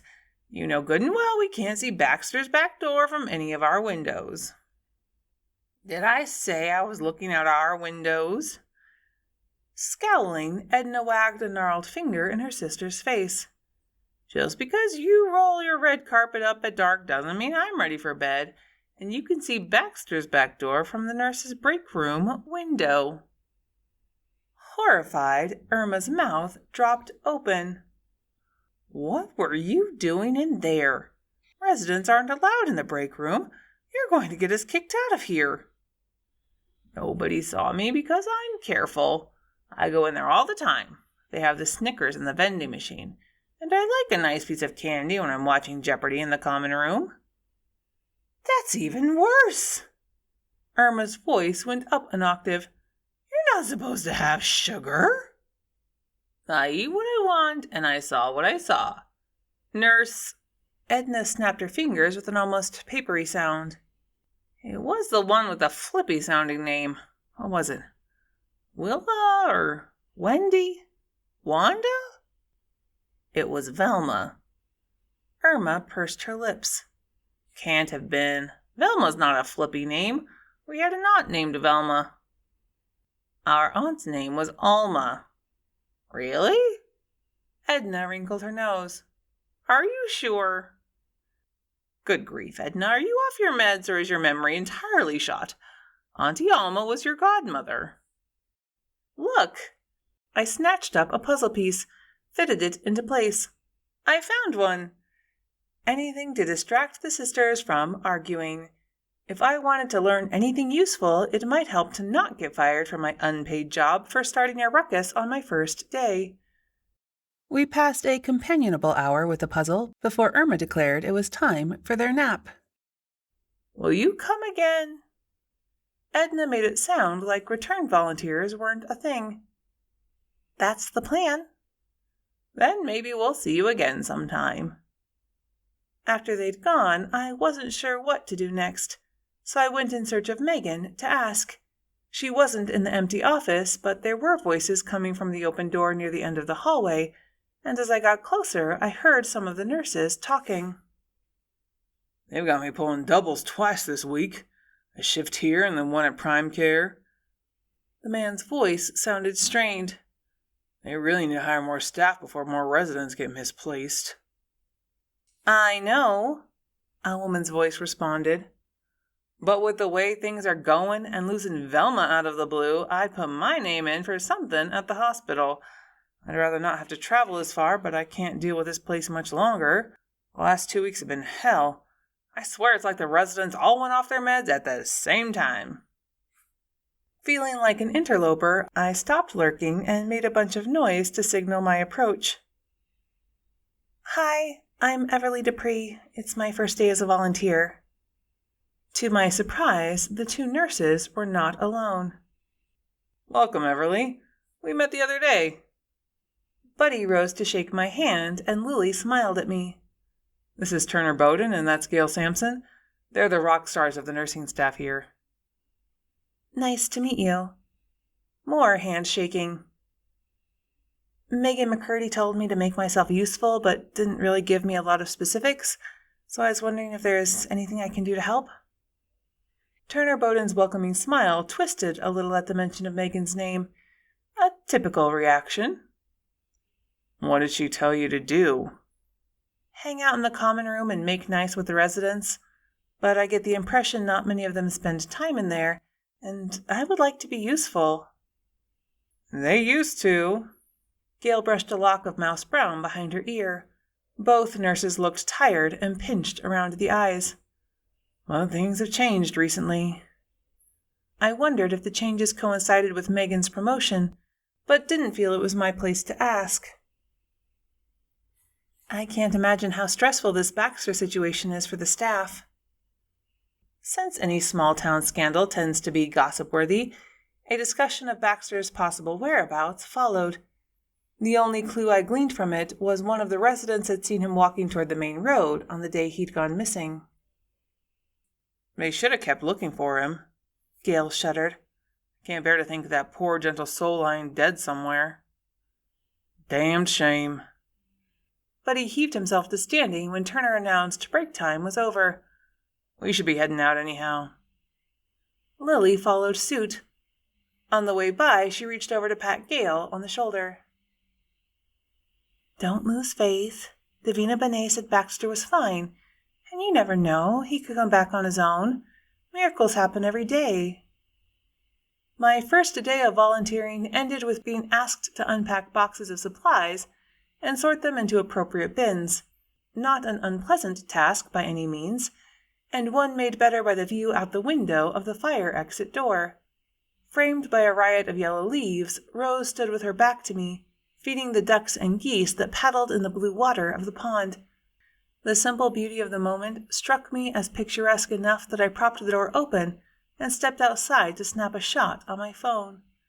When I turned back, I found the scene mirrored over and over in the windows of the fire doors for each of the apartment and units, and snapped a second shot solely for the artistic effect. Back inside, I had just begun to rip the tape off the final box when a furtive movement drew my attention. The tape snagged and cost me a second, but I still looked up in time to see the backside of Buddy, the volunteer, disappearing around the red brick corner of the end unit. Funny, I thought they'd left an hour before. Probably forgot something. Maybe it was my imagination, but I thought the window glass reflection on Rose's back door rippled faintly. He couldn't have been in her place, though, because she was still feeding the geese and would have locked the door when she left. Chapter 22. Propped up in bed, I listened to Drew have a minor meltdown over the phone. "I should just head back to town right now because she's going to drag you into investigating her death, isn't she?" He didn't wait for an answer. "What am I thinking? Of course she is. They always do." He wasn't helping, and for reasons that weren't even clear to me then, I didn't tell him about Davina's offer. As she said, it was my decision to make, and mine alone. "I'm fine. You're doing important work, and I'll be careful. I've hardly had time to think about anything related to Davina's case anyway. Plus, she was essentially new in town, with friends and possibly enemies from away. There's a good chance I'll have to pass on this one. Let Ernie handle everything." Except I had been thinking about the case and wasn't getting anywhere other than circling back to the one person who seemed to dislike Davina the most. My mother. Not an option. "They're calling off the search at the end of the day, so I'll be home tonight anyway. We've covered every inch of more area than a man his age could possibly manage in the time he's been missing. Bloodhound couldn't pick up his trail, and neither did the actual dogs when the troopers brought them in. It's like the man just vanished. Carol Ann says they've had reports of alien activity in the area. I tried to lighten the mood. Carol Ann should be wearing a tinfoil hat. She's thinking of handing them out for Halloween. I've got a planning meeting today. Maybe I'll float the idea past Martha. I heard male voices in the background. Time to bug out, and my battery's dying anyway. Might not be enough sun for the solar charge today, so you don't hear from me before then. We're planning to be back at base before dark, and I'll catch a ride home. Okay if Bloodhound bunks at our base tonight? Our place. I liked hearing Drew say it. Of course. I mentally altered my meal plan to include an extra mouth. Stay safe. Love you, babe. Love you back. If you make smoochy noises, I'll lose all respect for you. Davina shimmered into view. Drew had hung up, but I made them anyway, and then I gave her a lesson in afterlife etiquette. Just because you can pop up anywhere, anytime, doesn't mean you should, and definitely not in my bedroom. Undaunted, Davina wafted over to sit at the foot of the bed. I drew my feet as far from her as possible. Touching ghosts isn't my favorite thing to do. It feels like an icy bath in spider-infested slime. Ick. Being dead should come with some perks. It's good to be dead. Oh, really? Tell me how you got that way then. Made her think, and thinking made her blink out. Yeah, how do you like it now? It probably wasn't the nicest way to make a point, but I have a right to my privacy, and I knew she'd come back eventually. They always do. Besides, I had a meeting to get to, a dog who wanted her morning walk, and a mystery to solve. More than one, actually. An hour later, I ticked one of the things off the list and had just dropped my phone in my purse when it rang, so I fished it back out. Everly, I'm glad I caught you before you left. Martha's voice sounded at least an octave higher than normal, which meant she was keyed up about something. Is everything okay? How are you feeling? I don't know what else to do, but there's just no use for it. I can't come to the meeting today. You'll have to take over for me, won't you? I won't rest until I can leave things in your capable hands. Like I needed more things added to my list. Given everything that's happened, are you sure we should go ahead? It might be better if we canceled this year. I played right into her hands. If you're not up to the task, I suppose I could ask Megan to take over. Bam! Martha, the master manipulator, had scored. No, it's fine. I've got it under control. She had me, and she knew it. I'm headed to the town office now. You just rest and recuperate. I'll handle everything. If you insist. Did you know you can actually hear someone preen over the phone? I let Martha bask for a moment.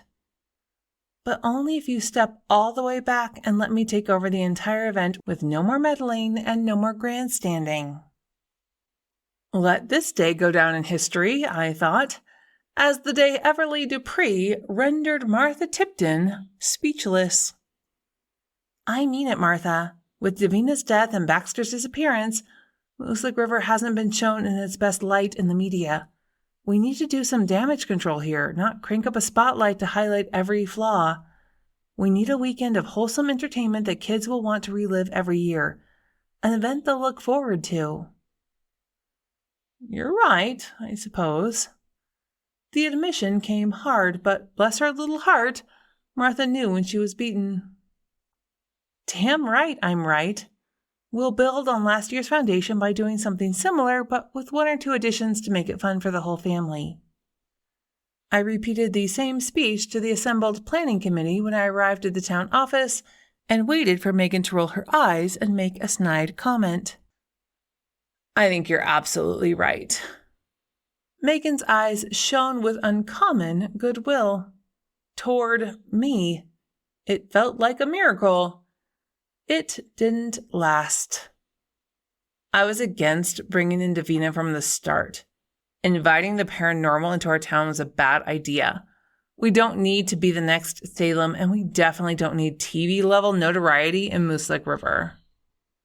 Megan looked at me. We've had plenty of that from other sources, and it hasn't done a lick of good. Wow, Megan, you keep flipping like that, you'll end up with an offer to join the circus. I'm glad Davina's out of the picture. It lets us move on to plans that actually have a shot at bringing us the right kind of attention. Now, why don't you tell us what you have in mind and how we can help? The goodwill in her sunny smile came back with a vengeance.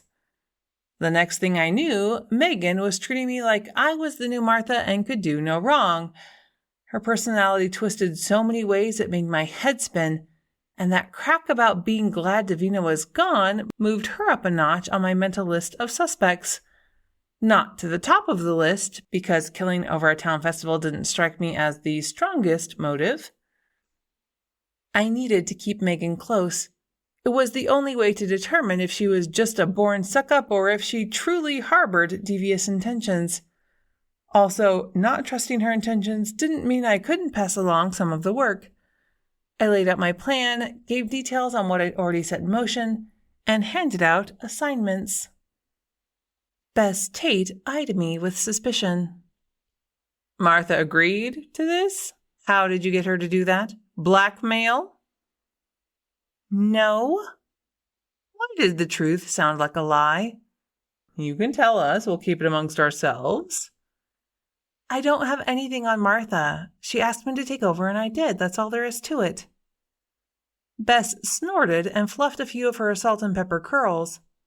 Probably knocked her on the head to get her out of the way. One of us should have thought of that before. That's a hideous thing to suggest. Megan practically broke a leg jumping to my rescue. I'm sure Everly's telling the truth, and anyone can see she has a gift for event planning. If we lived in a bigger area, I'm sure she could drum up plenty of business if she wanted to go pro. Pro? Patricia frowned. I don't understand. Bless her heart, she rarely did. Bess flashed Patria a look. It means professional. I know that, but professional what? Party planning? You know, high-end weddings and the like. In the right area, someone with the know-how and contacts can make a very lucrative living showing people how to have a good time. Oh, honey, there have always been women who could make money showing people how to have a good time. Bess winked at Megan, and I wanted to sink through the floor. Okay, if we're all on board here, I propose we get together again at the end of the week and compare notes. I have a few calls to make when I get home. Bess waved me off. Go, we're all set here. Megan followed me out. If you don't mind, I have one little suggestion, she said. I steeled myself. I didn't want to mention it in front of Bess because you know how she is, and I think what you've done here is brilliant. I sensed a but coming. But? I prodded, and Megan frowned. There is no but. It's just, I thought it might be fun to offer a donut decorating stand for the kids. You know, with frosting and sprinkles and edible glitter, it could be really fun. Feeling more kindly toward her than I ever had, I patted Megan on the shoulder. That's a fantastic suggestion. Can you make it happen? Oh, she seemed taken aback. I guess I could, but I thought... She thought I could pull a bakery out of thin air. Then I'll leave it in your capable hands. On another topic, the Gallant sisters mentioned a nurse named Velma who worked at Shady Manor recently. When her brows beetled in a frown, I made up a reason for asking. She was a favorite of theirs, and they've been worried about her. It might help set their minds at ease if I could tell them why she left. You mean Velma Sandusky? Did I? Did you have more than one Velma working there? No. Then I guess I probably do. Was she fired for some reason? Megan's frown deepened. I don't think so. I heard she quit, but I don't know why. Helpful as always. Okay, thanks anyway, I said, and let her go.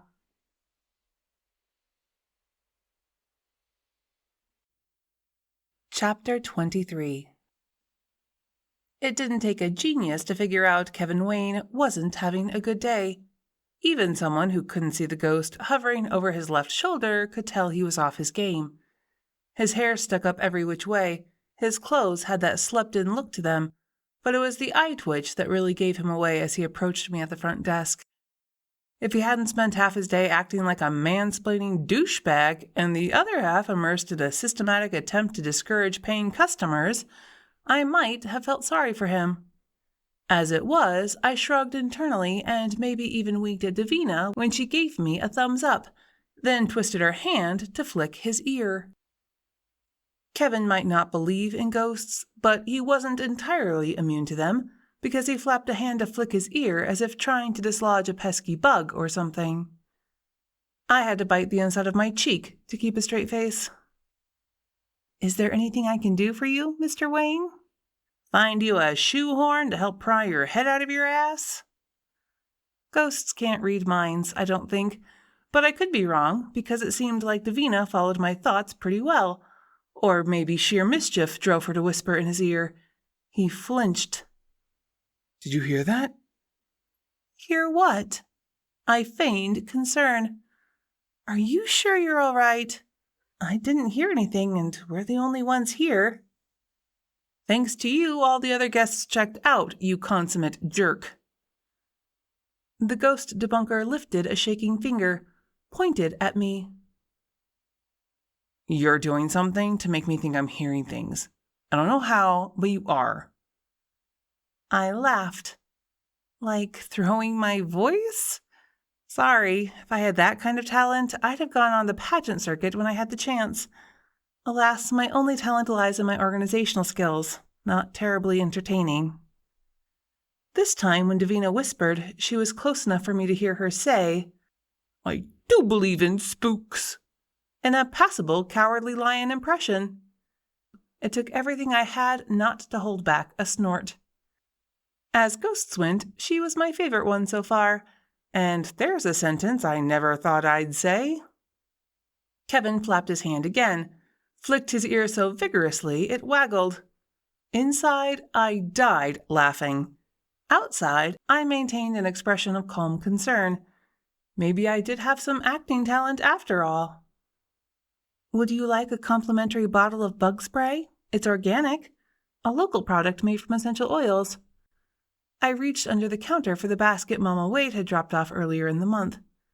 Very effective. Buzzing flies hate the stuff. I got a burning look from my offer and a snort of ghostly laughter that almost did me in. It's not a fly. To prove his point, Davina drilled a spectral finger into his upper arm. Kevin twitched and slapped at the spot. If you don't mind my saying so, Mr. Wayne, you look exhausted. Maybe a nice nap would do you good.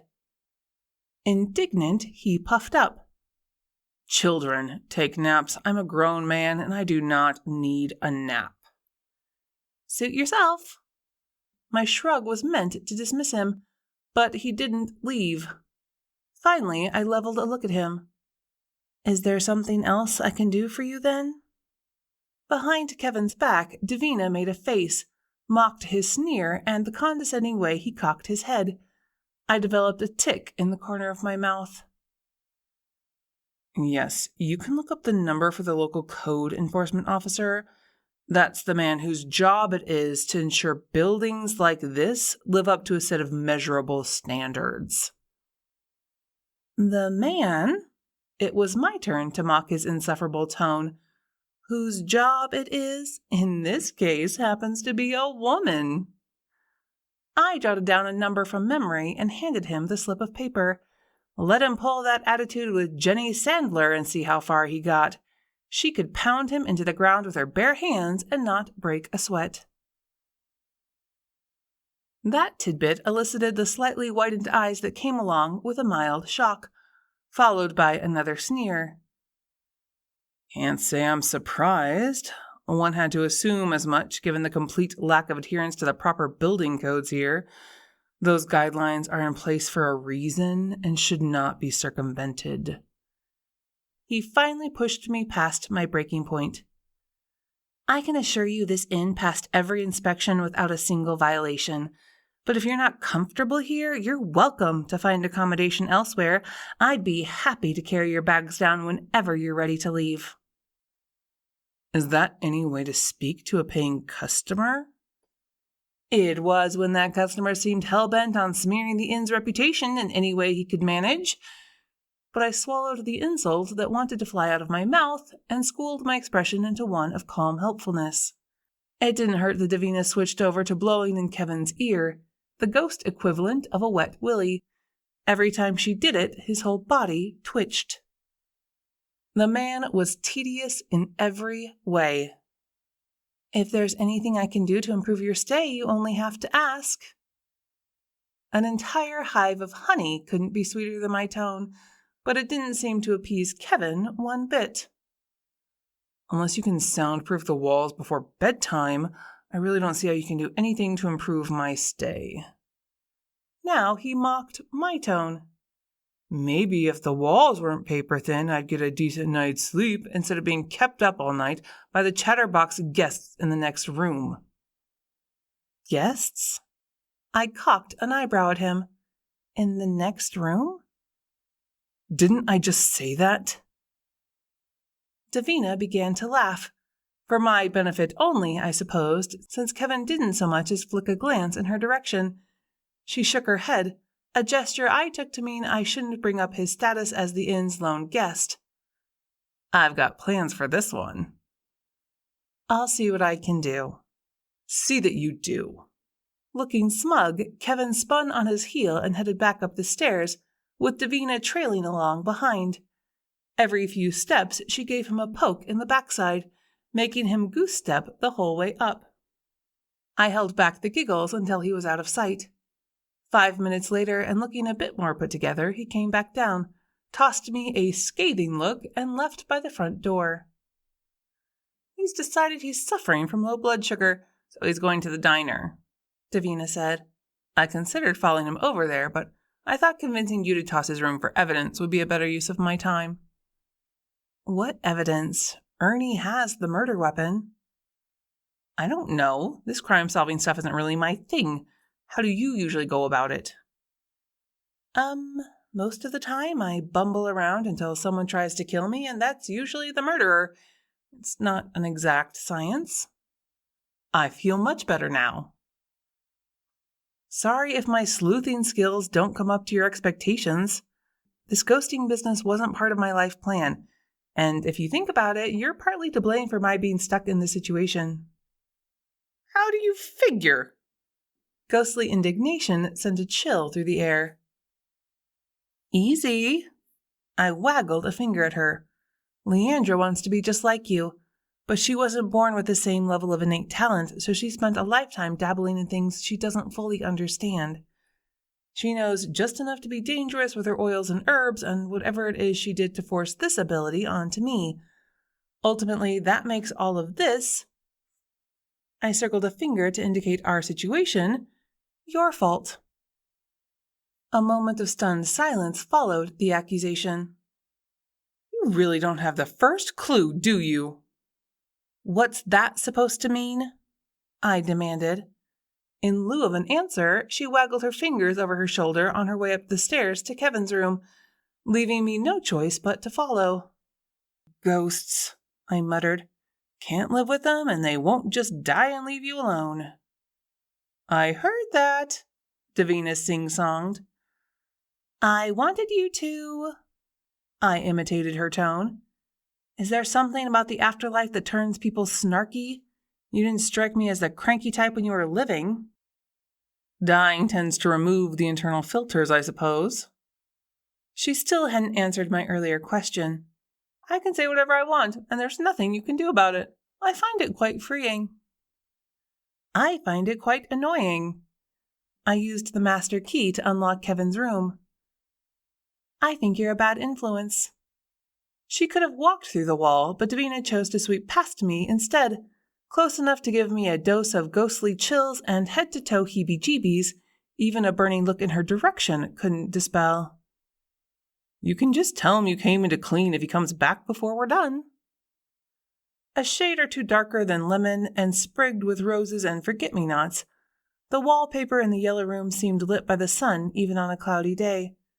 Chunky furniture and a massive 4-poster bed with a canopy in deep blue balanced out the cheery wall color and kept the decor from feeling too fussy. It was my favorite room in the inn. Or it had been until Kevin Wayne left his cooties all over it. And by cooties, I mean candy wrappers, dirty socks, and scads of empty water bottles. Okay, maybe I can't use the cleaning excuse. I'm not touching this mess. I made a mental note to ask Nanette if it always looked like this or if she had been ignoring her duties for some reason. You're not here to clean, Davina huffed. You're here to look for clues, so get to it. This was a stupid idea, but she wasn't going to let me leave without at least making an effort, so I went for the only thing in the room that could possibly hold a clue, Kevin's laptop. The honeyed finish of the oak desk in the yellow room looked quite familiar, since it had come from Catherine's collection and was the only piece of furniture in the room that had been spared of Kevin's filth. Probably because he'd made it the center of his recording studio hub, with ring lights set up on a desktop tripod.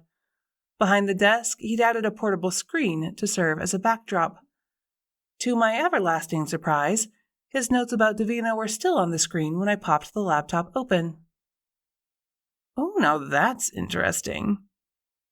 Davina came close so she could read over my shoulder.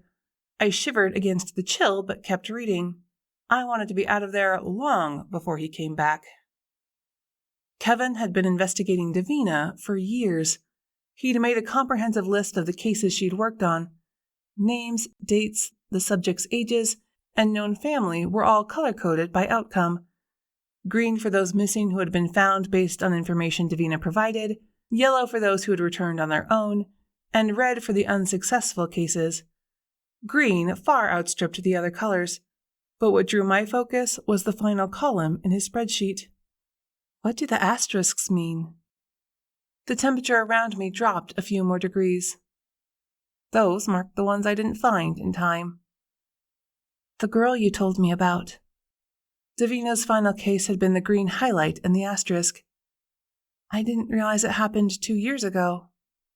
Took me some time to settle my affairs. I don't think Kevin's our killer, I admitted grudgingly, because I didn't like him, and the petty part of me wanted him to remain a suspect. There's a call-in for current whereabouts that has recent follow-up dates. From the looks of things, he's been running his own investigation into your death. Thinking fast because my intuition screamed it was time to go, I pulled out my phone and snapped a couple of pictures of the screen before closing the lid and heading for the door. Unless he's looking for someone without an alibi so he can pin the murder on them. Possible, but I'd say it's a stretch. I made it back downstairs about 30 seconds before the debunker returned. He barely looked at me on his way back to his pig pen of a room. When I turned to ask Davina for more information about her final case, I found her gone. Chapter 24. My second day of volunteer work started out pretty much like the first. I arrived at Shady Manor, wrote my start time on the clipboard in the office, and headed to the common room to find Edna and Irma there alone, working on a new puzzle. Morning. I sat down in the empty seat between them. What are we working on today? Smiling, Irma handed me the box so I could look at the picture on the cover. It's a new one, she said. Paris at sunset. Indeed, the photo featured the Eiffel Tower surrounded by pretty pink clouds in the background and a bicycle and some easels in the foreground. It's lovely. They'd managed to put 3 sides of the frame together and were now working on the 4th. Did you just start this one today? It reminds me of my Grammy Dupree. She always had a jigsaw puzzle going on a card table in the front room. This volunteering thing might have started out as a way to snoop around the facility, but it came with a decent side of benefits. Doing puzzles with grandmotherly women brought back pleasant memories, and definitely wasn't the worst way to spend an afternoon. We chatted as we worked. Doesn't anyone else ever come here during the day? Edna answered. Not since Georgina scalded her hand and they took out the coffee maker. Baxter did. Irma placed the last edge piece of the puzzle, while Edna picked pieces of the Eiffel Tower out of the box and laid them in the center of the frame. But only because he liked to tap away at that computer all the time. Mostly it's just us. Maybe Rose will come in once the weather turns and she can't walk outside anymore. I got a tingle. Does anyone else use the computer much? Irma snorted. Not hardly. They gave us a class to learn how to use it, but everything they said sounded dirty. Dirty? I frowned. Putting dongles into ports, stroking keys, and unzipping flies? I just about choked.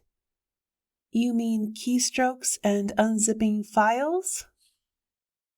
However you say it, it still sounds dirty to me. But Baxter took right to it. Spent half the day hunched over the thing. Just give me a good puzzle and my stories in the afternoon. I don't need to get on the spider webs. Irma shook her head and turned her eyes up toward the ceiling. It's interwebs, you old fool, her sister corrected. Irma came right back with, there ain't no such thing as inters, and if there were, they probably wouldn't spin webs. While they bickered, I rose, crossed the room, and powered up the PC. By the time it finished booting, curiosity had overwhelmed the sisters, and they came to stand behind me and watch. What are you doing? This computer could hold a clue to Baxter's current whereabouts. The tingle grew more pronounced as the browser finally opened, and I pulled up the search history.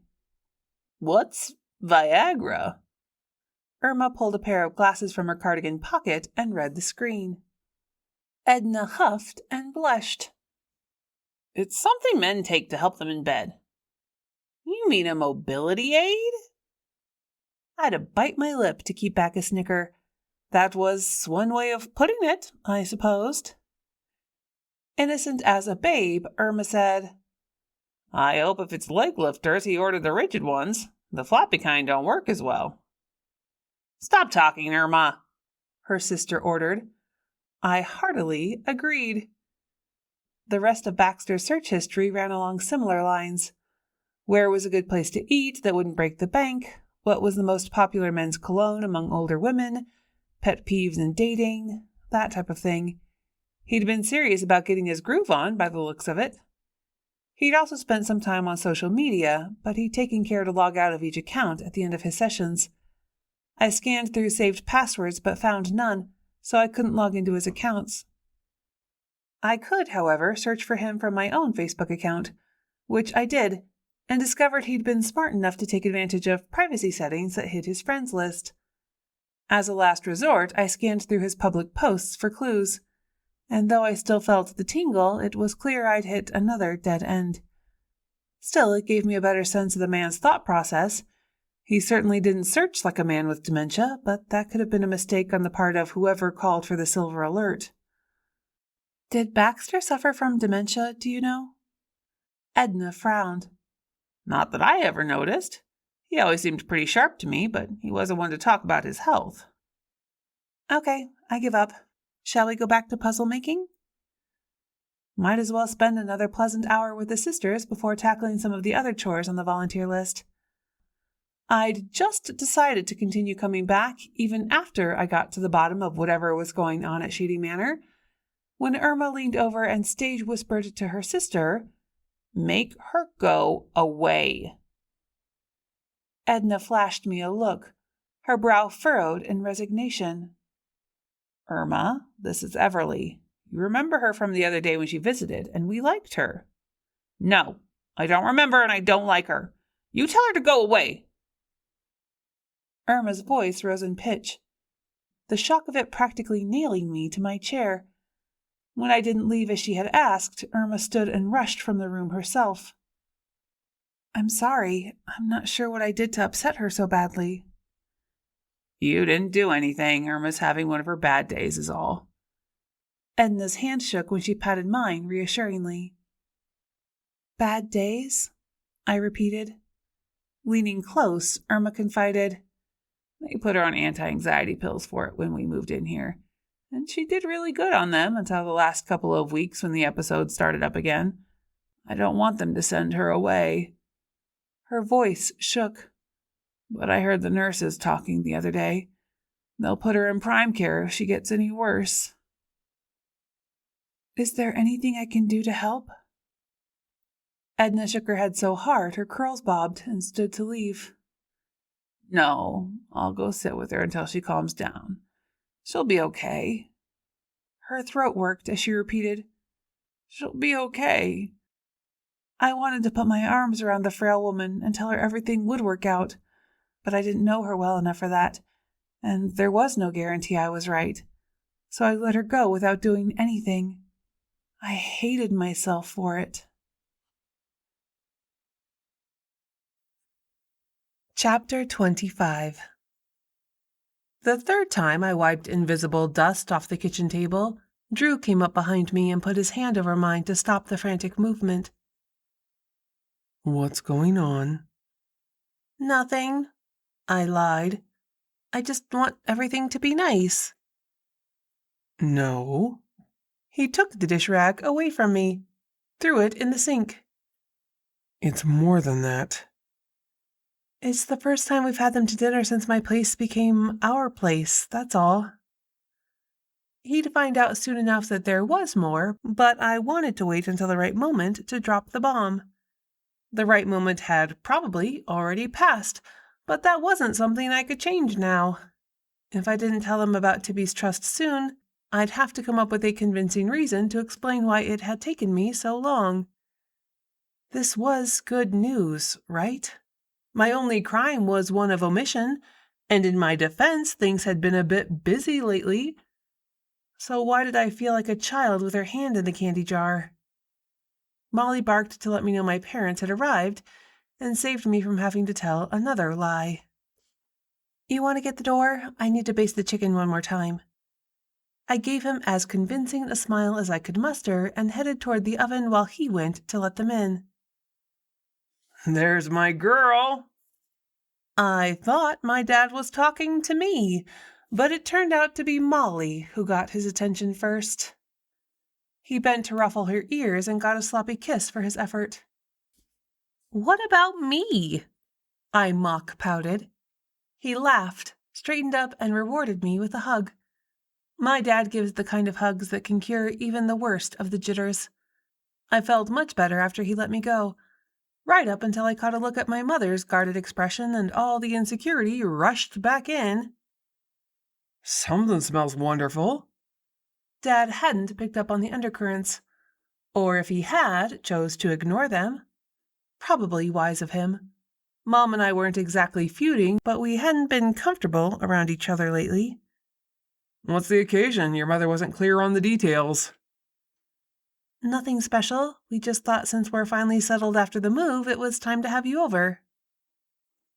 At the mention of Drew moving in, my father's smile faltered just a bit. Was I about to end up at odds with him, too? I didn't need this much angst. Floundering, I turned to Drew. Honey, why don't you show my dad your new man cave while I finish getting dinner on the table? In the male vocabulary, the phrase man cave awakens a primal response. My father's head came up as if he were a lion scenting a lone gazelle next to a watering hole. Man cave? Drew grinned. He and my dad got along fine, so that wasn't what had caused the mildly negative reaction. My furniture didn't go well with the current decor, so we compromised and put my stuff in the basement. At ease again, my father chuckled. Ah, I see. He followed Drew downstairs happily enough, leaving me alone with my mother and the awkward silence she'd maintained since their arrival. Can I do anything to help? Mom stood near the refrigerator and tried her best not to look me in the eye. No, I'm all set. I just wanted the two of them to have a minute to bond. Is Dad really upset that we're living together? Keeping the conversation centered around the men broke through a bit of the ice. I don't think so. He just wants you to be happy. But I think he's worried you might be rushing things a bit. Translation: she thought I was rushing things a bit. Hot words sprang to my lips, but I bit them back. My mother hadn't said anything that hadn't already crossed my mind, and she'd been right about Paul, so I counted to 5 before speaking. 10 would have taken too long. You were right about Paul, so if you have any reservations about Drew, I hope you'll feel you can be honest with me. Had I hit on what seemed to have crawled into her craw? If so, why hadn't she said something before? She'd been plenty vocal about not trusting my ex. Surprise generated some eye contact. Finally. No, Drew's a fine man and utterly besotted with you. It doesn't take much to see the gentle soul under that warrior exterior. I'm not at all worried about this relationship. But Dad is? Quirking a smile, she tapped her wedding ring. Your father is old-fashioned when it comes to some things. Oh, I see. While I decided how to address the point, I made myself busy by pulling the chicken out of the oven and retrieving serving dishes for everything else. Tell him not to worry so much. Drew shares his views. I'm the one holding out. Once burned and all that. For this 1 minute in time at least, whatever had come between us fell away, and my mom gathered me in for a hug I didn't even know I needed. Dad's might be the best, but hers weren't bad either. Don't guard your heart so closely that you never give it away again. It's only in the giving that we learn the true depth of love. You should put that on a card or something. My voice sounded muffled against her shoulder. It was not because she choked me up. We broke apart at the sound of manly feet on the stairs, and I let her help me get the food on the table. I'd needed the break in tension, but it only lasted until I remembered I still had some pretty big news to share. My plan had been to wait until dessert, at least, but about halfway through, I couldn't hold it in any longer. Tippy Hastings has been trying to give me money ever since Paul's trial, I blurted, interrupting Dad's story about something that had happened at work. What for? Doesn't she know she can't pay you off? Dad dropped a forkful of chicken on his plate, pushed his chair back abruptly, and stood as if he planned to go do something about the situation. As it does when he gets upset, his hair puffed out to half again its normal volume. Uh-oh.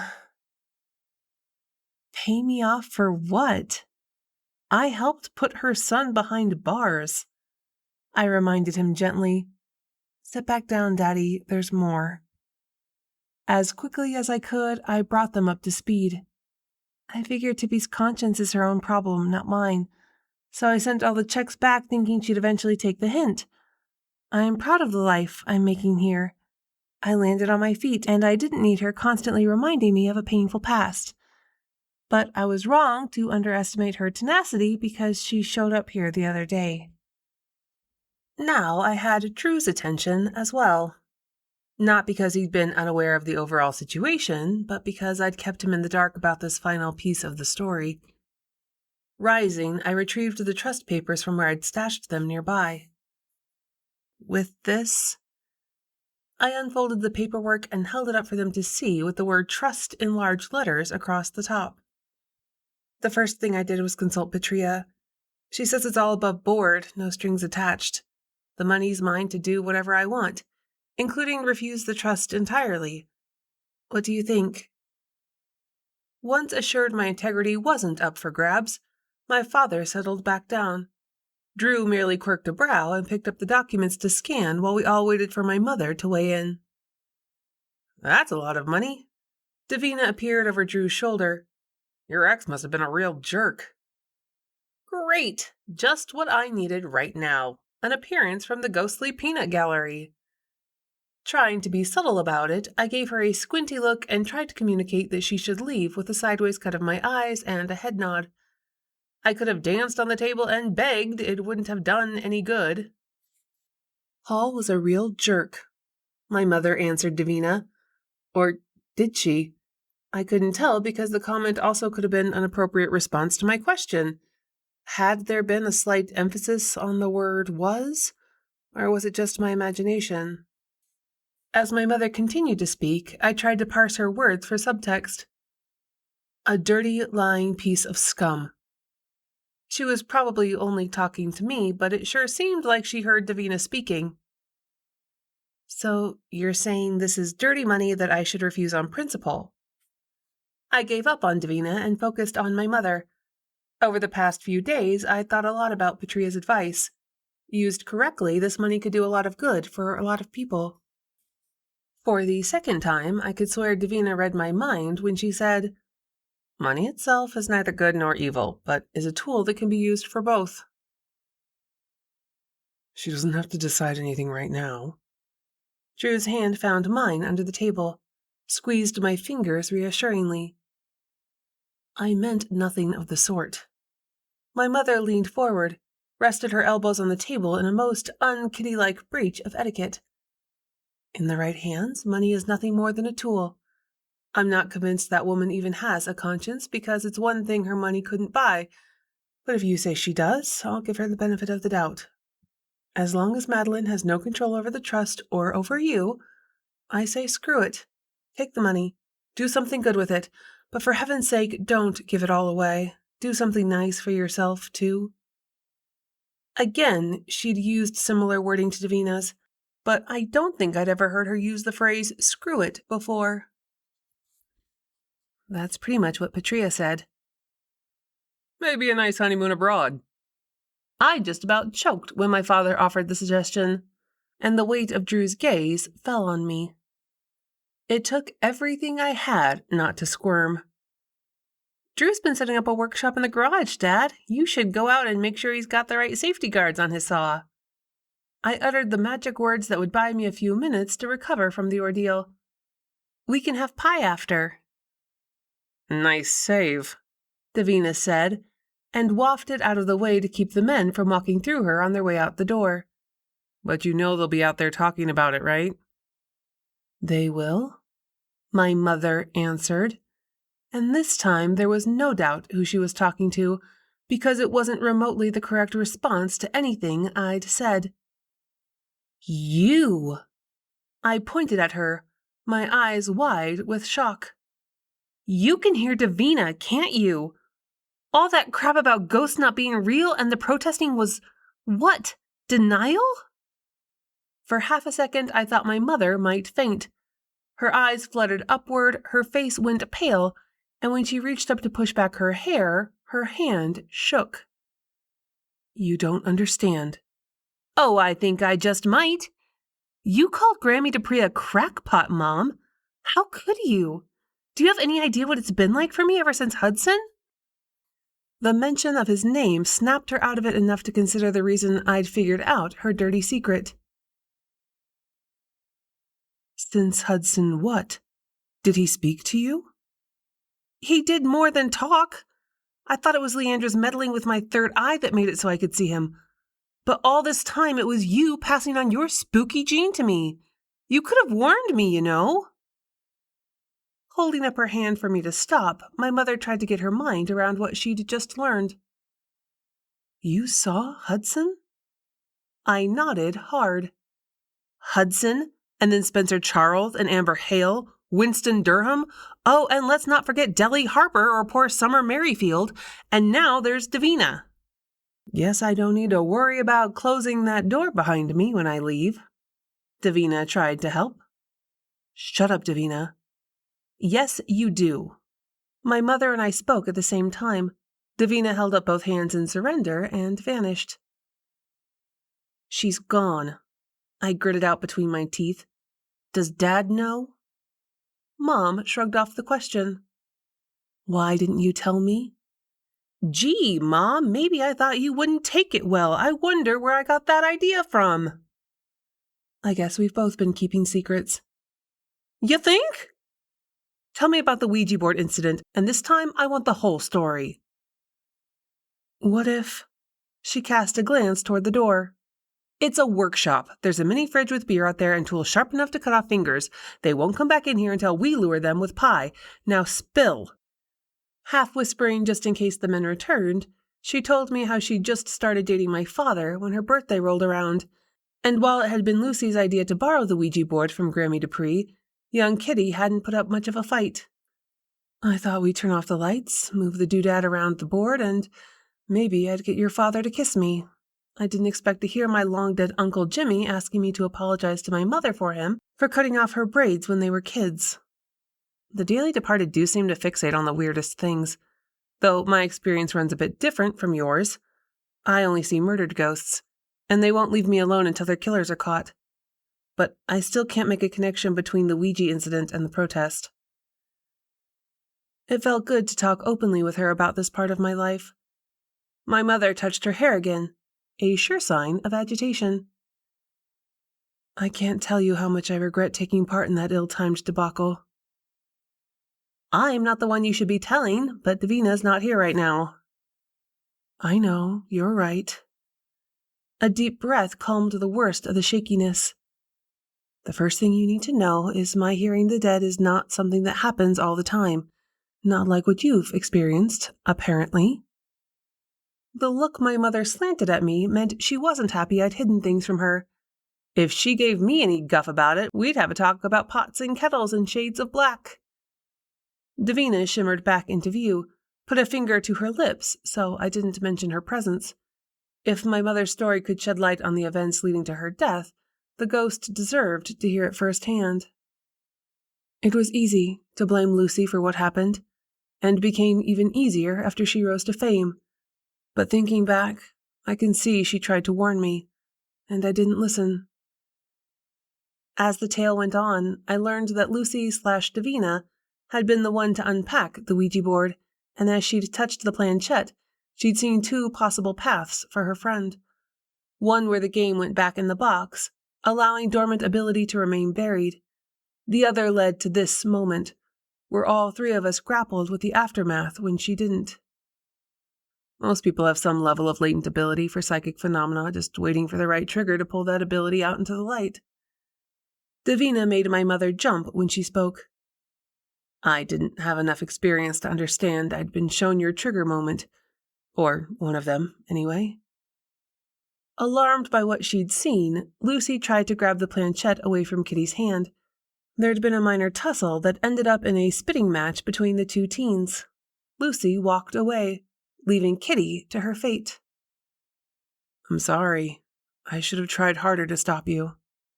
Davina's apology sounded sincere to me. You should have told me what you'd seen. Would you have believed me? No one else did. Not until I led the police to Annette, and everything changed. Mom sighed. Probably not. Can you forgive me for wasting so much time in animosity, and for treating you so poorly these past few months? Only if you'll forgive me for not trying harder to protect you when I had the chance. Great! I put an end to the sappy moment before someone shed a tear. We're all happy here now. Is there an option for shutting both our doors on your way out? Davina shrugged. I can try, if that's what you want. Was it? I still wasn't sure. I'll let you know. Now, we should probably get the men back up here before Dad offers Drew a dowry to take me off his hands. Chapter 26. It hadn't been raining when I went to the gym for an early kickboxing session with Riley, but sometime during the hour a storm rolled into Mooselick River and hunkered down like a cat patiently watching a mouse hole. If only I had the power to call my umbrella from the backseat of my car, or the sense to bring it with me. Dry for the moment, aside from my hair being wet from a post-workout shower, I stood under the awning and weighed out my options. I could just do the mad dash to the car and the key fumble routine, then go home and change out of my wet clothes. Or I could play a game of awning hop and hit the blue moon for a loaded omelet with a side order of town gossip. There really wasn't any choice. Awning hop for the win. Decision made, I turned left instead of right, the opposite direction from where I wanted to go, but the only path that would keep me relatively dry. 3 awnings later, I ducked into the hardware store. Morning. Tim Bennett sat on a tall stool behind the counter. He didn't offer his usual grin. Hey, Tim. In fact, he looked miserable. I walked over and offered my sympathies. Is there anything I can do to help? Do you need someone to run the store for a day or two so you can have some time off to take care of things? Thanks. I'm just trying to keep busy. Makes it easier. Do you have any other family in the area? I knew nothing about the man other than that he was married with a couple of kids. His wife worked in the store sometimes, and he was Davina's brother. Just my wife. A couple of cousins down near Portland. They'll come up for the funeral. It would have been in poor taste to ask if he had any idea who might have wanted to hurt his sister, but I was trying to figure out how to do just that when he slammed a fist on the counter. Ernie found a whole file of death threats going back years, and she never said a word to me about any of it. Why didn't she trust me to help him protect her? The chill at my back warned of Davina's presence before she answered his question. Poor Timmy. This wasn't your fault. People are brave when they're hiding behind a pen and paper. Those letters were just part of the job, and I stopped worrying about that sort of thing long ago. If I thought any of them were serious, I'd have said something. My rule about never giving messages to family does have some leeway. This wasn't your fault. I'm sure she would have told you if she thought she was truly in danger. Tim shrugged. Maybe. I hope so. Are you sure there's nothing I can do? I hated to leave him feeling so down, but I probably wasn't the person he needed right now. My wife will be here in a few. She's dropping the kids at school. Davina stayed behind. I'll sit with him. I left them together, but couldn't stop picturing Tim's sad face as I sidled along a series of buildings to stay dry under the eaves. The last mad sprint across the corner of the parking lot left me spattered with enough rain to hide the tears I'd been unable to hold back. When Davina went into the light, I had a decision ahead of me, and she wasn't making it any easier. If she hadn't talked to her own brother about possible threats to her life, how was I supposed to figure out who had a motive for her murder? Why was she murdered here? And why now? Was her killer someone local? Or had they followed her here from somewhere else? This case had just as many dead beginnings as it did dead endings. What'll it be?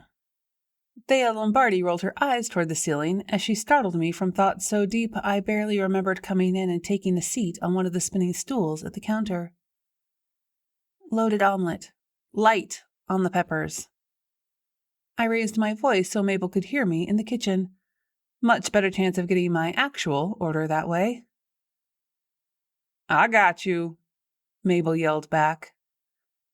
Where's the breakfast rush? Shrugging, Mabel waved her spatula toward the sky. Rained out, I guess. We chatted about recent events until Thea set my plate down. To get at least one dig in, she poured decaf into my cup and replaced the container of sugar with the artificial stuff she knew I hated. When she turned away, I got up and grabbed the sugar from the next table. The storm made one last effort, tossing the spate of rain and leaves against the window before tapering down to a miserable patter. While I ate, the clouds thinned to turn the day a lighter shade of gray. I'd been there maybe 20 minutes when a text message came in from JC with a link to Kevin Wayne's YouTube show. This is live, and it's epic. I clicked the link and nearly choked on my last bite of tender egg and cheese. In the 2 days since I'd last seen the debunker, he'd clearly gone off the deep end. Now I knew where Davina had been spending a lot of her time when she wasn't hounding Leandra or me. Unshaven, clearly suffering from a lack of sleep, eyes darting sideways every few seconds, Kevin Wayne was a haunted man. Looking closer, I could see the portable backdrop was gone, and he'd moved things around to show the shambles he'd made of the room. I should have clicked away and called David to warn him, but I couldn't stop watching the train wreck as the babbling debunker burned his reputation to ash. Ghosts are real, y'all. Where had the southern accent come from? He picked up his laptop, made me dizzy with emotion as he carried it around the room, showing his followers the places where he'd seen or heard things. At one point, he aimed the camera right at Davina, who had apparently left the hardware store since I'd seen her. See? Kevin's voice had gone hoarse from ranting. Ghost! This place is all kinds of haunted. Man's off his nut, Thea commented, looking over my shoulder. Ain't nothing there. That answered one question, anyway. I'd better go check on things at the inn. Leaving the video running, I shoved my phone into my purse, paid my check, and left Thea a bigger tip than she probably deserved. Sometime during the race back to my car, the video ended, and my phone rang twice during the drive, but I didn't pick up. This was either going to put the Marlowe on the map, or else kill David's business entirely. My money was on the former, but David would only see the latter, and I wanted to get there before he did anything stupid. Too late, I realized when I pulled up in front and saw him hanging a closed sign on the window. Idiot, I muttered and marched up the steps. He saw me coming but wouldn't unlock the door even when I threatened to call his mother. What finally worked was threatening to call mine, and my first act on gaining entrance was to rip the closed sign in half. I have more where that came from, he said through clenched teeth. You won't need them. Eyes narrowed, David glared at me. I don't want to run a haunted inn. He won't have to. Davina popped up from behind the front desk. I wanted to ask for an explanation, but couldn't with David standing right there. Luckily, Davina explained anyway. I've had a talk with the resident ghost, and I know what you need to do to get him to move on. Because that was more information than I could handle at the moment, I gave her a subtle nod and pointedly turned my attention to David. His rant was impressive, even by his standards, and centered on how he should never have let Martha talk him into buying the place. I got an honorable mention, too, for encouraging him to open, and he finished up by predicting a series of increasingly annoying responses Martha might have to the situation. The worst of it was, none of them were out of the realm of possibility. Are you done? I asked when he finally wound down. Maybe. Where's Kevin? Still in his room? Someone should check on him. Davina let out a laugh, waggled her fingers at me, and disappeared. Gone. David speared a hand through his hair. Not for the first time that morning, I judged. He left most of his stuff, but I don't think he'll be coming back. When my phone rang for the 10th time, I glanced at the caller ID, and when I saw Martha's name, decided I'd better answer before she took it upon herself to show up here. Don't do anything rash until we've had a chance to assess the fallout. Let Nanette handle the phone today. Oh, that won't be a problem. David pointed to the empty phone jack. I unplugged the damn thing. Fine, I'll take care of Martha. Keep her off your back until this blows over.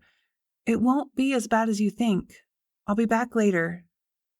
I figured my odds for success on that front to be somewhere around 50-50, but at least the prospect settled him down. He ruffled his hair one last time and nodded while I answered my phone. Martha, I've been expecting your call. To keep David's blood pressure on a downward trend, I took my phone outside and got in my car. No, you don't need to get out of your sickbed and go to the inn. Stay where you are. I'm on my way over, and we'll talk. I won't be more than 5 minutes. I cut her off before she could argue the point and set my phone on vibrate. Breaks in the clouds let the first watery rays of sunlight sparkle across the wet pavement as I pulled into Martha's driveway to see two faces nearly pressed against the glass and the back of Martha's head moving away from the window. The gossip posse must be in full swing. Bess let me in, and Martha was lying on her sofa with a blanket tucked around her legs, looking innocent as if she hadn't been up watching for me. Patricia slapped a cookie into my hand, offered tea or coffee, which I declined, thus ended the niceties. Before you start, I held up my hand to stop Martha from launching into whatever grand scheme she'd cooked up. David will close the inn before he lets you exploit it for town gain, so think very carefully what you want to happen before you set any wheels in motion. Told you, Bess crowed. You dragged me over here for nothing. Her eyes wide behind new glasses, Martha pouted. David's not very civic-minded, is he? The snarky comment didn't deserve an answer, so I threw Martha off her game by commenting on her new look. These? They're new. Bifocals. Her gaze slid away from mine, alerting me there was more to the story. Bless her smug little heart, Bess jumped right in with the details. Turns out Martha's been having some trouble with her vision. Those reading glasses she got at the dollar store weren't doing the trick. Shut up, Bess, Martha grumbled. I will not. Fool nearly got herself killed by being too vain to get her eyes examined. Maybe they should have checked your head instead. I had my head examined, thank you very much, Martha huffed. After I bashed it on the storage closet doorway at church, the doctor said my brain is fine. Bess didn't look convinced. That's what happened to you the day you ended up on my doorstep? I got a sheepish nod. And at the grocery store? I might have bumped into that spice rack thing. I heard there wasn't anything wrong with your brakes either. Patricia smiled to take away the sting, then stopped when Martha gave her a dirty look. What? You know Benny's my nephew, right? This is wonderful news, I said without thinking. It meant no one had been trying to kill Martha and make it look like an accident. The new glasses and everything. Back to the reason you dragged me here. Can I have your word that you won't bother David with requests for haunted tours or any other nonsense? No answer and a mutinous look from Martha.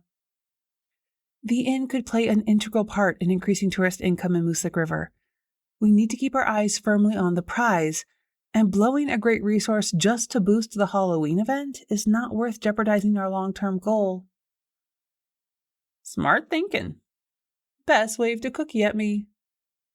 I suppose you're right, Martha sighed, suitably chastened. You have my word. I promise I won't bother David, and the Halloween event will continue as planned. Happy now? Extremely. I rose to leave. Judging from the buzzing in my purse, I have a few other fires to put out today. I'll see you at the next planning meeting. When I pulled out my phone to kick the ringer back to Audible, it listed 7 missed calls from JC. Number 8 came in before I could pull up the settings. Where have you been? JC sounded more frantic than annoyed. My car's in the shop and I need to get to Shady Manor right away. Aunt Rose has gone missing. Chapter 27. Move over, I'm driving. The closed sign hung in the shop window, and JC had been standing on the sidewalk when I pulled up. She wasted no time making her intention known. You drive too slow. How long has she been gone? My knuckles went white on the door handle as JC peeled away from the sidewalk. I don't know. Hitting the edge of town, JC ramped the speed up well over the speed limit and passed a slower vehicle in a non-passing zone. I forgot how to breathe. Megan wasn't sure. Auntie was supposed to meet with her first thing this morning for a monthly check-in or progress report. I'm hazy on the exact term, but she didn't show up, so Megan went to check on her and she was gone.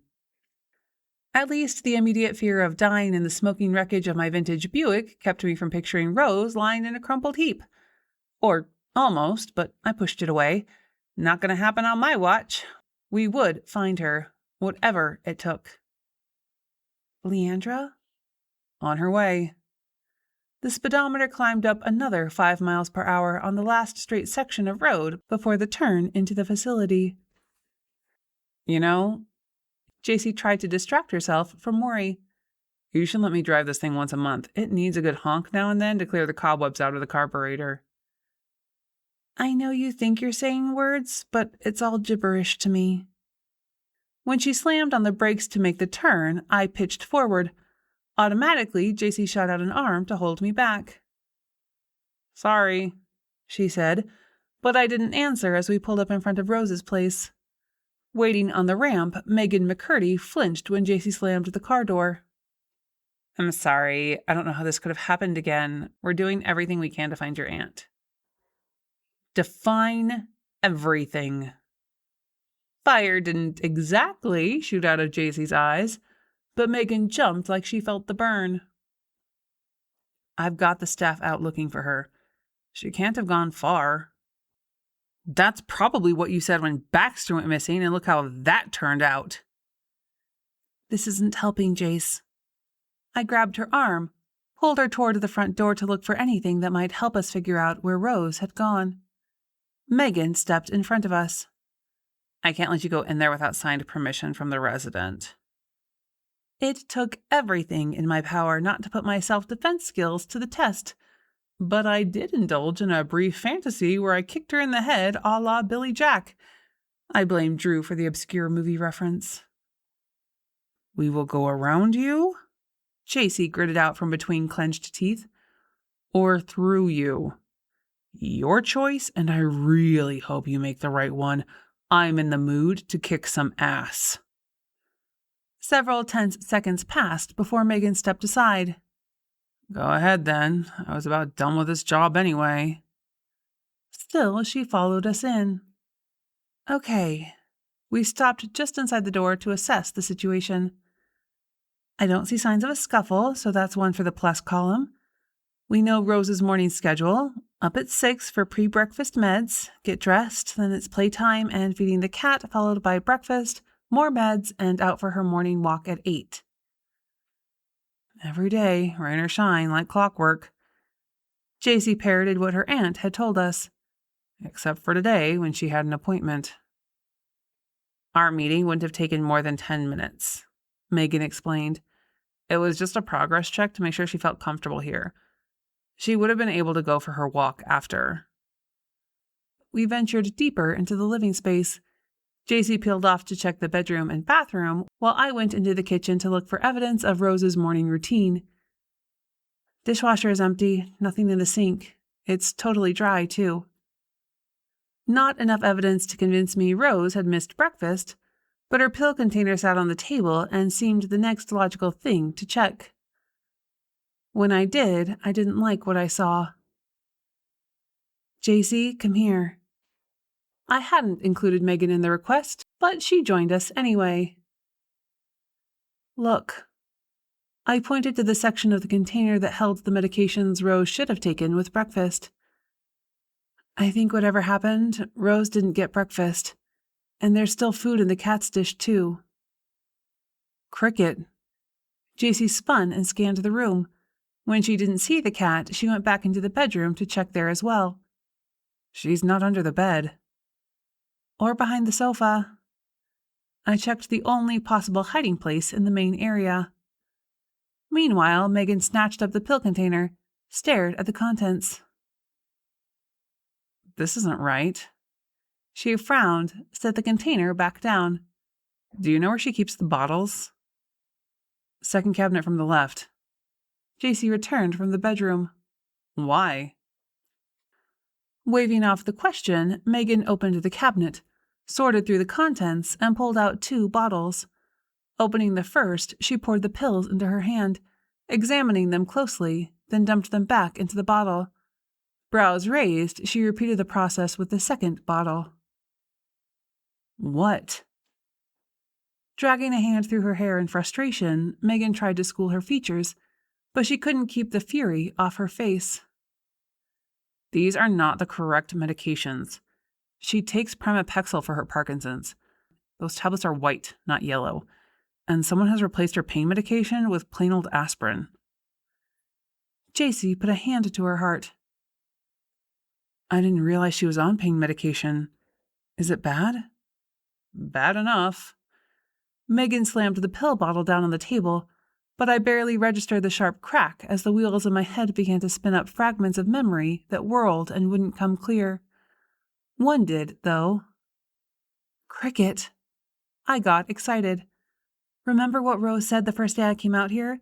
When Cricket gets loose, she always heads for the pine trees beyond the field on the other side of the road. Hopeful, JC headed for the door. You coming? I shook my head. You go ahead. I have a good feeling you'll find her, but I think I'm on the brink of figuring out what's shady about Shady Manor. Megan opened her mouth to protest, then shut it again as JC grabbed Cricket's harness and leash from a hook next to the door and left. Who's on duty today? I tried to pull up the names of the nurses I'd met, but drew a blank. There's me. Megan poked her thumb against her heart. Turner and Gail have the weekend off. We're all that's left on this side of things since Velma quit, so we've worked out a rotation for weekends off. Plus the Goodrows came in today. Really? I didn't see them listed on the schedule. It's a good thing they did, too. Lily's covering for me in case any residents need me right now. What about administration? It's Saturday, so no, the office is closed. I needed to think, but now that I'd opened the doors to Megan's woes, she took advantage of the chance to air her work grievances. Gail and Turner are fantastic, and I fill in where I can, but as the nursing supervisor, I don't have the final say on hiring, or any say, really. If I did, I wouldn't run off the more qualified applicants because they're asking for a reasonable salary. The last few hires have been bargain basement options at best. We need experienced support staff to take some of the load off the RNs. Megan paced and ranted while I tried to shut out her droning voice so I could think. There's no screening process for volunteers either. Jack the Ripper could apply and they'd welcome him with open arms. Volunteers sparked something. Buddy and Lily, how long have they been working here? He's only been coming for the past few weeks, but she's been a volunteer for months now. Why? Tingle. Tingle went my spidey senses as some of the tangled threads sorted themselves out. The picture forming in my head couldn't be right, but it had to be. No one would believe me unless I found proof. I needed to talk to Edna Gallant. Excuse me, won't you? I have to talk to someone. You should probably stay here and wait for JC to come back. Rose might need someone with medical expertise. I picked up the pill bottle Megan had left on the table, brandished it at her. I think she's been off her proper medication since before Baxter went missing, and I don't think she's the only one. On that note, I left Megan open-mouthed and staring as I made my way outside, realized I still held the pill bottle and pocketed it before knocking on the door of the first unit. Edna, it's Everly Dupree. I need to talk to you. When no one answered, I headed for the main building, checked the common room, and found the sisters at their customary table fitting the last few pieces in the Eiffel Tower puzzle. Looks great! Nervous energy pitched my voice above a normal tone. Edna frowned when I plunked down in the seat next to her, then leaned in close. I need to talk to you. It's important, and it's to do with Irma's bad days. You didn't tell the nurses, did you? Edna gasped. Not a peep, but I think someone's been stealing her medicine, and that's why she's been having trouble. I laid out my theory quickly and in low tones. If they stole from Rose, they probably stole from Irma and maybe from you too. Poor Irma paled when her sister uttered a phrase unbecoming of a lady. The best time to tamper with Rose's pills would be at 8 a.m. while she's on her walk. I have a pretty good idea who the thief might be. I was hoping you could verify my theory. Have you seen anyone going in Rose's back door over the last 2 months? If you've been sneaking into the break room in the mornings, that is. Of course she hasn't, Irma answered for her sister. Edna shrugged. Can't get into the break room. Not that time of day because all the nurses are in there. She was trying too hard to seem innocent when the smile played at the corners of her mouth gave her away. But you can get into the storage room if you time it right. Edna! Scandalized, Irma reached over and slapped her sister's hand. You didn't.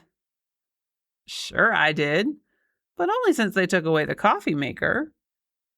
Edna reached into her cardigan pocket, pulled out several sugar packets. They keep 2 cases of these packets on a shelf in there. Not as good as Snickers, but I make do with what I can get. You saw someone, I prompted. I did, but you can't mean to tell me it was him. I didn't need her to say the name. The look on her face was enough. All the puzzle pieces fell into place. And I don't mean the Eiffel Tower. I can't believe what you're saying is true. Edna shook her head. Not when the first thing he did this morning was save that silly cat. Rose's cat? Edna nodded. This morning? Edna nodded again while I tried to wrap my head around this new revelation. I haven't been sleeping well lately, she explained. And since I was up early, I browsed the newspaper from the main office. Scandalized again, Irma quivered. Borrowed or stole? I always put it back before anyone shows up, and that's what I was doing when I saw him standing in front of Rose's place with the cat in his arms, said Edna. You didn't think to tell anyone on the staff? I asked. It's big news. What staff? No one's been around here all day. I want to hear this big news right now. Whatever it is, you should have told me. Irma's eyes glittered with suppressed annoyance. I picked up on the no staff comment. Isn't Lily here? Another headshake and frown. Hadn't Megan said Lily was covering for her? How did Lily slot into the equation building in my head? Was I even close to being on the mark with my speculations? Look, I said, I needed to get to the bottom of things. Rose is missing. Megan says she sent Buddy out to look for her while Lily was supposed to be keeping an eye on things here. Edna looked at me like I was not in control of my faculties. Well, that can't be right. Why not? We've been here by ourselves for at least an hour. With difficulty, Edna rose, walked to the window, and looked out. Their car's not in the lot. Why would they leave when Rose is in trouble? Probably figured she'd end up dead and the cops would find all that murder stuff they've been working on. For once, Irma had the drop on her sister. What murder stuff? You think you know everything that goes on around here, but you don't. Irma wasn't above gloating. They've been writing a book about a guy who kills off a bunch of people and makes it look like an accident. Another mystery solved. That explains a lot. Edna didn't seem too surprised. But back to this whole Rose business. She's probably having one of her bad days, but it'll be fine because she's not alone. There was only one person Rose could have gone walking with. He didn't see you, did he? If he did, Edna would be in just as much danger as Rose. I know how to become invisible when I want to. It's a skill that comes with age, Edna assured. I have to go. Launching myself from the chair, I grabbed my phone out of my pocket and dialed Ernie on the run. I'm at Shady Manor. Rose is in trouble. I think he's planning to hurt her. I'm going after them now. He who? Who's planning to hurt her? I could hear Ernie running now, his breath coming faster. Baxter. It's Baxter Thomas. Chapter 28. My thoughts raced even as my feet ate up the ground between the facility and the pond. It didn't occur to me to call Jacy and let her know what I'd learned. Or it did, and my subconscious deep-sixed the idea of putting her in danger again. She had a baby at home, after all. Lots of variables, though. I didn't know exactly how long they'd been gone or what Baxter had planned. One guess was that he'd staged his disappearance and then returned for something he'd forgotten to take with him when Rose caught him lurking around. But then there'd been the cat. How did Cricket figure into things? Had she sneaked past Rose at just the right time? That would be an epic coincidence, wouldn't it? Everly! By her tone, I deduced Davina had been trying to get my attention for a moment or two. What are you doing? Getting lost, probably. I stopped, put my hands on my knees, and panted for a moment. In a nutshell, Baxter came back. He's been stealing medications from other residents. I assume with Velma's help, but I can't verify that right now.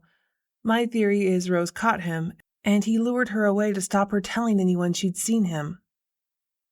Got it. Davina nodded. Baxter's back. Rose is in danger. Fine, you're better at nutshelling than me. Any chance you can help me figure out which way they went? Do I look like a bloodhound to you? She snapped. Hello, didn't you used to find people for a freaking living? Davina rolled her ghostly eyes. Hello, when I could touch things, yeah, you see me doing that now? I didn't have time for this. If you can't be helpful, be gone. I need to think. I jammed my hands in my pockets to warm them, found the pill bottle. Davina, wait. She hadn't gone anyway, probably too curious. What? This belongs to Rose. Can you do your thing with it? To answer, Davina swiped her hand through the bottle and through mine. Guess not. I couldn't believe the next words that came out of my mouth. Try using me as a conduit. You want me to possess you? Gak, shiver. No, I do not. But if that's what it takes to save Rose, and you can figure it out in the next 30 seconds before I change my mind, I'm in. I have no idea what I'm doing. Didn't stop her from trying, so I prepared myself for a case of the heebies. Leandra will thank you, I'm sure. Ice spilled through my veins, but the sense of dread I expected never came. You're holding back. Just do it already, I ordered, and she did. The contact was at once brief and also endless, and when it was done, the fingers clutching the bottle tingled with cold. Did it work? 1 second. Davina shot straight up so quickly I lost sight of her, then zoomed back down, oriented herself. There, that way. She pointed to where I should go. Hurry. Wet leaves absorbed most of the sounds of my passing, but not all. Autumn isn't the best time of year for sneaking through the woods. The only upside was I'd hear him coming for me just as easily as he'd hear me. What I needed was a distraction, and that was something Davina couldn't provide. How far now? Stopping, I bent to arrange small branches in a cross to mark my trail, just like Drew taught me. If things went horribly wrong, at least he'd find my body. Cheery thought.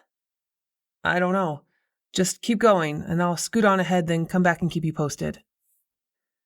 A minute passed, then another, with no help from Davina. I bent to place another marker, which was all that saved me. I caught a glimpse of Baxter, dodged the second attempt to take me down with a thick stick he now aimed at my head. Where's Rose? He swung again. I danced back. You might as well give it up. Ernie's on his way, and he knows where I am. Total lie. Unless someone asked Edna, unlikely, no one would come looking for me here. Out of the way. Don't worry. You'll be joining her soon enough. Way down deep, under skin and bone, lives our primal soul. An animal breathes fury, eats fear, and knows only one goal: to survive. Baxter Thomas might be older and slower, but he stood a foot taller, had a good 30 pounds on me, and he swung a big stick. I could outrun him, and I might make it back with help in time to save Rose, but I didn't like her odds. You seemed like such a nice man, but I guess you had everyone fooled. People cared enough about you to spend days out searching. How could you steal from your friends? Eyes hard, Baxter swung the stick again. I dodged and put more distance between us as Davina reappeared. She shot an arm through his head, and he didn't even flinch. Figures he'd be a psychic null. Annoyed, she got in front of him, waved her arms, and shouted, "Boo!" Watching her, I got distracted and didn't make it fully out of the way of the next swing. The stick caught me hard in the ribs. It hurt. I yelped. Baxter laughed, and I got mad. "I'm not helping, am I?" Davina said. "Not even a little." Baxter frowned at the oddness of the comment and came at me again, but I didn't care if he thought I was crazy for talking to thin air. "Where's Rose?" The question was for either of them. "That way." Davina pointed toward my left. "Not too far. She's tied up but conscious." That was all I needed to hear. Baxter might be taller and he might have a stick, but I'd been training for this moment for months.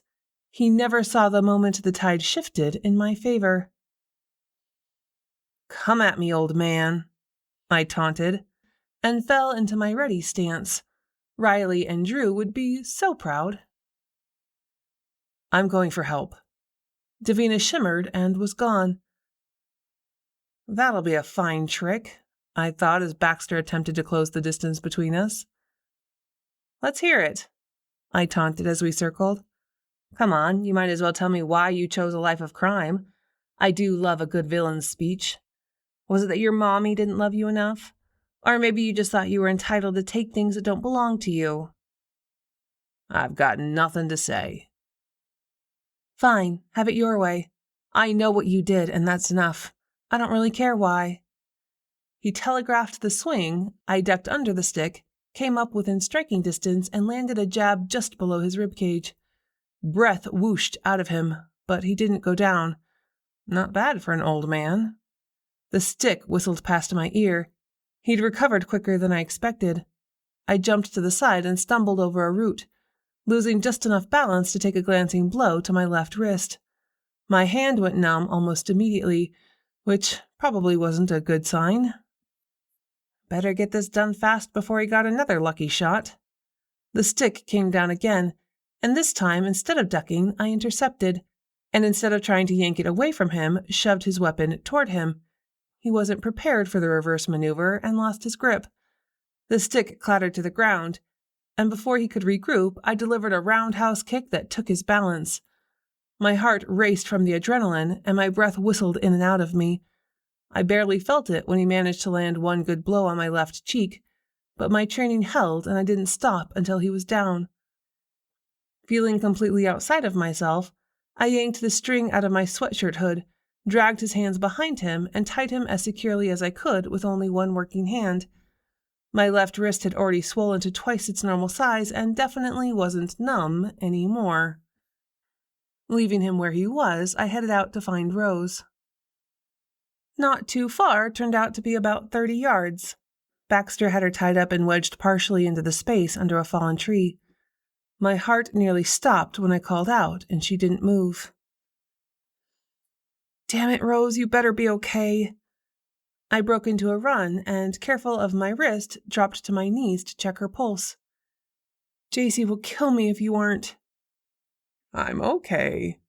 Her eyes popped open. "Froze half to death, though." Using my teeth and my good hand, I got her untied, rubbed her hands to chafe some warmth into them. "Do you think you can walk?" She seemed so frail my guts squeezed when she shivered and shook her head. "Not this time, I don't think." "Okay, let's see if we can get you warmed up." It probably hurt her some when I used my good arm to drag her out of the damp space and onto my lap, but she didn't complain. Only sighed when I wrapped my coat around her and used my body heat to beat back the chill. "What happened to Baxter?" Rose finally asked. "I kicked his ass and tied him up." When she began to shake all over, I got scared, and then I realized Rose was laughing. "Wish I'd seen that. He was going to leave me out here to die, you know." The laughter turned to tears. "It's okay. I'm here now. You're okay. You're going to be fine." I held her and muttered soothing nonsense until we heard the sound of a search party heading our way. "Ouch, cut that out. This way, they're over here." Was that Kevin Wayne? It sure sounded like him, but he'd be the last man on Earth to lead a search party, wouldn't he? "We're here!" I shouted. See, I told you. Didn't I tell you? It was Kevin Wayne. Or rather, it was Davina poking Kevin Wade to prod him along. Ernie and JC followed right behind them, and bless her, she had the plaid throw I kept in my trunk under her arm. How on earth had the debunker ended up here? I couldn't wait to find out. "Auntie Rose, are you all right?" JC ran forward, her face white as a sheet. "Mostly, I think. Just got a chill. But Everly came to save me." JC tucked the blanket around her aunt, turned her face to mine, and mouthed thank you. Her eyes brimmed with unshed tears. I nodded because speaking past the knot in my throat wasn't happening. "That your handiwork back there?" Ernie cocked a brow at me, pointed his thumb to where I'd left Baxter. He started it.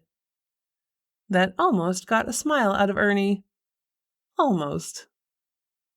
"We knew you went off after Baxter, but we had no idea where to look until Mr. Wayne showed up and told us he'd had a vision and could take us to you." A vision? It was Davina's face I looked for. She grinned back at me. Let's just say I showed him the light. Chapter 29.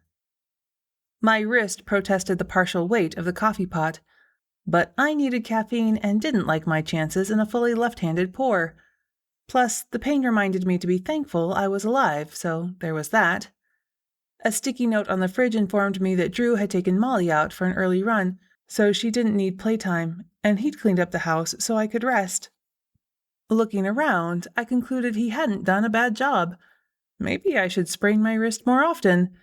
But then my phone rang and I automatically used that hand and changed my mind. "You bored yet?" JC knew me so well. I just got out of bed. "I'm driving over to check on Auntie Rose. You want to come along?" When I didn't answer right away, JC sweetened the deal. "I have the baby with me, so you know I'll drive like an old lady." "I'll believe that when I see it. When are you leaving?" Molly let out one short bark. "Already did. I'm out front. You need any help getting dressed?" I looked down at my sweats and loose top. I managed, but I won't score high marks for fashion. I need to take a painkiller and let Molly out to pee first. The front door opened. JC had used her key. "I got it." On her hip, little Wade gurgled and grinned. His mother gave me an up-and-down look on her way past and let Molly out the back door. "Any lingering side effects from the meds?" "Other than weird dreams?" Ice rattled into my glass, then water from the dispenser in my fridge. "No, I'm okay. Did Drew ask you to babysit me today?" I set the glass down, juggled 2 painkillers out of the prescription bottle, and took them. "He did not?" JC looked down her nose at me in mock offense. "But I figured with Davina's killer still on the loose, someone needed to keep an eye on you. So here I am. I really do want to check on Auntie Rose and make sure she's getting the proper medication this time." I hadn't even thought about the repercussions of my investigation until now. "You don't think they'll be forced to close the facility, do you?" Molly scratched at the door. JC let the dog back in before she answered. "No, but they're not taking on volunteers anymore, and they're still short-staffed, but that's a statewide problem with elder care. I did hear that Martha's working up a scheme to recruit more healthcare workers to town. I'm sure she'll call you when she has the plan fully hatched." Something to look forward to? JC did drive like an old lady, if that old lady was a retired race car driver. Looking better than when I'd last seen her, Rose puttered around the plant pots on her front stoop, getting them ready for winter. She waved as we pulled up and walked down the short ramp. If her gait hitched a little, it would take time for the meds to fully kick back in. "There's my little boy," Rose said when JC keyed open the sliding door to reveal Wade in his car seat. "Come to see old Auntie, did you?" "What about me?" JC grinned. "I came to visit too." And me, I chimed in. Rose waved us away. Get him out of there so I can see him proper. I want to hold him and kiss those little cheeks. Wade giggled as if that was what he wanted, too. When his mother lifted him out, he grabbed onto her hair and gave it a yank. Her yelp made him giggle again. The spectacle absorbed my attention, so I didn't immediately notice the vehicle that pulled up in front of the next unit. Rose did and greeted Ernie Polk with a wave, and not the one she generally saved for her sister. This one was heartfelt. What? JC tried to see past the baby, but he still had her by the hair and wouldn't let go. I saw you driving out this way at what I'd call a sedate pace. The greasy paper plate on the dashboard of his personal pickup truck told me Ernie had probably been at the Gas and Go grabbing a slice of breakfast pizza and that he was off duty for a change. Disappointed you couldn't write me a ticket? Surprised is more like it. Ernie matched her in tone. I just wanted to let you know that Davina Benet was right when she did her reading on Baxter. He had an accomplice. The whole time we were searching for him, he was holed up in a cabin in New Hampshire with a woman. A woman named Velma, right? I should have known. Edna had as much as told me so. Ernie nodded. Anyway, I figured Leandra would want to know that Davina wasn't wrong. Now JC grinned. But you didn't want to be the one to tell her, so you figured you'd follow me out here and tell me so I could take that chore off your hands. Could be. When a foul odor rose from her son, JC took him inside to address the situation. I stayed behind to talk to Ernie for a moment. Speaking of Davina, I said, is there any news on her case? Ernie eyed me for a moment. I'm surprised you haven't solved this one already, finally backing off and letting me do my job. I've been a little busy getting banged up in pursuit of a drug ring. How's the arm? Only hurts when I think about it.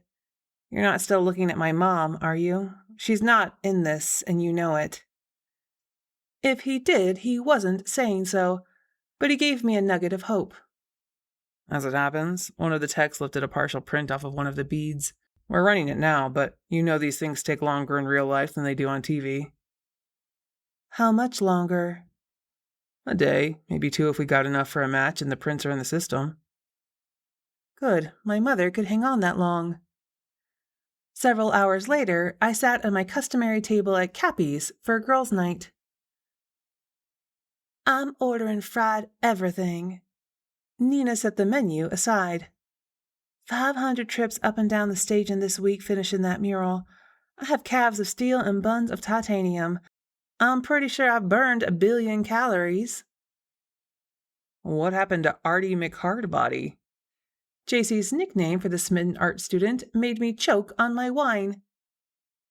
Nina pinked up. He had a little trouble keeping his paintbrush in the rinse cup, if you know what I mean. I sent him back to school. Did he get an A for effort? Patria waggled her eyebrows. Eyes twinkling, JC tipped her glass. Or did he get a B because his brushwork was a little too abstract? Are you trying to say he left a bad impressionism? I couldn't help chiming in with something corny enough to make Nina shake her head and look up at the ceiling, while my other dinner companions groaned.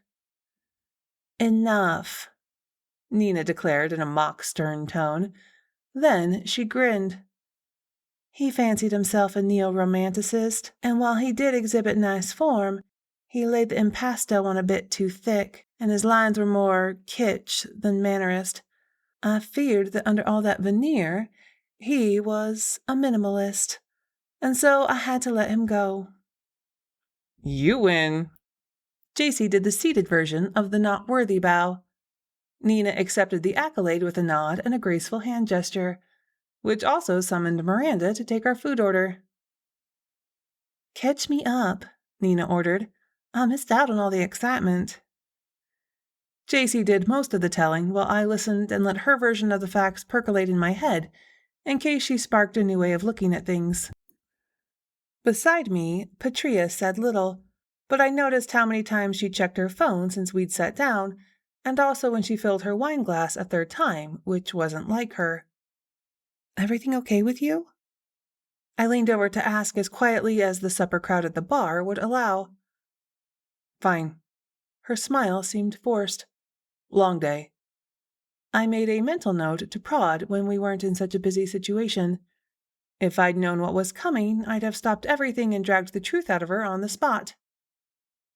Nina demanded details on everything she'd missed while she'd been working out of town, the telling of which took us right through dinner and into dessert.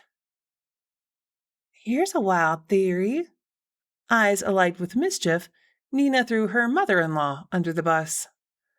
"Viola did it out of revenge because Davina couldn't contact Hudson, so she could tell him he was her widowed lovey-kins one last time." Jacy choked on her ginger ale. "She didn't really call him that, did she?" One hand on her heart, Nina raised the other. "If I'm lying, I'm dying." "That explains so many things about him." "Viola's gotta go on the list of suspects, which puts the list up to a grand total of 1. I sipped my wine. This case was muddier than the bottom of a swamp. Ernie still has my mother on his list, but I know she's innocent, and as much as I dislike him, Kevin Wayne is in the clear. "She has family in town," Petria said. "Anything up with them?" "It's just her brother, Tim. He was working at the time of the murder. Plenty of witnesses there. And his wife was sitting outside the school waiting to pick up their kids. Also seen by several people." Shifting in her chair, Jacy started to speak, stopped, then started again. "I have some news about Davina." She had our attention. "Did you know Davina bought the old drugstore? She wasn't just renting the building?" Interesting, but didn't give me a tingle. And Jacy plopped her elbows on the table. She left it to my mother, lock, stock, and barrel. We just found out today. The reading of the will got delayed until the coroner released the body. Ernie told Mama Wade not to leave town, but I don't think he's looking at her seriously. She won't have to worry for too long. They found partial prints on one of the beads. It sounded like he's expecting to make an arrest if they find a match in the database. I hadn't done much to help find Davina's killer, but I hoped she'd still consider closing that door behind her when she left. Indulging in a quick fantasy of a ghost-free life, I failed to notice Ernie Polk entering the bar and walking toward our table. What happened next got my attention. "Petria Evergreen, I'm placing you under arrest for the murder of Davina Benet." Grim-faced, Ernie gripped Petria's arm, escorted her toward the door. She looked back once, her face a mask of emotion I couldn't quite define. "What was that all about?" A chill rose over my flesh as Davina shivered into view near Petria's empty chair. A huge mistake? "You think? If Ernie just arrested my killer, why am I still here?" This has been Ghostly Dead, a cozy mystery with a ghostly twist. Haunted Everly After Mysteries, Book 7. Written by Regina Welling and Erin Lynn. Narrated by Mia Kennedy. Copyright 2021 by Willow Hill Books. Production copyright by Willow Hill Books. Thank you for listening.